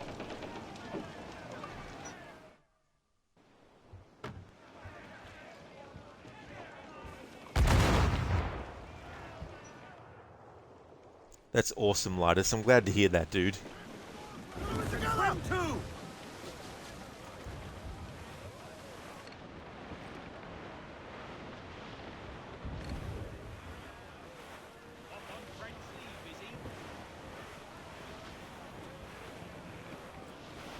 To larboard, sir! Oh, don't just hear the old man say, goodbye, fare ye well, goodbye, fare ye well. Oh, don't just hear the old man say, hurrah, we boys, we're homeward bound. We're homeward bound to Liverpool town. Goodbye, fare ye well, goodbye, fare ye well. Where all of them duties, they will come down. Hurrah, we boys, we're homeward bound. Hey there, Ronnie. Welcome back to the stream. Good to see you. Hope you had a good sleep since the last time you were in the stream. 8 hours and 45 minutes later. It's been busy, but you're like, okay, no more pending school shit. Well, that's great though too, to not have any of that. At least then you have a bit more spare time up your sleeve, hopefully. Brace yourselves for That's where the ball's going! Incoming fire! Frigates! Spanish ensigns! Seems to be alone, sir! It is firing! Race!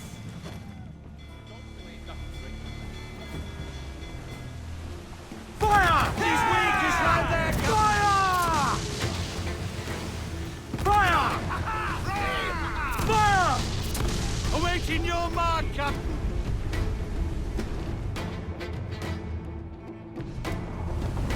Raise for instant damage!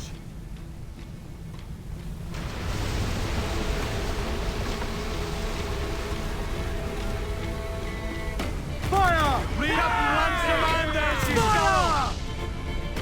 Fire!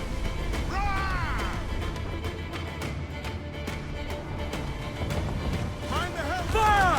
We've a dealer there, lad, but we'll all... Fire!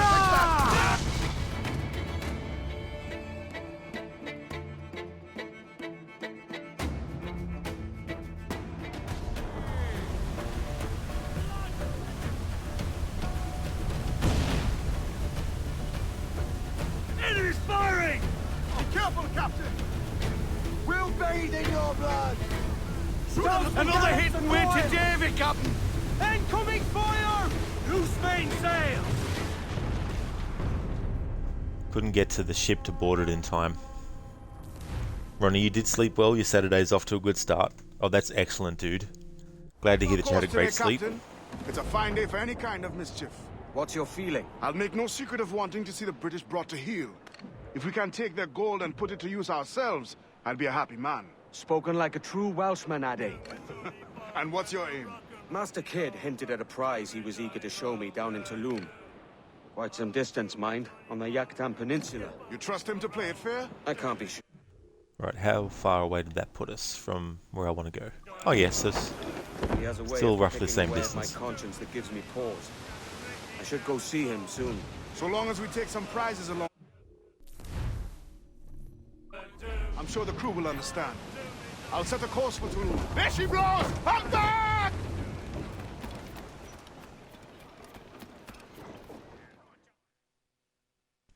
May as well collect on that Kenway's Fleet mission that just finished.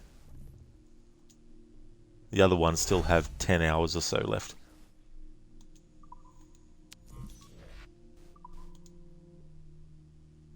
So this one has 5 hours and 28 minutes of real time. This one has 8 hours and 32. Same with that one. 5 hours and 27, 7 hours and 27, 7 hours and 28, and 7 hours and 28.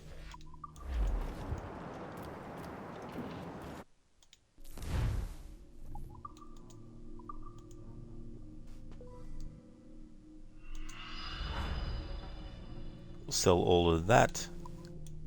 and sell all of the rum. Luigi McLovin, thank you so much for the raid, and also thank you for the follow as well. Welcome to you and to your raiders. Welcome to my annual 2023 playthrough of this game, doing a limits challenge.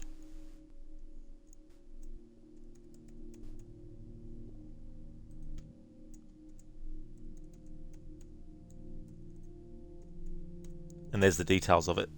Welcome on in. I hope you're having a good one.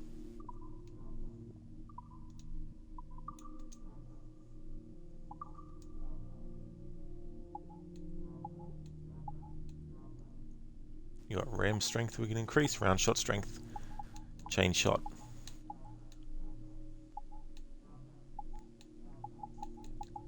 I think I'll wait a bit before upgrading anything else until we've got more materials.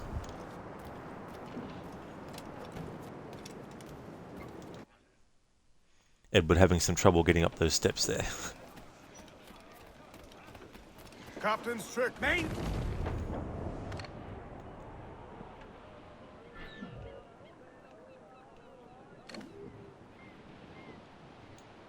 Hey boys.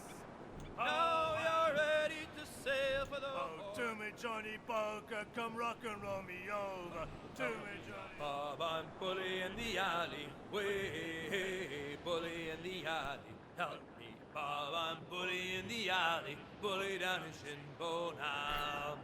Sally is the girl that I love dearly. Way, bully in the alley. Sally is the girl that I spliced nearly. Bully down in Shinbo now. Help me, Bob, I'm bully in the alley. Way, bully in the alley. Help me, Bob, I'm bully in the alley. Bully down in Shinbo now. For 7 long years I courted little Sally. Way, bully in the alley. All she did was dilly and dally. Bully down in Shinbo now. Help me, Bob, I'm bully in the alley. Way, Muzzle that duck, man. Give me some. Help me, Bob, I'm bully in the Alright, so we're in this sequence. Sequence 4, this memory.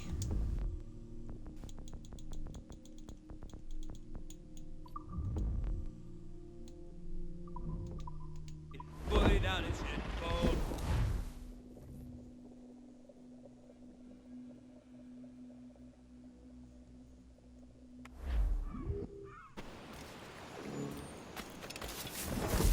Alright, so optional objectives, knock out assassins and loot treasure chests.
Ronnie, you need to get a little caffeine on board before heading back to Russia.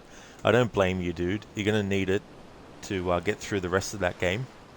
But you've got this. You'll be able to get through it.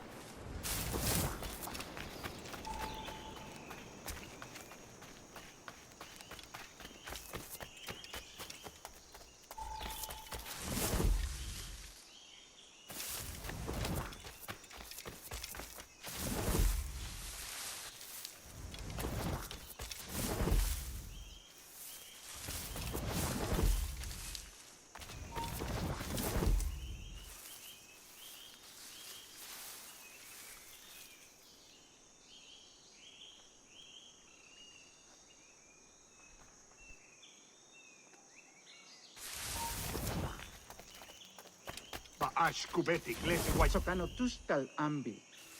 Keshma uyoheleti.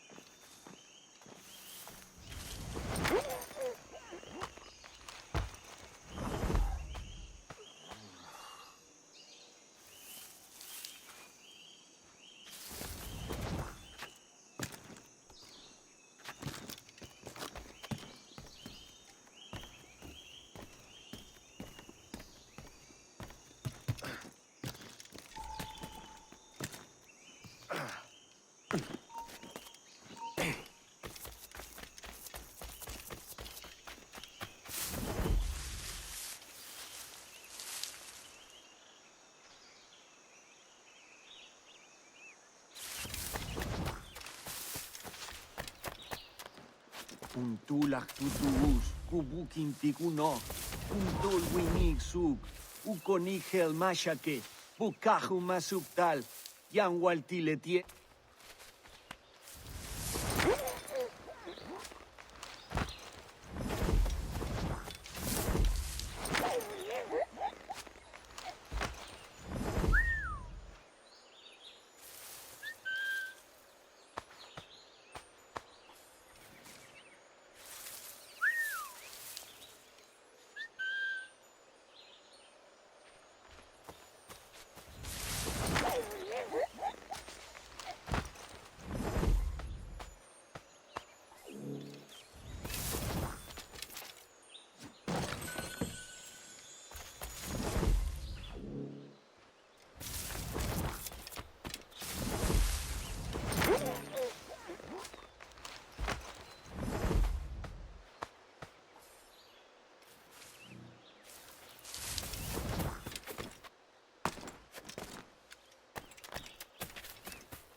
Hello there, Godfather.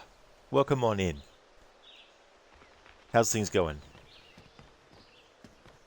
Hey there, Luigi. Thank you so much for the raid and also for the follow. Yeah, sorry about that, Luigi. It's something that I've had to put in place through past bad experiences. So it's one of those cases where some people have ruined it for people who are genuine. But thanks for having the patience to wait until the 10 minutes.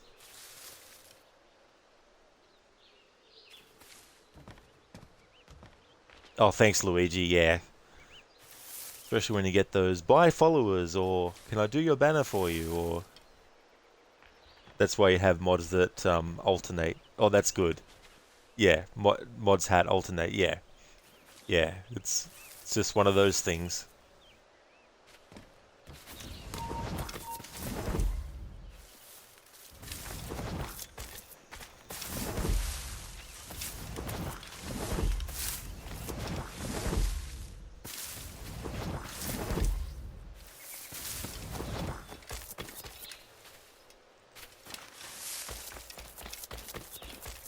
Alright, so there's one more chest I have to loot as part of the optional objectives.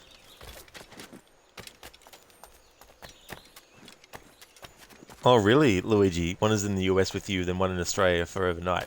Well, that's actually a good way to do it, because then that way your bases are covered then. Definitely would be a big help.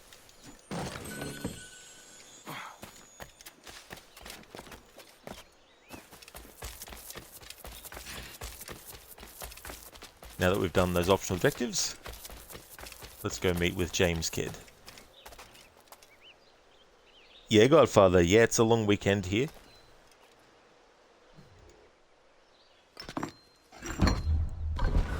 We're on to something. I can feel it.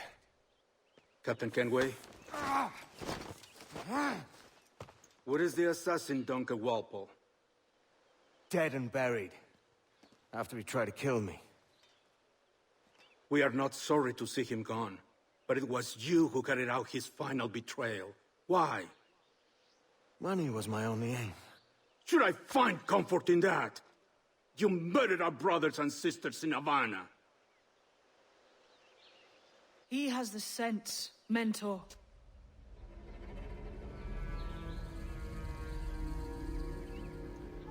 James tells me you treated with the Templars there. Did you see the man they called the Sage? Aye.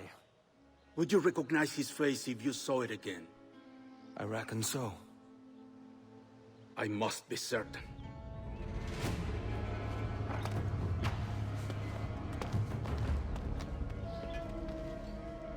Not a word. Come on.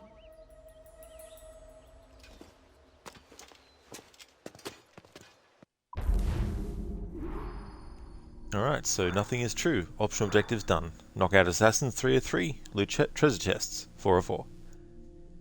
Yeah, Luigi. I didn't play this until 2016 because even though it came out for the Xbox 360, I decided that I wanted to wait until I had an Xbox One, and I finally got one in 2016 and got this game.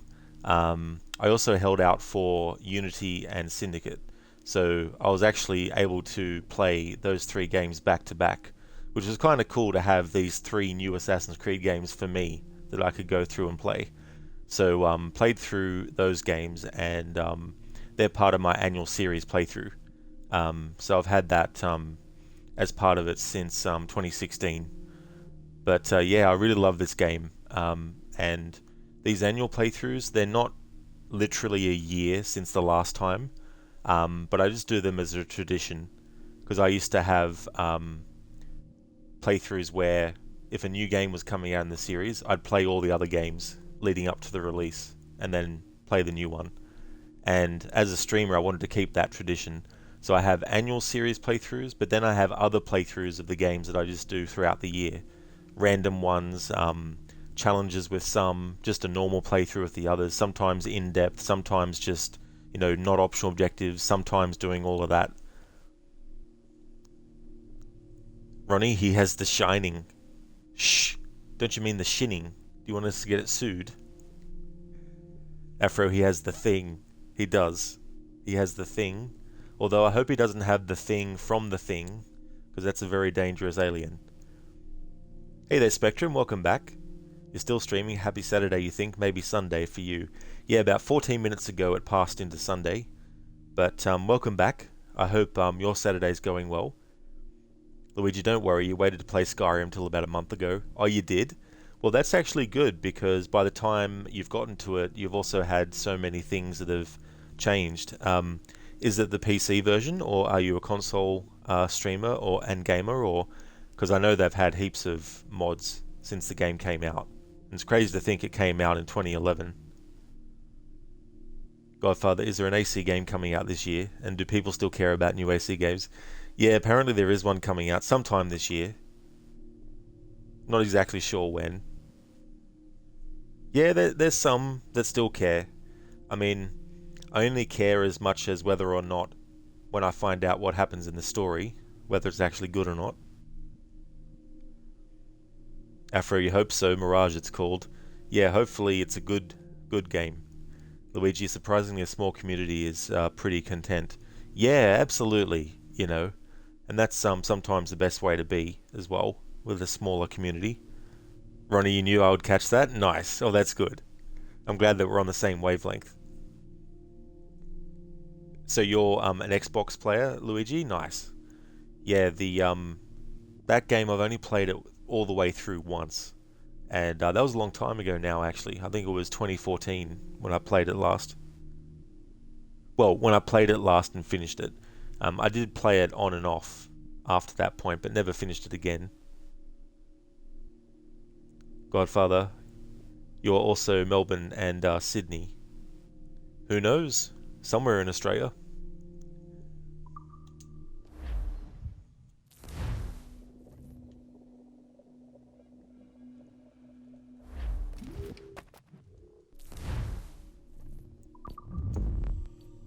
Progress tracker. Alright, so I couldn't read it at the time, but nothing is true. Finding himself in a village crawling with men and women who would not appreciate his presence, Edward sneaks through an assassin village to locate Master James Kidd and the sage's buried secret. Edward and James's search for the Mayan temple for clues about the sage's identity. Luigi, it's the game that has carried you to affiliate. Oh, that's good. Congratulations on that. For sure. That's great that you reached that level. Me blind and backwards into this mess, kid. Who the hell was that jester back there? Atabai, an assassin, and my mentor. So you're all part of some daffy religion? We're assassins and we follow a creed, aye. But it does not command us to act or submit, only to be wise. Oh, do tell. I'd love to hear it. Nothing is true. Everything is permitted. This is the world's only certainty. Everything is permitted. I like the sound of that. Thinking what I like and acting how I please.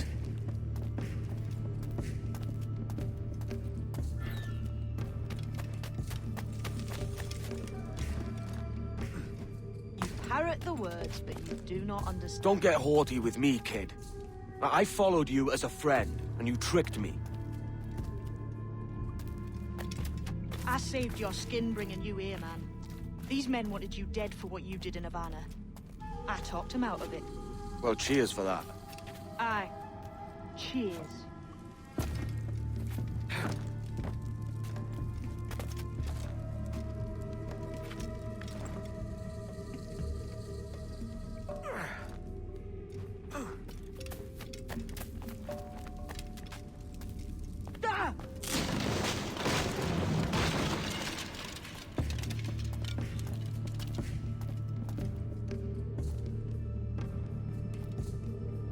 Forward's blocked.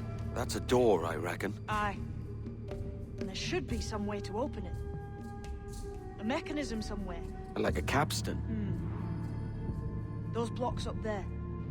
Try moving them.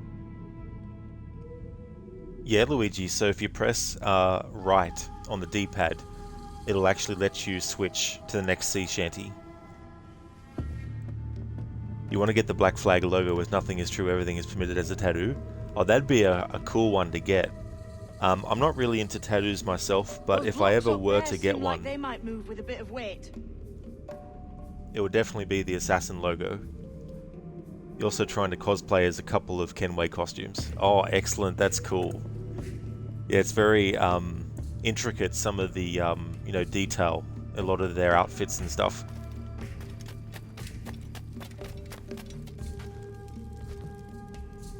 to celebrate this game's 10th anniversary, and in the other games that I play, I'm having the characters wear the Edward Kenway outfit, and it's interesting to see different characters wearing it.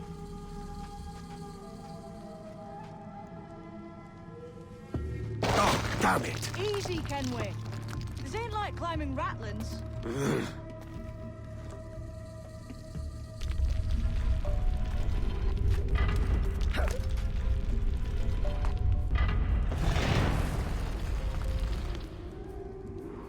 So it's you lot them Templars have been chasing then? Until you came along and mucked things up, it was us chasing them. We had them running scared. They have the upper hand now.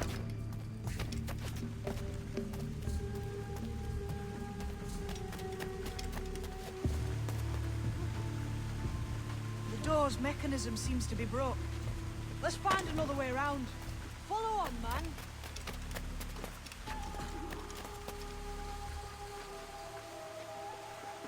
Luigi, you're mixing the pirate cloak with the pirate captain.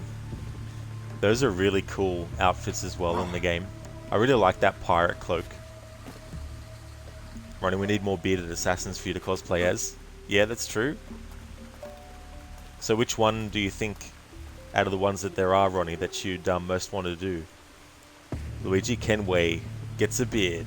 Yeah, could you imagine Kenway with like a full long beard? Ronnie, a little bit, but not Santa level beard. I gotcha. Yeah.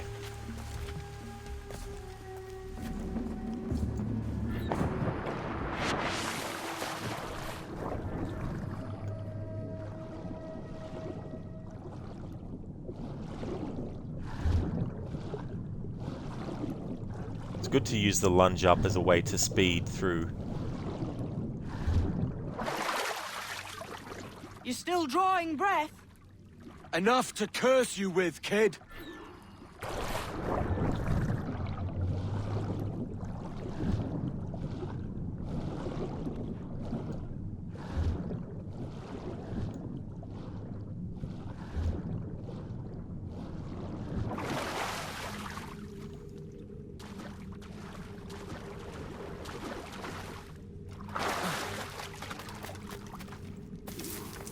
Must be a great treasure beyond. Treasure?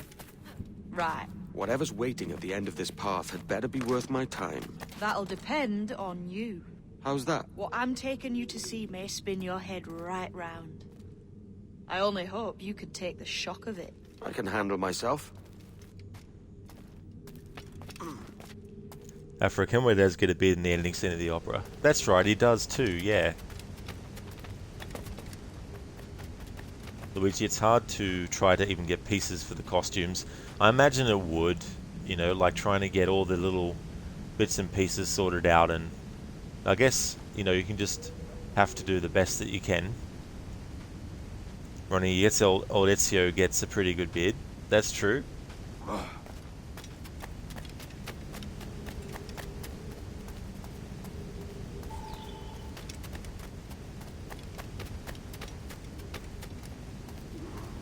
Is this it then? The grand prize your mentor asked me to see. Looks nothing like the man they called the Sage, I'm sorry to say. Keep your trousers tied up. We've one more riddle to solve. These statues are like the ones we've seen before, but with pictures carved on. There's pictures carved on the floor as well, but none of the same sort. There's a correspondence there. But what? Not sure that belongs there.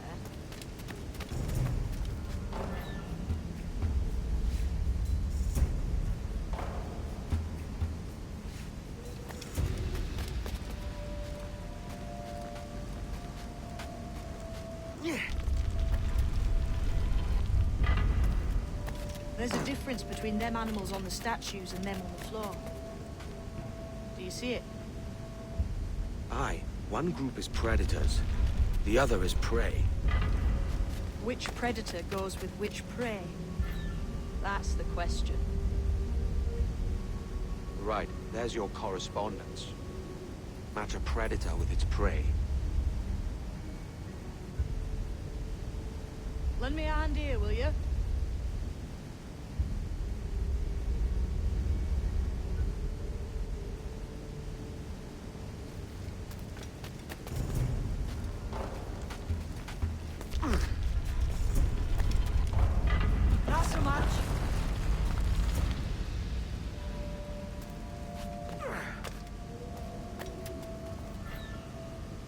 Lend me a hand here, will you?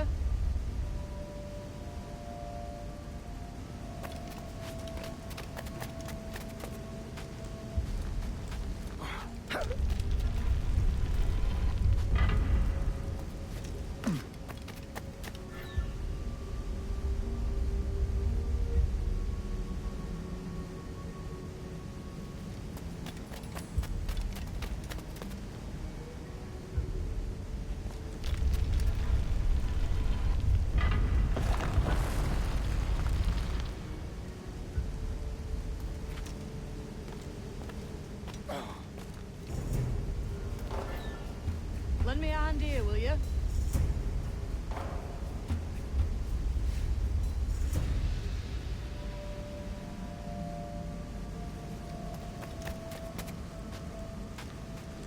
Oh yeah, Luigi, that's fair enough, you know, it's good to sort of like pick a character that you really, really want to do.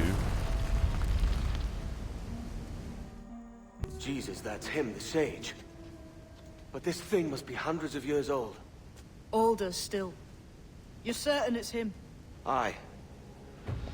It's the eyes that mark him. Did the Templars say why they wanted this sage? They drew some of his blood into this small glass cube. Like this one? Aye. They meant to ask him about the observatory too, but he escaped. Huh. We're finished here.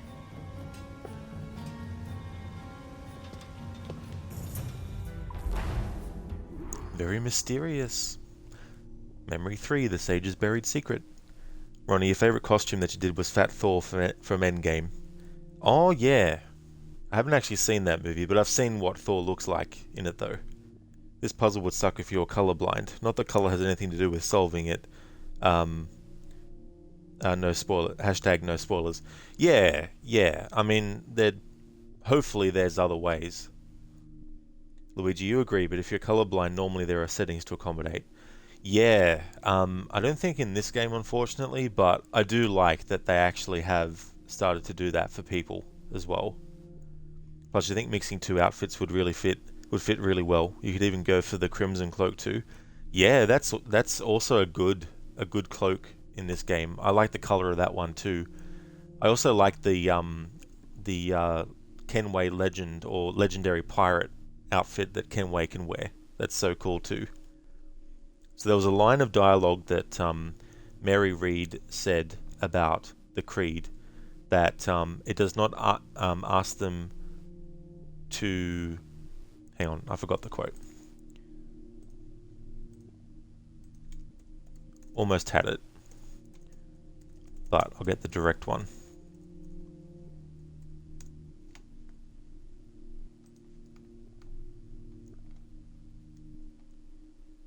I think it was like, doesn't ask us to act or submit, but to be wise.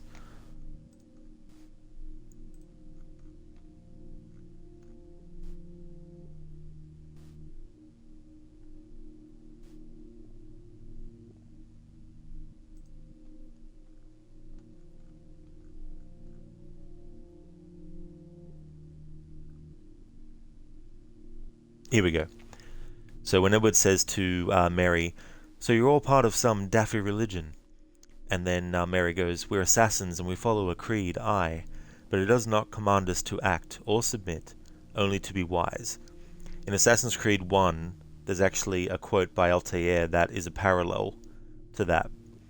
And it's something like, "I understand now that our creed does not command us to be free, it commands us to be wise." So it's not 100% the same, but the concept of having a creed that asks its followers to be wise and not to, force them to do something, but also it's an irony. It's one of the ironies of the creed.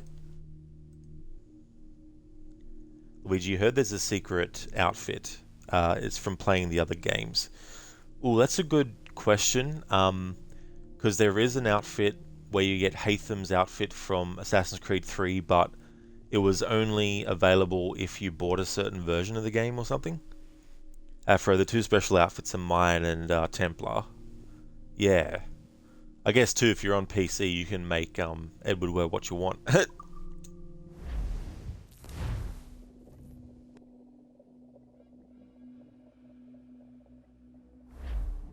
What the hell did I just see back there? Jim! Quiet. The statue in the temple. Was that the man you saw in Havana? Spitting likeness, aye.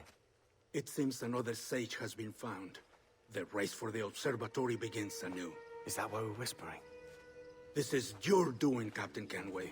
The maps you sold to the Templars have led them straight to us. And now the agents of two empires know exactly where we operate. Leave this to me, Mentor. They have taken Edward's crew as well. I wonder what their lives are worth to him.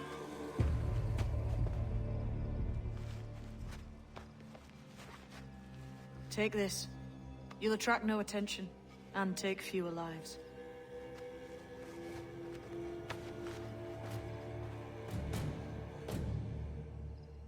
Use them darts on this one coming now. Quick!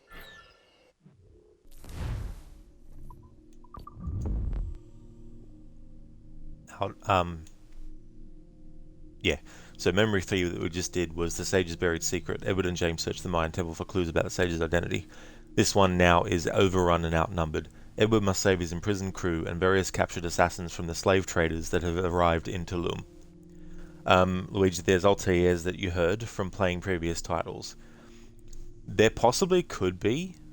I have to actually check on that, to be honest. Afro Arno looks the best in Edward's outfit.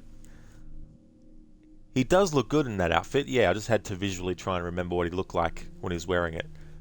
I think it suits Jacob quite well also. Alright, so this mission requires me to use weapons that I have listed as weapons I can't use for this playthrough, except when optional objectives require that I actually have to use it. And these blow darts are an example of that. Quiet and effective, see?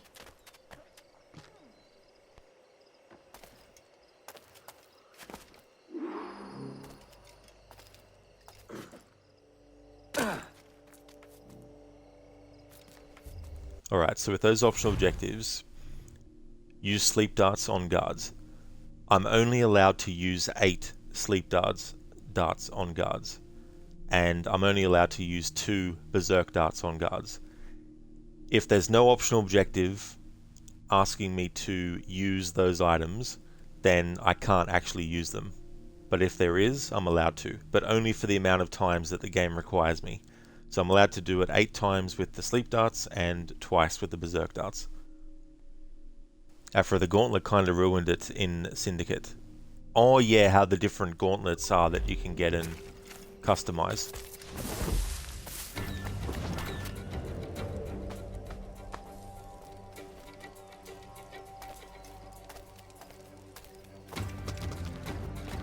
You've seen this temple here? It's massive. Aye. I'm wondering if it's full of gold and jade and the like. Has to be, don't it? Where else would the Dagos get it? They're pulling it down to the ground, aren't they?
Many thanks, but no forgiveness.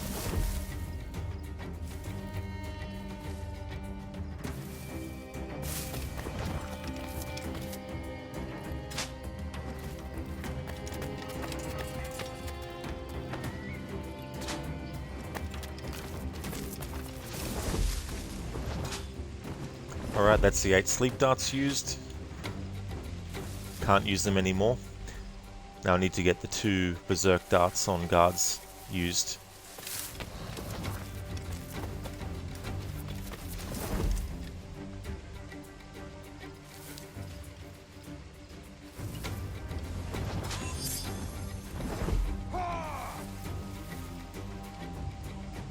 Got to watch out because they can also kill the prisoners. Afro, now say that 3 times quickly. Sleep darts on guards. Sleep darts on guards. Sleep darts on guards. Sleep darts on guards. Sleep darts on guards. Sleep darts on guards. Luigi, the game glitched out on you in this mission where it didn't complete the sleep dart objective. Oh, did it? Oh, bloody hell. I hate when stuff like that happens. You're going to head to bed, have a nice stream. Thank you so much, Luigi. I definitely will. Thanks again for the raid and the follow earlier. I really do appreciate it. And here's a shout out for you as well.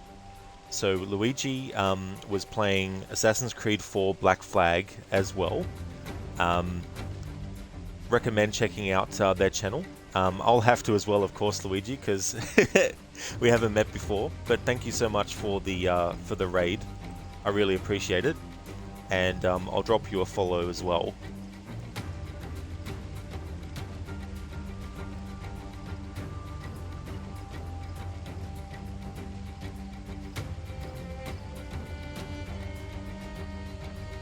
Nemesis, wow, right, almost 10-hour stream.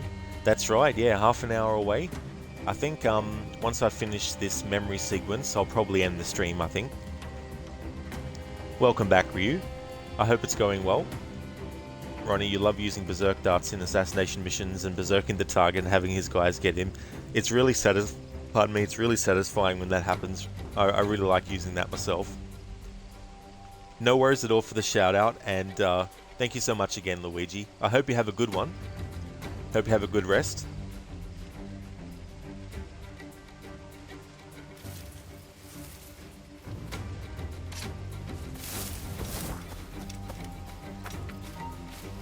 Stop, I tell you!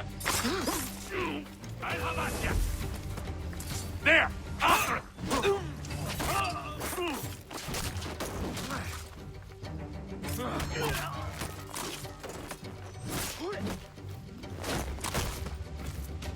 It was a slaver who brought these soldiers. Lawrence Prince himself. Ease off, mate. You ain't got nothing on us. Plague and perish if this ever happens again. Oh yeah, Nemesis. I'll be staying up for much longer after that though yet. I'm a night owl. It's about 20 to 1 AM.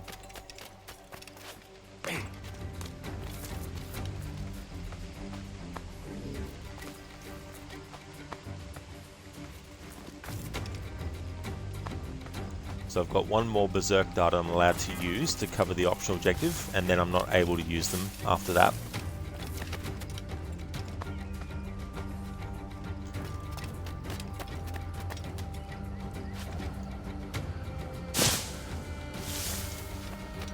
Death and disease to these slavers.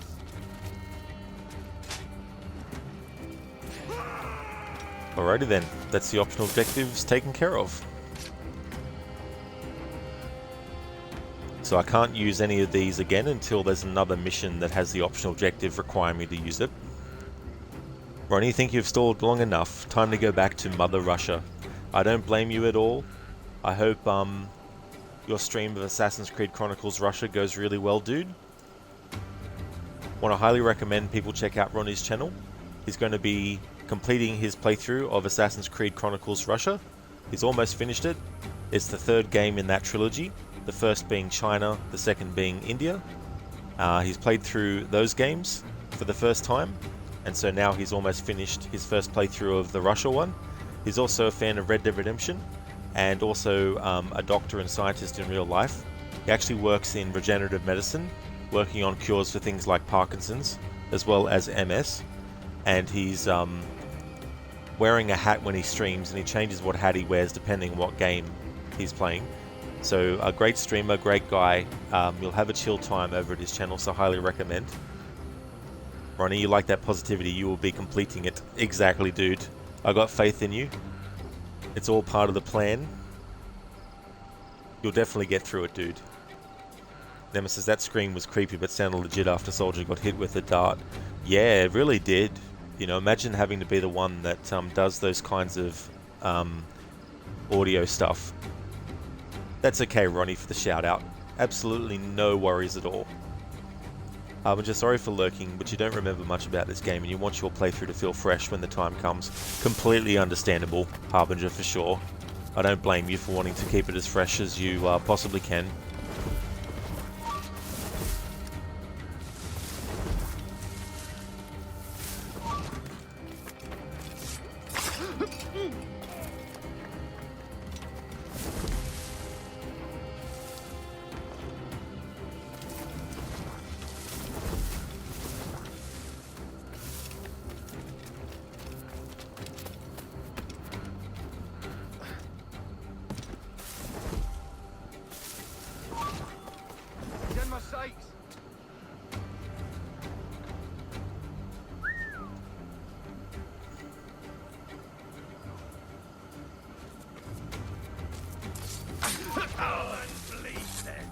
I've got a deadline on him!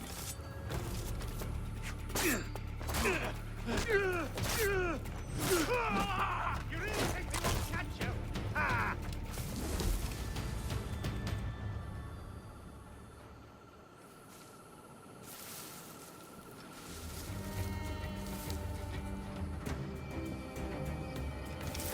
I may thank you later, if you manage to live through this.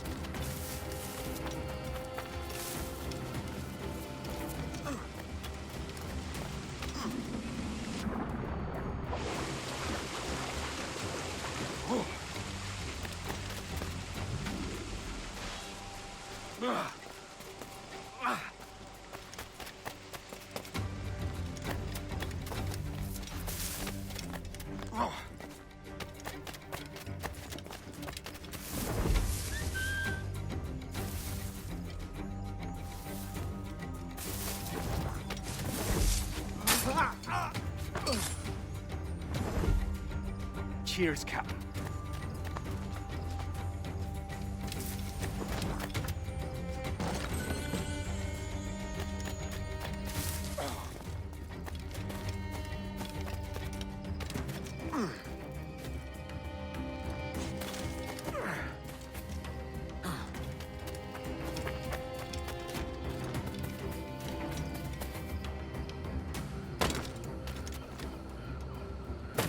Who's this Dutch fella that throws the sourpuss he is? Slaver named Prince. I'm told he has a letter of marque from Governor Hamilton, and that we're to afford him every courtesy. That's a queer combination.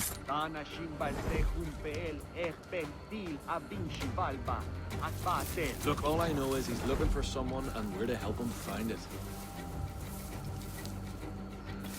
Stop him! I've got a clear shot! No! So in this playthrough, I'm also not allowed to use Human Shield. Was it Harbinger 2014?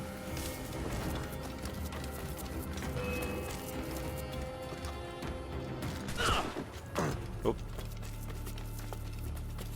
Yeah, this guy is asking to be killed, it seems. What? We've a bush snake! Your life's at an end! He's trying to give us the slip! I like that he shoots at the... He shoots downwards and still manages to kill me. I mean to shoot me. Alright, so knocking enemies off of things, as long as I have the hidden blade equipped, it doesn't matter if the enemy gets knocked off of something. Is it out of kindness you do this? Or guilt? It's just too finicky otherwise.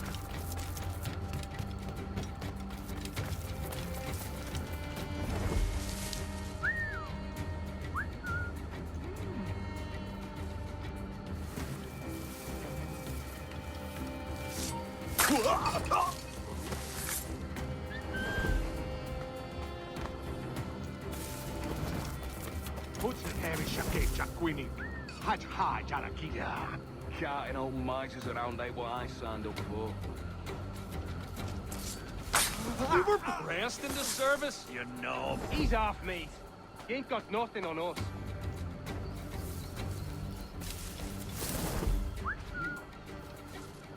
It really is Nemesis. Everyone did such a great job. Plus the writing is amazing as well.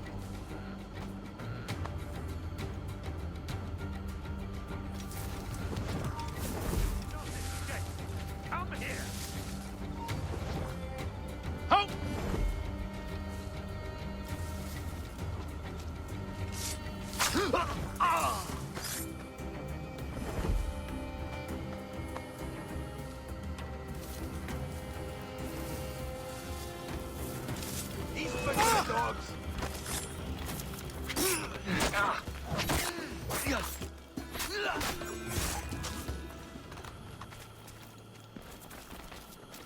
Alright, they're all rescued. Who's out there? See that mangy old codger? He's a Dutch slaver called Lorenz Prins, living now like a king in Jamaica. Bastard's been a target for years. Bloody hell, we nearly had him. By God, you bravos are a cheery bunch, eh?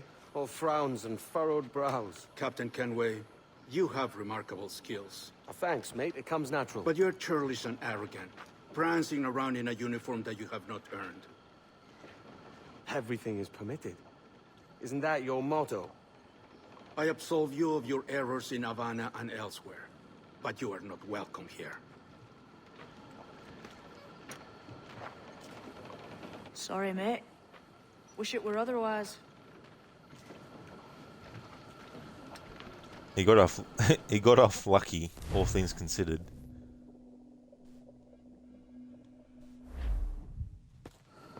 Cheery bunch of mates you've got. You deserve scorn, Edward. Prancing about like one of us, bringing shame to our cause. And what is that? Your cause? To be blunt, we kill people. Templars and their associates. Folks who'd like to control all the empires on Earth. Claiming it's in the name of peace and order. Sounds like to cast his dying words. You see? It's about power, really. About lording over people. Robbing us of liberty. That another message from one of your friends? Aye. I'll show you.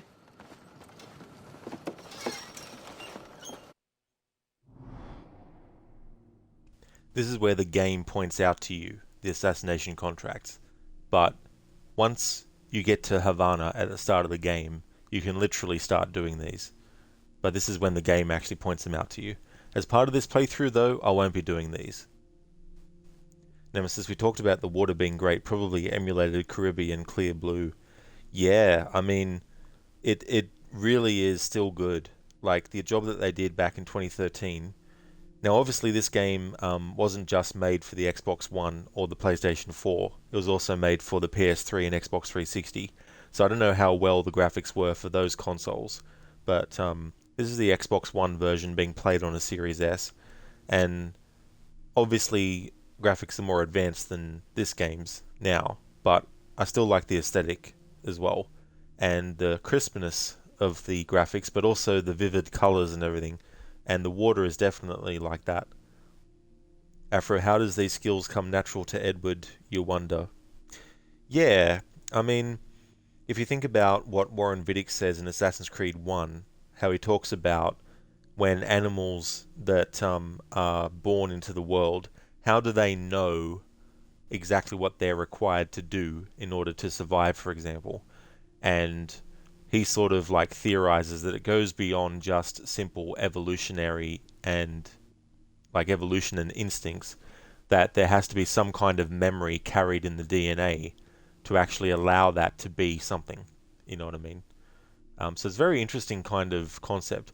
So I guess in one way you could say that it's in the genetics of Edward to actually be skillful at these things. And as Mary said to him earlier, you know, for some people it takes years to tease out the abilities that he has, whereas for some people it's as easy as just breathing and all that kind of stuff.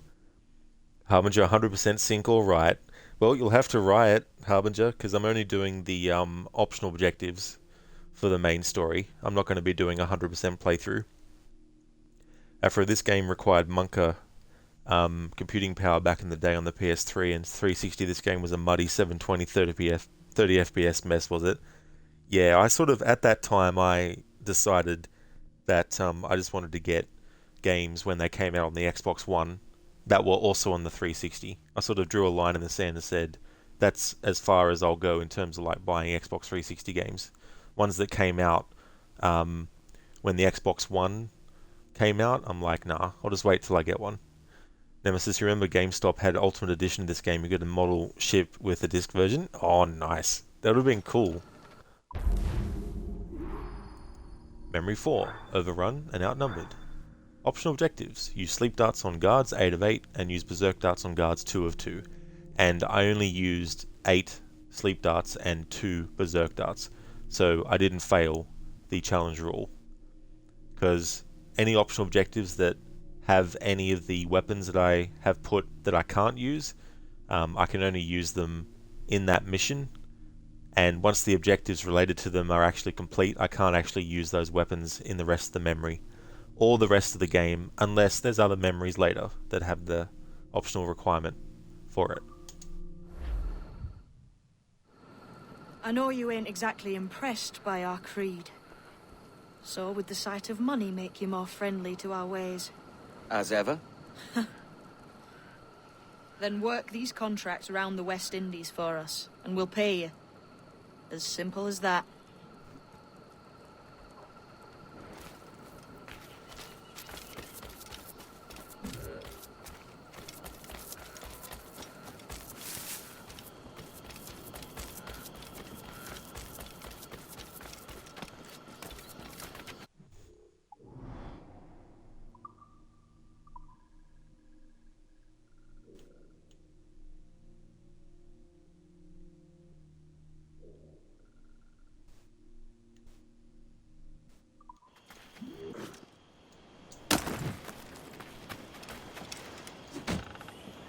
Pop.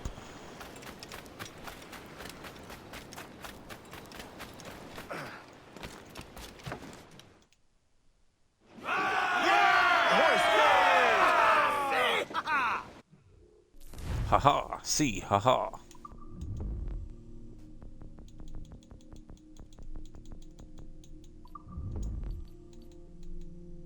Alright, so that's all of sequence 4 done.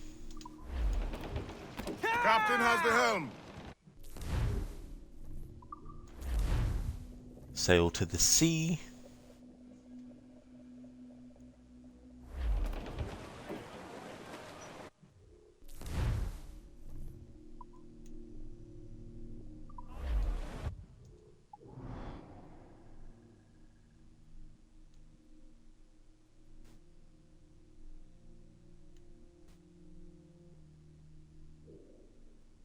Alright, so that's where the next sequence starts up.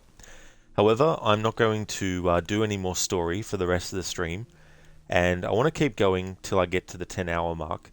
So that'll be a good opportunity to actually go around and fight some more ships and build up some more materials and stuff.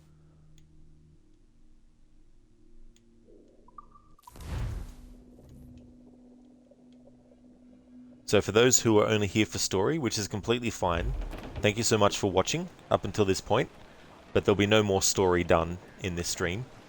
But thank you so much for watching, and for those who would like to stick around, I'll go around and do some ship combat and get some materials. I don't want to upgrade the jackdaw to full, because that also means going around to the secret locations and getting the actual plans for the upgrades, because not every single upgrade is available to you just simply through materials and money. Hey there, Tall. How's things going?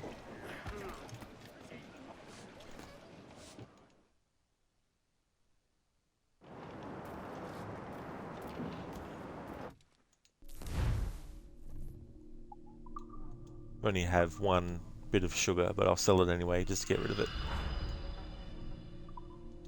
Alright, so I think what I want to concentrate on with materials is metal. We only have 66 of metal at the moment. Alright, so hull armor is going to be good. So I need 100 metal for that.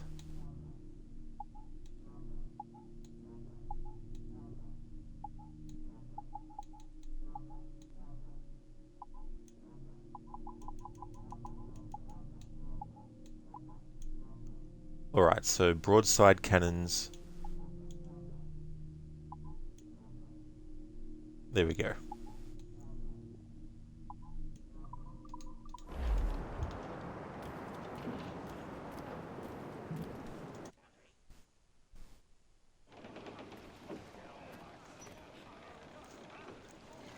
Ah, take his sugar, not mine. Take mine, and there will be consequences. Thanks for redeeming that, Zereth. Absolutely tall. Doing a limits challenge. However, this will not be the only playthrough of this game this year. I'm actually going to be doing multiple to celebrate the game's 10th anniversary.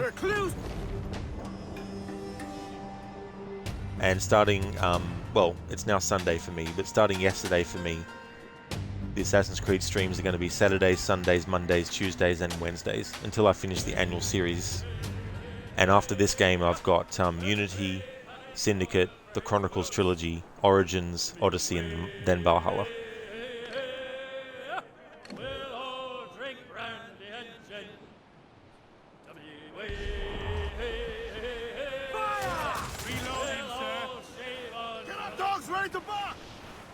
Ready to fire, sir!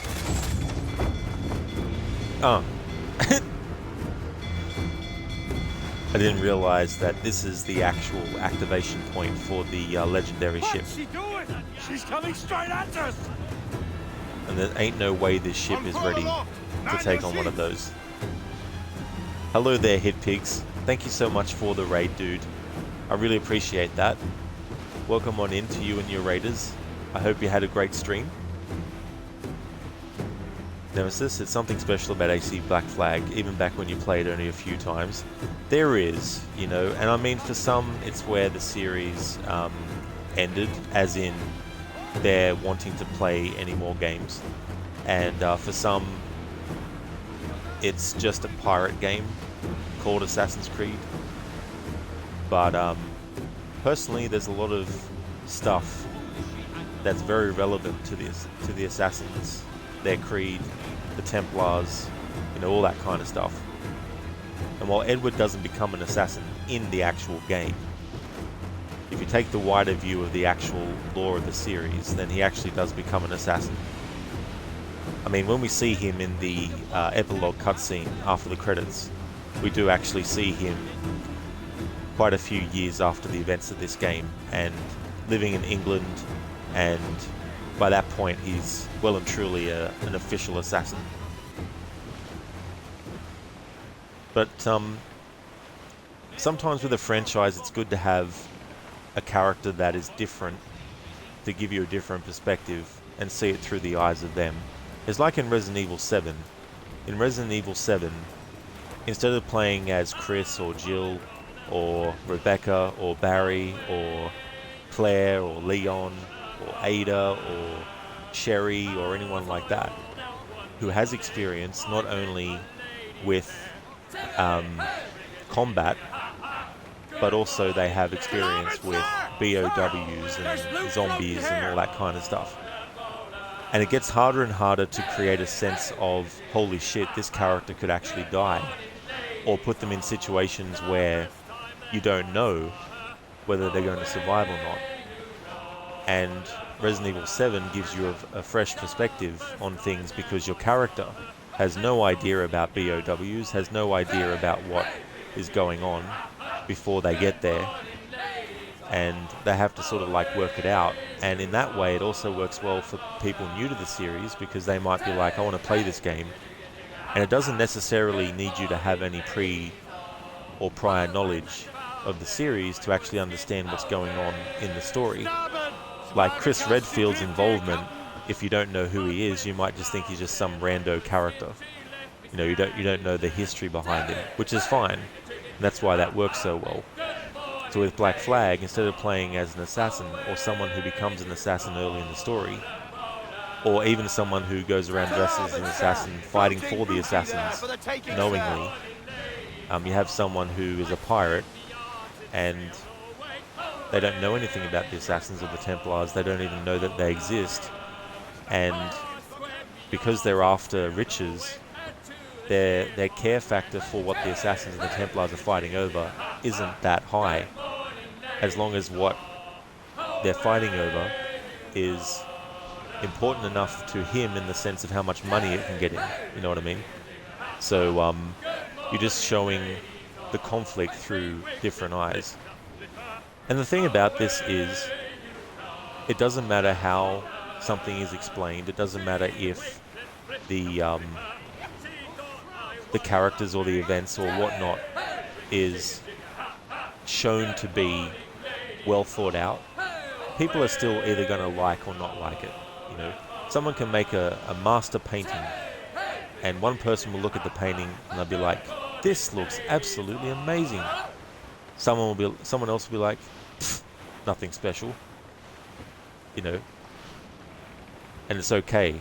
You know, so it's okay in the context of Black Flag and the wider Assassin's Creed series if you don't like it, even if there are things in it that are related to the Assassins and the Creed and do bring up a lot of themes and things that are actually part of the series. It's okay not to still not to like it. And it's like when someone says in a story that, oh, this is the motivation for why the character did it. That doesn't guarantee that the person who didn't like the character is all of a sudden going to change their mind just because they find out that there's something more to the character than what is on the surface. They're still going to just judge it the way that they have, and that's fine too, as well. Ah, hit pigs. Welcome. Just remember to keep my sugar precious. Gollum, Gollum, Gollum.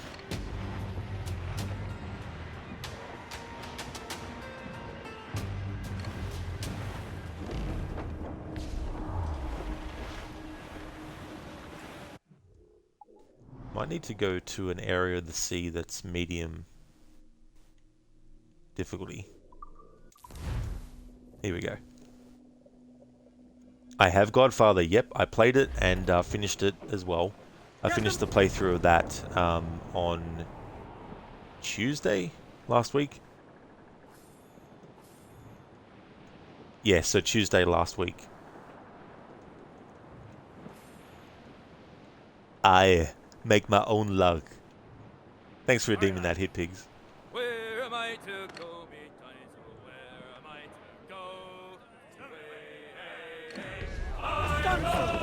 to go? Oh, where am I to go, me dinosaur? Zereth As Ino.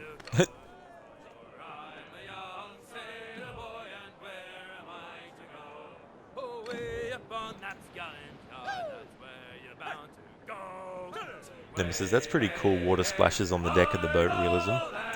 Yeah, especially when there's like high waves and especially when you're going through the rogue waves as well.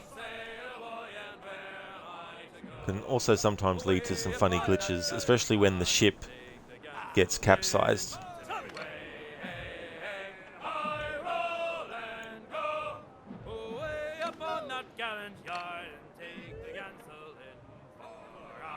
Alright, let's see how we go against this ship.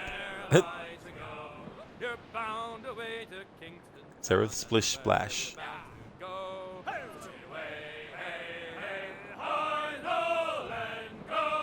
You're bound away to Kingston Town, that's where you're bound to go. It's there!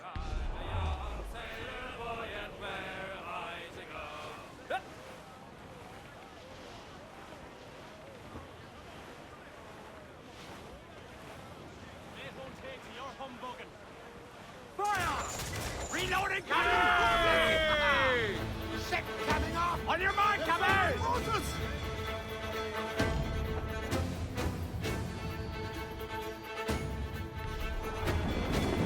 Fire! Look, well-placed shot there! Fire! Their firepower Ready is to great! box, Keep the sir! distance! Fire!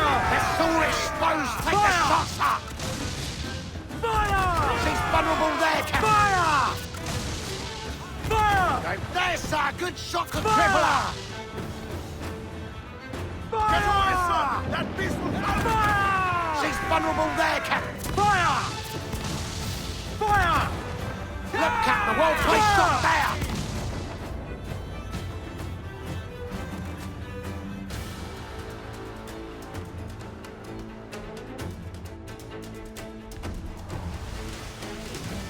Fire! Fire! It's all exposed! Take the shot, sir! Ready to fire, sir! Cannon ready! Fire! Fire! She's vulnerable there, Captain! Fire! Fire! They're all exposed! Take the shot, sir! Mortars, get away! There, sir! Good shot to cripple her!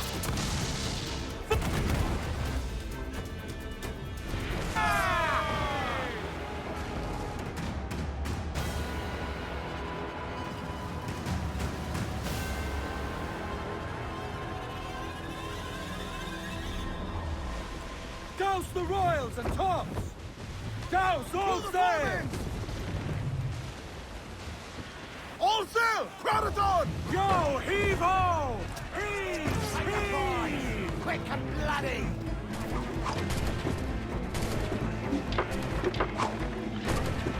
Hey, Mortal!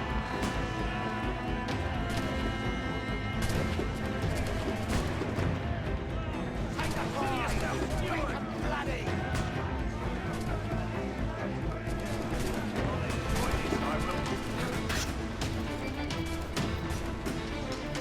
Take the fight to them!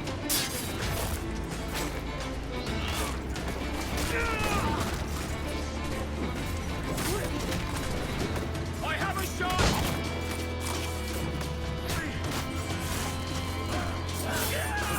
After the blaster!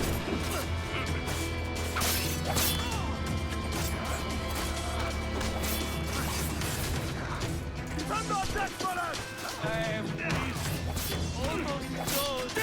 Ready, Mikau! Get enough for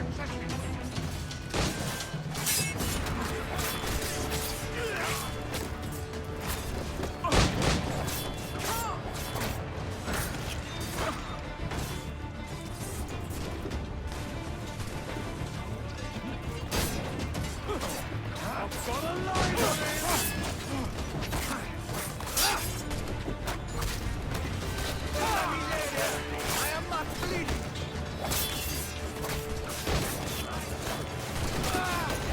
I have been eaten! Per la miseria! I am not bleeding! I have been eaten, Don Miguel!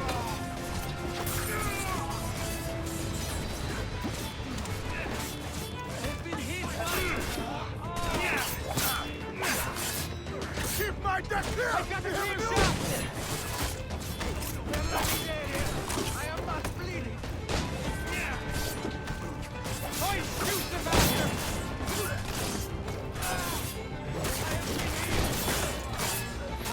Per la miseria! I am not bleeding! I have been eaten! Per la miseria! I am not bleeding! Don't give me my sight!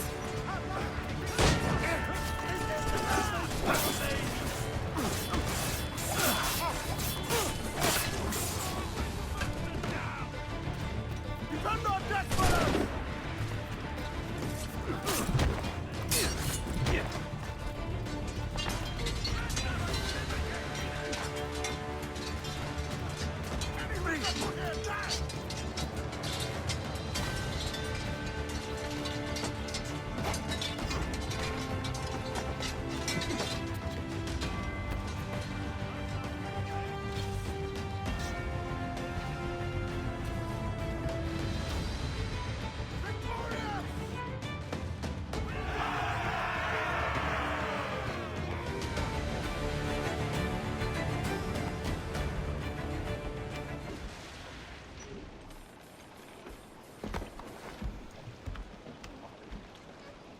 Zereth, oh no, they destroyed our flag. We must surrender. Not the flag, jeez. How could they destroy that? Why would they? How could they? Nemesis, for its time, the ship battle's legit atmosphere is nuts. It really is, and the thing about it is the time period and also the techniques that they use and what they're actually doing when they're taking over the ship. There's a spectacle to it, and that's one of the reasons why I prefer boarding ships in this game compared to Odyssey, where in Odyssey it feels like you're just basically stepping across to the other ship and then starting to fight. Whereas in this, there's spectacle, there's excitement, there's like cannon fire going on, there's like destruction, there's shouting, there's throwing the ropes with the hooks across and swinging across, you know, there's all this sort of like adventurous excitement, combat sort of thing to it. Whereas personally I feel like in Odyssey it's basically just like you take one step from your ship to the next and then it's like fight, fight, fight. The combat's still fun, I'm not saying it's not fun, but I prefer the spectacle of boarding a ship in Black Flag because of the pirate era than I do the ship boarding in Odyssey.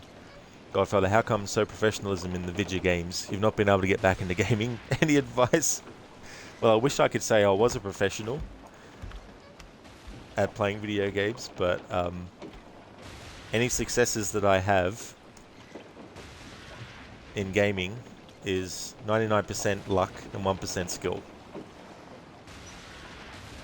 Nemesis, look at the wood fragments on deck. Don't think Odyssey have that in newer ship battles. Kneel before General Zod, lol. Kneel! You make you want to buy AC Black Flag. Well, that's good. That's definitely good. But yeah, I'm not too sure, because I haven't really taken much notice of that kind of stuff in Odyssey, so I can't really say for sure. Zereth, it's like loads of unalived crew members, but the flag is the turning point. Yeah, they're like, nah, we're good. We only have one person left. Oh shit, they've destroyed the flag, oh no! So we get 1,000 reals, 105 metal, 95 cloth, 10 rum, 6 heavy shot, 2 mortar shots, and 7 new crew members. Let's repair the jackdaw.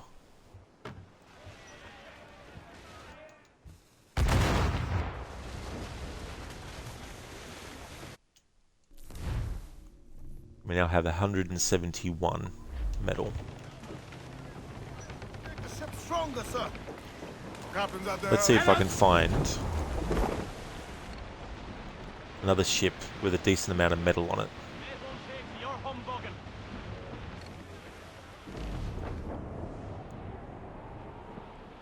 Sally Brown, she's the gal for me, boys. Row, boys, row, boys, row. Sally Brown, she's the gal for me, boys. We had Sally Brown. It's down to Trinidad to see Sally Brown, boys. Ah, we're near a fort.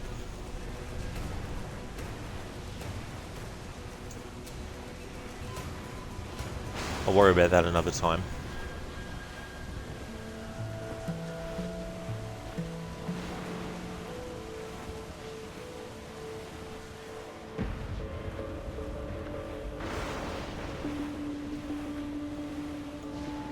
Matthew, dang, Rod's still going? Or to change his Twitch late night gaming with Rod Legion. Yeah, still going. It's about almost 1:15 in the morning on Sunday. But I just wanted to do a bit more before ending the stream.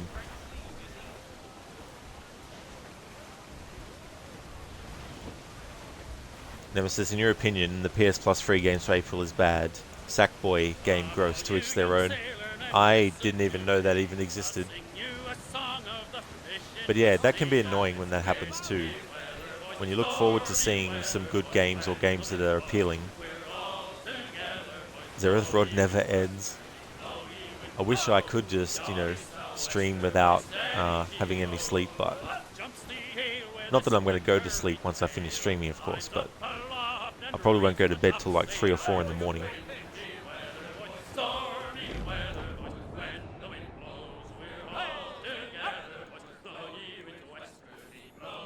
Nemesis, 10 hours and 4 minutes. Exactly. Yep, definitely past the 10-hour mark.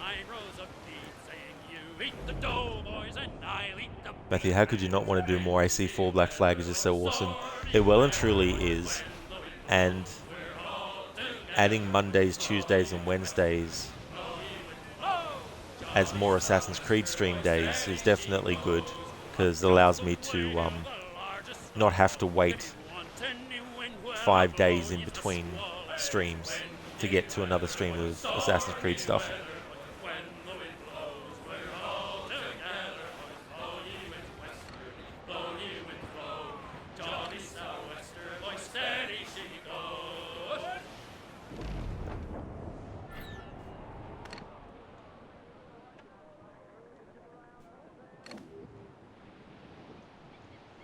So the plan as far as like DLC content is with the annual series, once I finish the main game of Black Flag, I'll be doing Freedom Cry. When I do Assassin's Creed Unity, I'll also be doing the Dead Kings DLC. When I finish Assassin's Creed Syndicate, I won't be doing any of the DLC because I want to save that for another playthrough. Especially the Jack the Ripper DLC, because I've played that, like last year I played that DLC twice, and I'd rather take a longer break from it. So when I get to that annual playthrough of Syndicate, I won't do the Jack the Ripper DLC, but I will do that later in the year in October, because that's also a good thing to do if I need like some horror game to fill in a little gap of time, because it really only takes like 3 to 4, maybe 5 hours to actually get through it. I'll be doing the Chronicles trilogy, which doesn't have any DLC as well. That doesn't have any DLC anyway. And with Origins, I'll be doing Hidden Ones and Curse of the Pharaohs. With Odyssey, I don't know if I'll be doing the DLC for that. It depends on the timing and that kind of stuff. And Valhalla, I don't know either if I'll do the DLC stuff.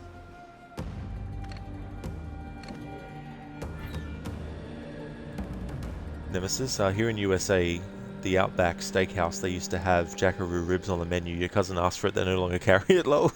You never knew Outback had that? Yeah, I mean, I must say I've never actually tried kangaroo myself, so I don't know what it tastes like. But I'm assuming that... Oh, Jackaroo, yeah, because I can't remember if Jackaroo is slang for kangaroo or something else. That's the thing, sometimes it's a generational thing with certain slang terms here in Australia. Like there's some that I've heard of but never used myself. Then there's ones I've never heard of as well. Fire! They're so exposed, take the shot! Ready to box! Nice! Mind the helm, sir, you will break us apart! Fire! Take some damage here! Fire! Come on, Ripper, ram us, Captain! Fire! There's a good shot to crippler! Fire! Fire! Reloading! Fire! Fire! She's vulnerable there, Cap, right? He's off the wind! Fire! Who's to catch the wind? Fire! Almost ready, sir! We'll be touched!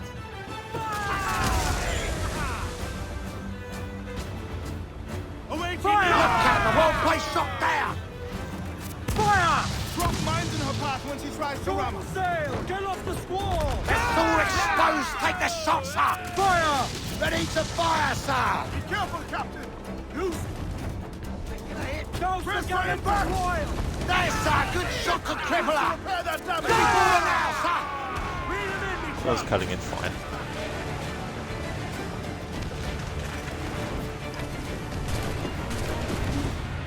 Nemesis, you think it was regular beef ribs but they named it Jackaroo? Ship battles are gold standard, wow. I see, so it was regular but they named it that. Yeah, I really do enjoy them.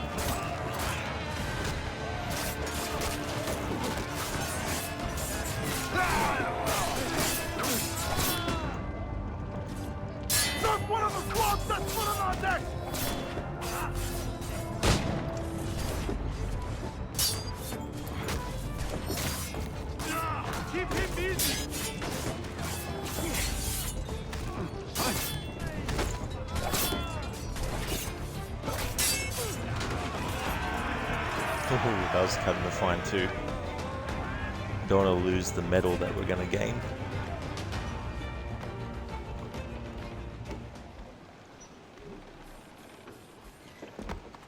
Alright, 110 metal, 30 sugar, 6 heavy shot, and 3 new crew members. We're going to say Q members. Hey there, Nero. How's things going? Nemesis, you hope people don't eat a kangaroo. Yeah, I mean, I don't know anyone who has, but I definitely know of people who have. But yeah, I'm not really in a rush.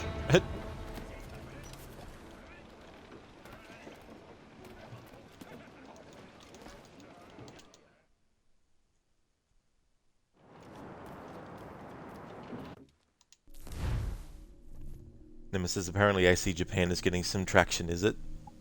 Yeah, it'd be interesting to see what they are actually doing with it. Just more from a curiosity angle for myself. I'm not really excited about it.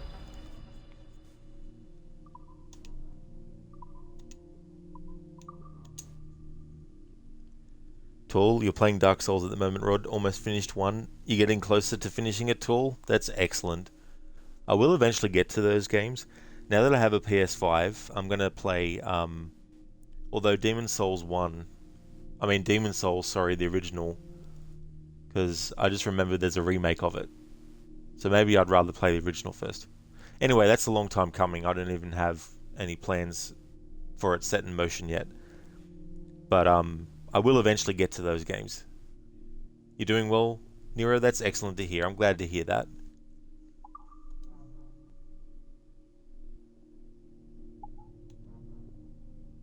So hull armor is what I definitely wanted to increase, so we'll grab that.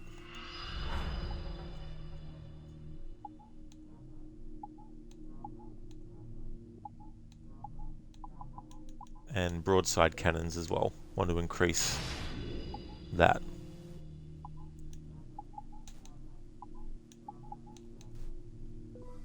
Let's increase the ram strength. By the time I stream this again next, the Kenway fleet missions that I've already set in motion will well and truly be finished, so I'll get a decent amount of money in one hit based on that.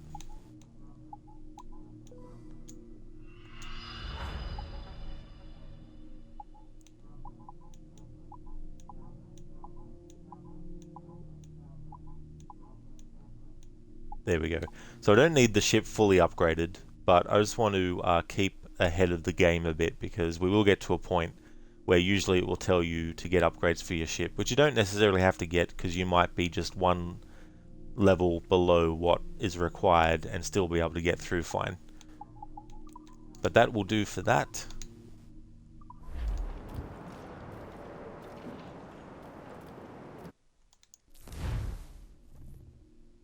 And there's a few Kenway fleet missions that I've got active. So I've got one that still has 7 hours of real time in 6 minutes. Same with that one. One has 4 hours and 1 minute of real time. This one has 6 hours and 2 minutes. Same with that one and that one. And this one has 4 hours and 2 minutes worth. So by the time all those are actually done, I'll be getting a bit of money there for Edward. And by the time I stream this again next, all that will have been done. Nemesis, Demon's Souls remake was one of the best looking games first year of PS5 release, was it, Nemesis? Oh, that's cool.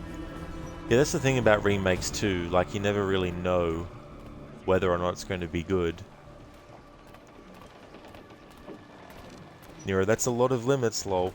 It really is, you know, and the thing about that is sometimes there's missions where you're like, I really would love to use this certain tool or weapon, because it just makes things a bit easier. So to take that away, I can only use weapons like that if there's an optional objective for it, or even if the main objective is that, right? Like if the main objective was to, you know, shoot such and such, then I'd do it, but otherwise it has to be an optional objective that asks me to do it. And if the optional objective says kill 5 enemies with a gun and I kill 6, then that's going against the challenge rule, because I can only do it for the amount of times the optional objective requires me to. Nemesis, you'll probably get the Ezio collection on sale until 4/12/11/99. Oh, that's good. That's definitely good to get that. So this is where I'm going to end the stream. So the next stream of this you'll see me do will be when it's Sunday for me, even though it already is Sunday because it's 1:25 AM. But it'll probably be about 12 to 14 hours from now. So whatever time it is for people in your time zone, roughly around 12 to 14 hours from now is when I'll be streaming this next. So it'll probably be somewhere around, I think, like 1:30 to 3:30 or 4 or something like that. But I just want to thank everyone so much for watching this stream, the first stream for this playthrough, and there'll be 5 streams a week of Assassin's Creed streams moving forward until the annual series is finished. So that'll get me through the games a bit quicker. Not that I don't like the games, but I do have a lot of other games that I have plans to do playthroughs of. A lot of them are like annual ones for other series, but also some are anniversary playthroughs as well of different games. But I just want to thank everyone so much for watching. I really appreciate it. I'm going to give some shout outs, and we're going to go and raid Ronnie, who was in here earlier. He's finishing off Assassin's Creed Chronicles Russia, which is one of the 2.5D platforming side-scrolling Assassin's Creed games. Thank you, Nemesis. I definitely will. I hope you have a good one as well. Thank you, Zereth, for being here. I hope you have a good one, and no worries at all for the stream. And same to you as well, Nero. Thank you so much for joining. Spectrum, sweet dreams when you do decide to sleep. Thank you so much, Spectrum. I don't really dream that often anymore, really. But if I do, my favourite kind of dream is flying. That's awesome. Oh, and thank you so much for the 100 bits as well, Spectrum. Thank you so very much for that. Thank you, thank you. Would like to recommend people check out Crocodile's channel. He's also a big fan of Assassin's Creed. He's doing an annual series playthrough, but he's only doing this year the Ubisoft Montreal games. The next game that he's up to in the series is this game, so he'll be starting the playthrough of that. He's doing a stealth challenge, and he's also doing all the optional objectives, but he's doing the stealth challenge with all the games that he's playing as part of his annual series marathon. And he's also played GTA 4, The Ballad of Gay Tony, finished that DLC recently. He's a great streamer, has some funny channel points rewards, both visual and audio, a lot of Assassin's Creed sound bites, as well as some visual ones like the mission passed from GTA San Andreas, as well as Wasted from GTA 4, I think it is. I think it's the one from that one. Or is it from 5? I can't remember off the top of my head. But highly recommend checking out Crooked's channel if you haven't before.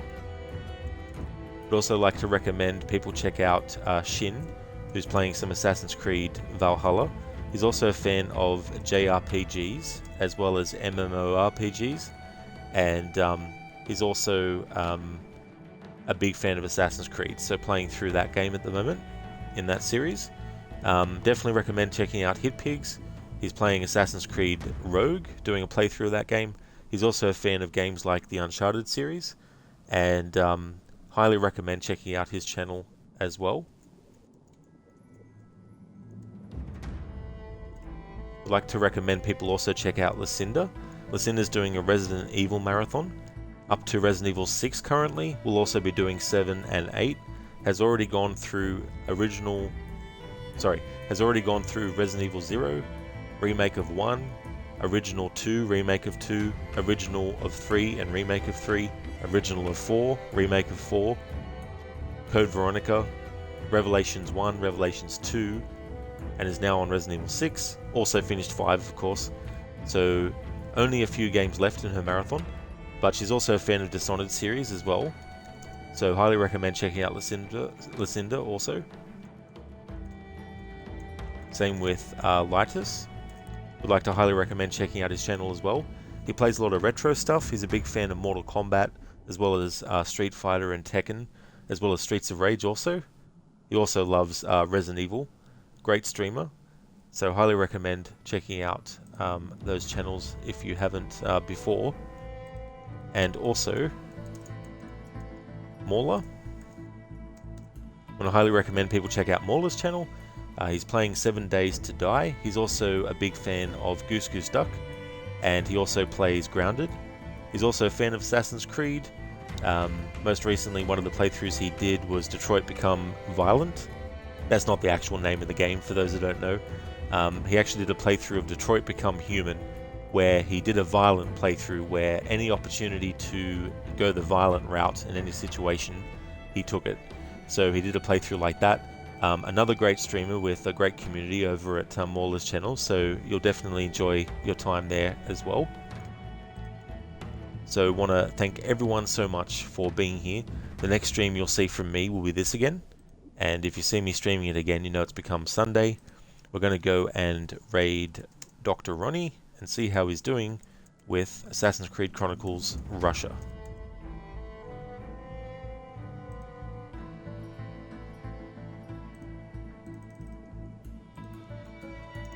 Going to post some raid messages that people can feel free to use if you like, or you can obviously of course use a combination of whichever ones you'd like to use.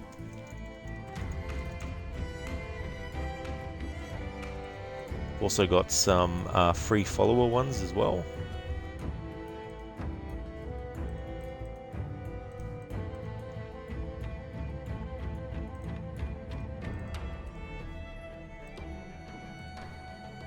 So feel free to use any of those or a combination of your own ones that you have.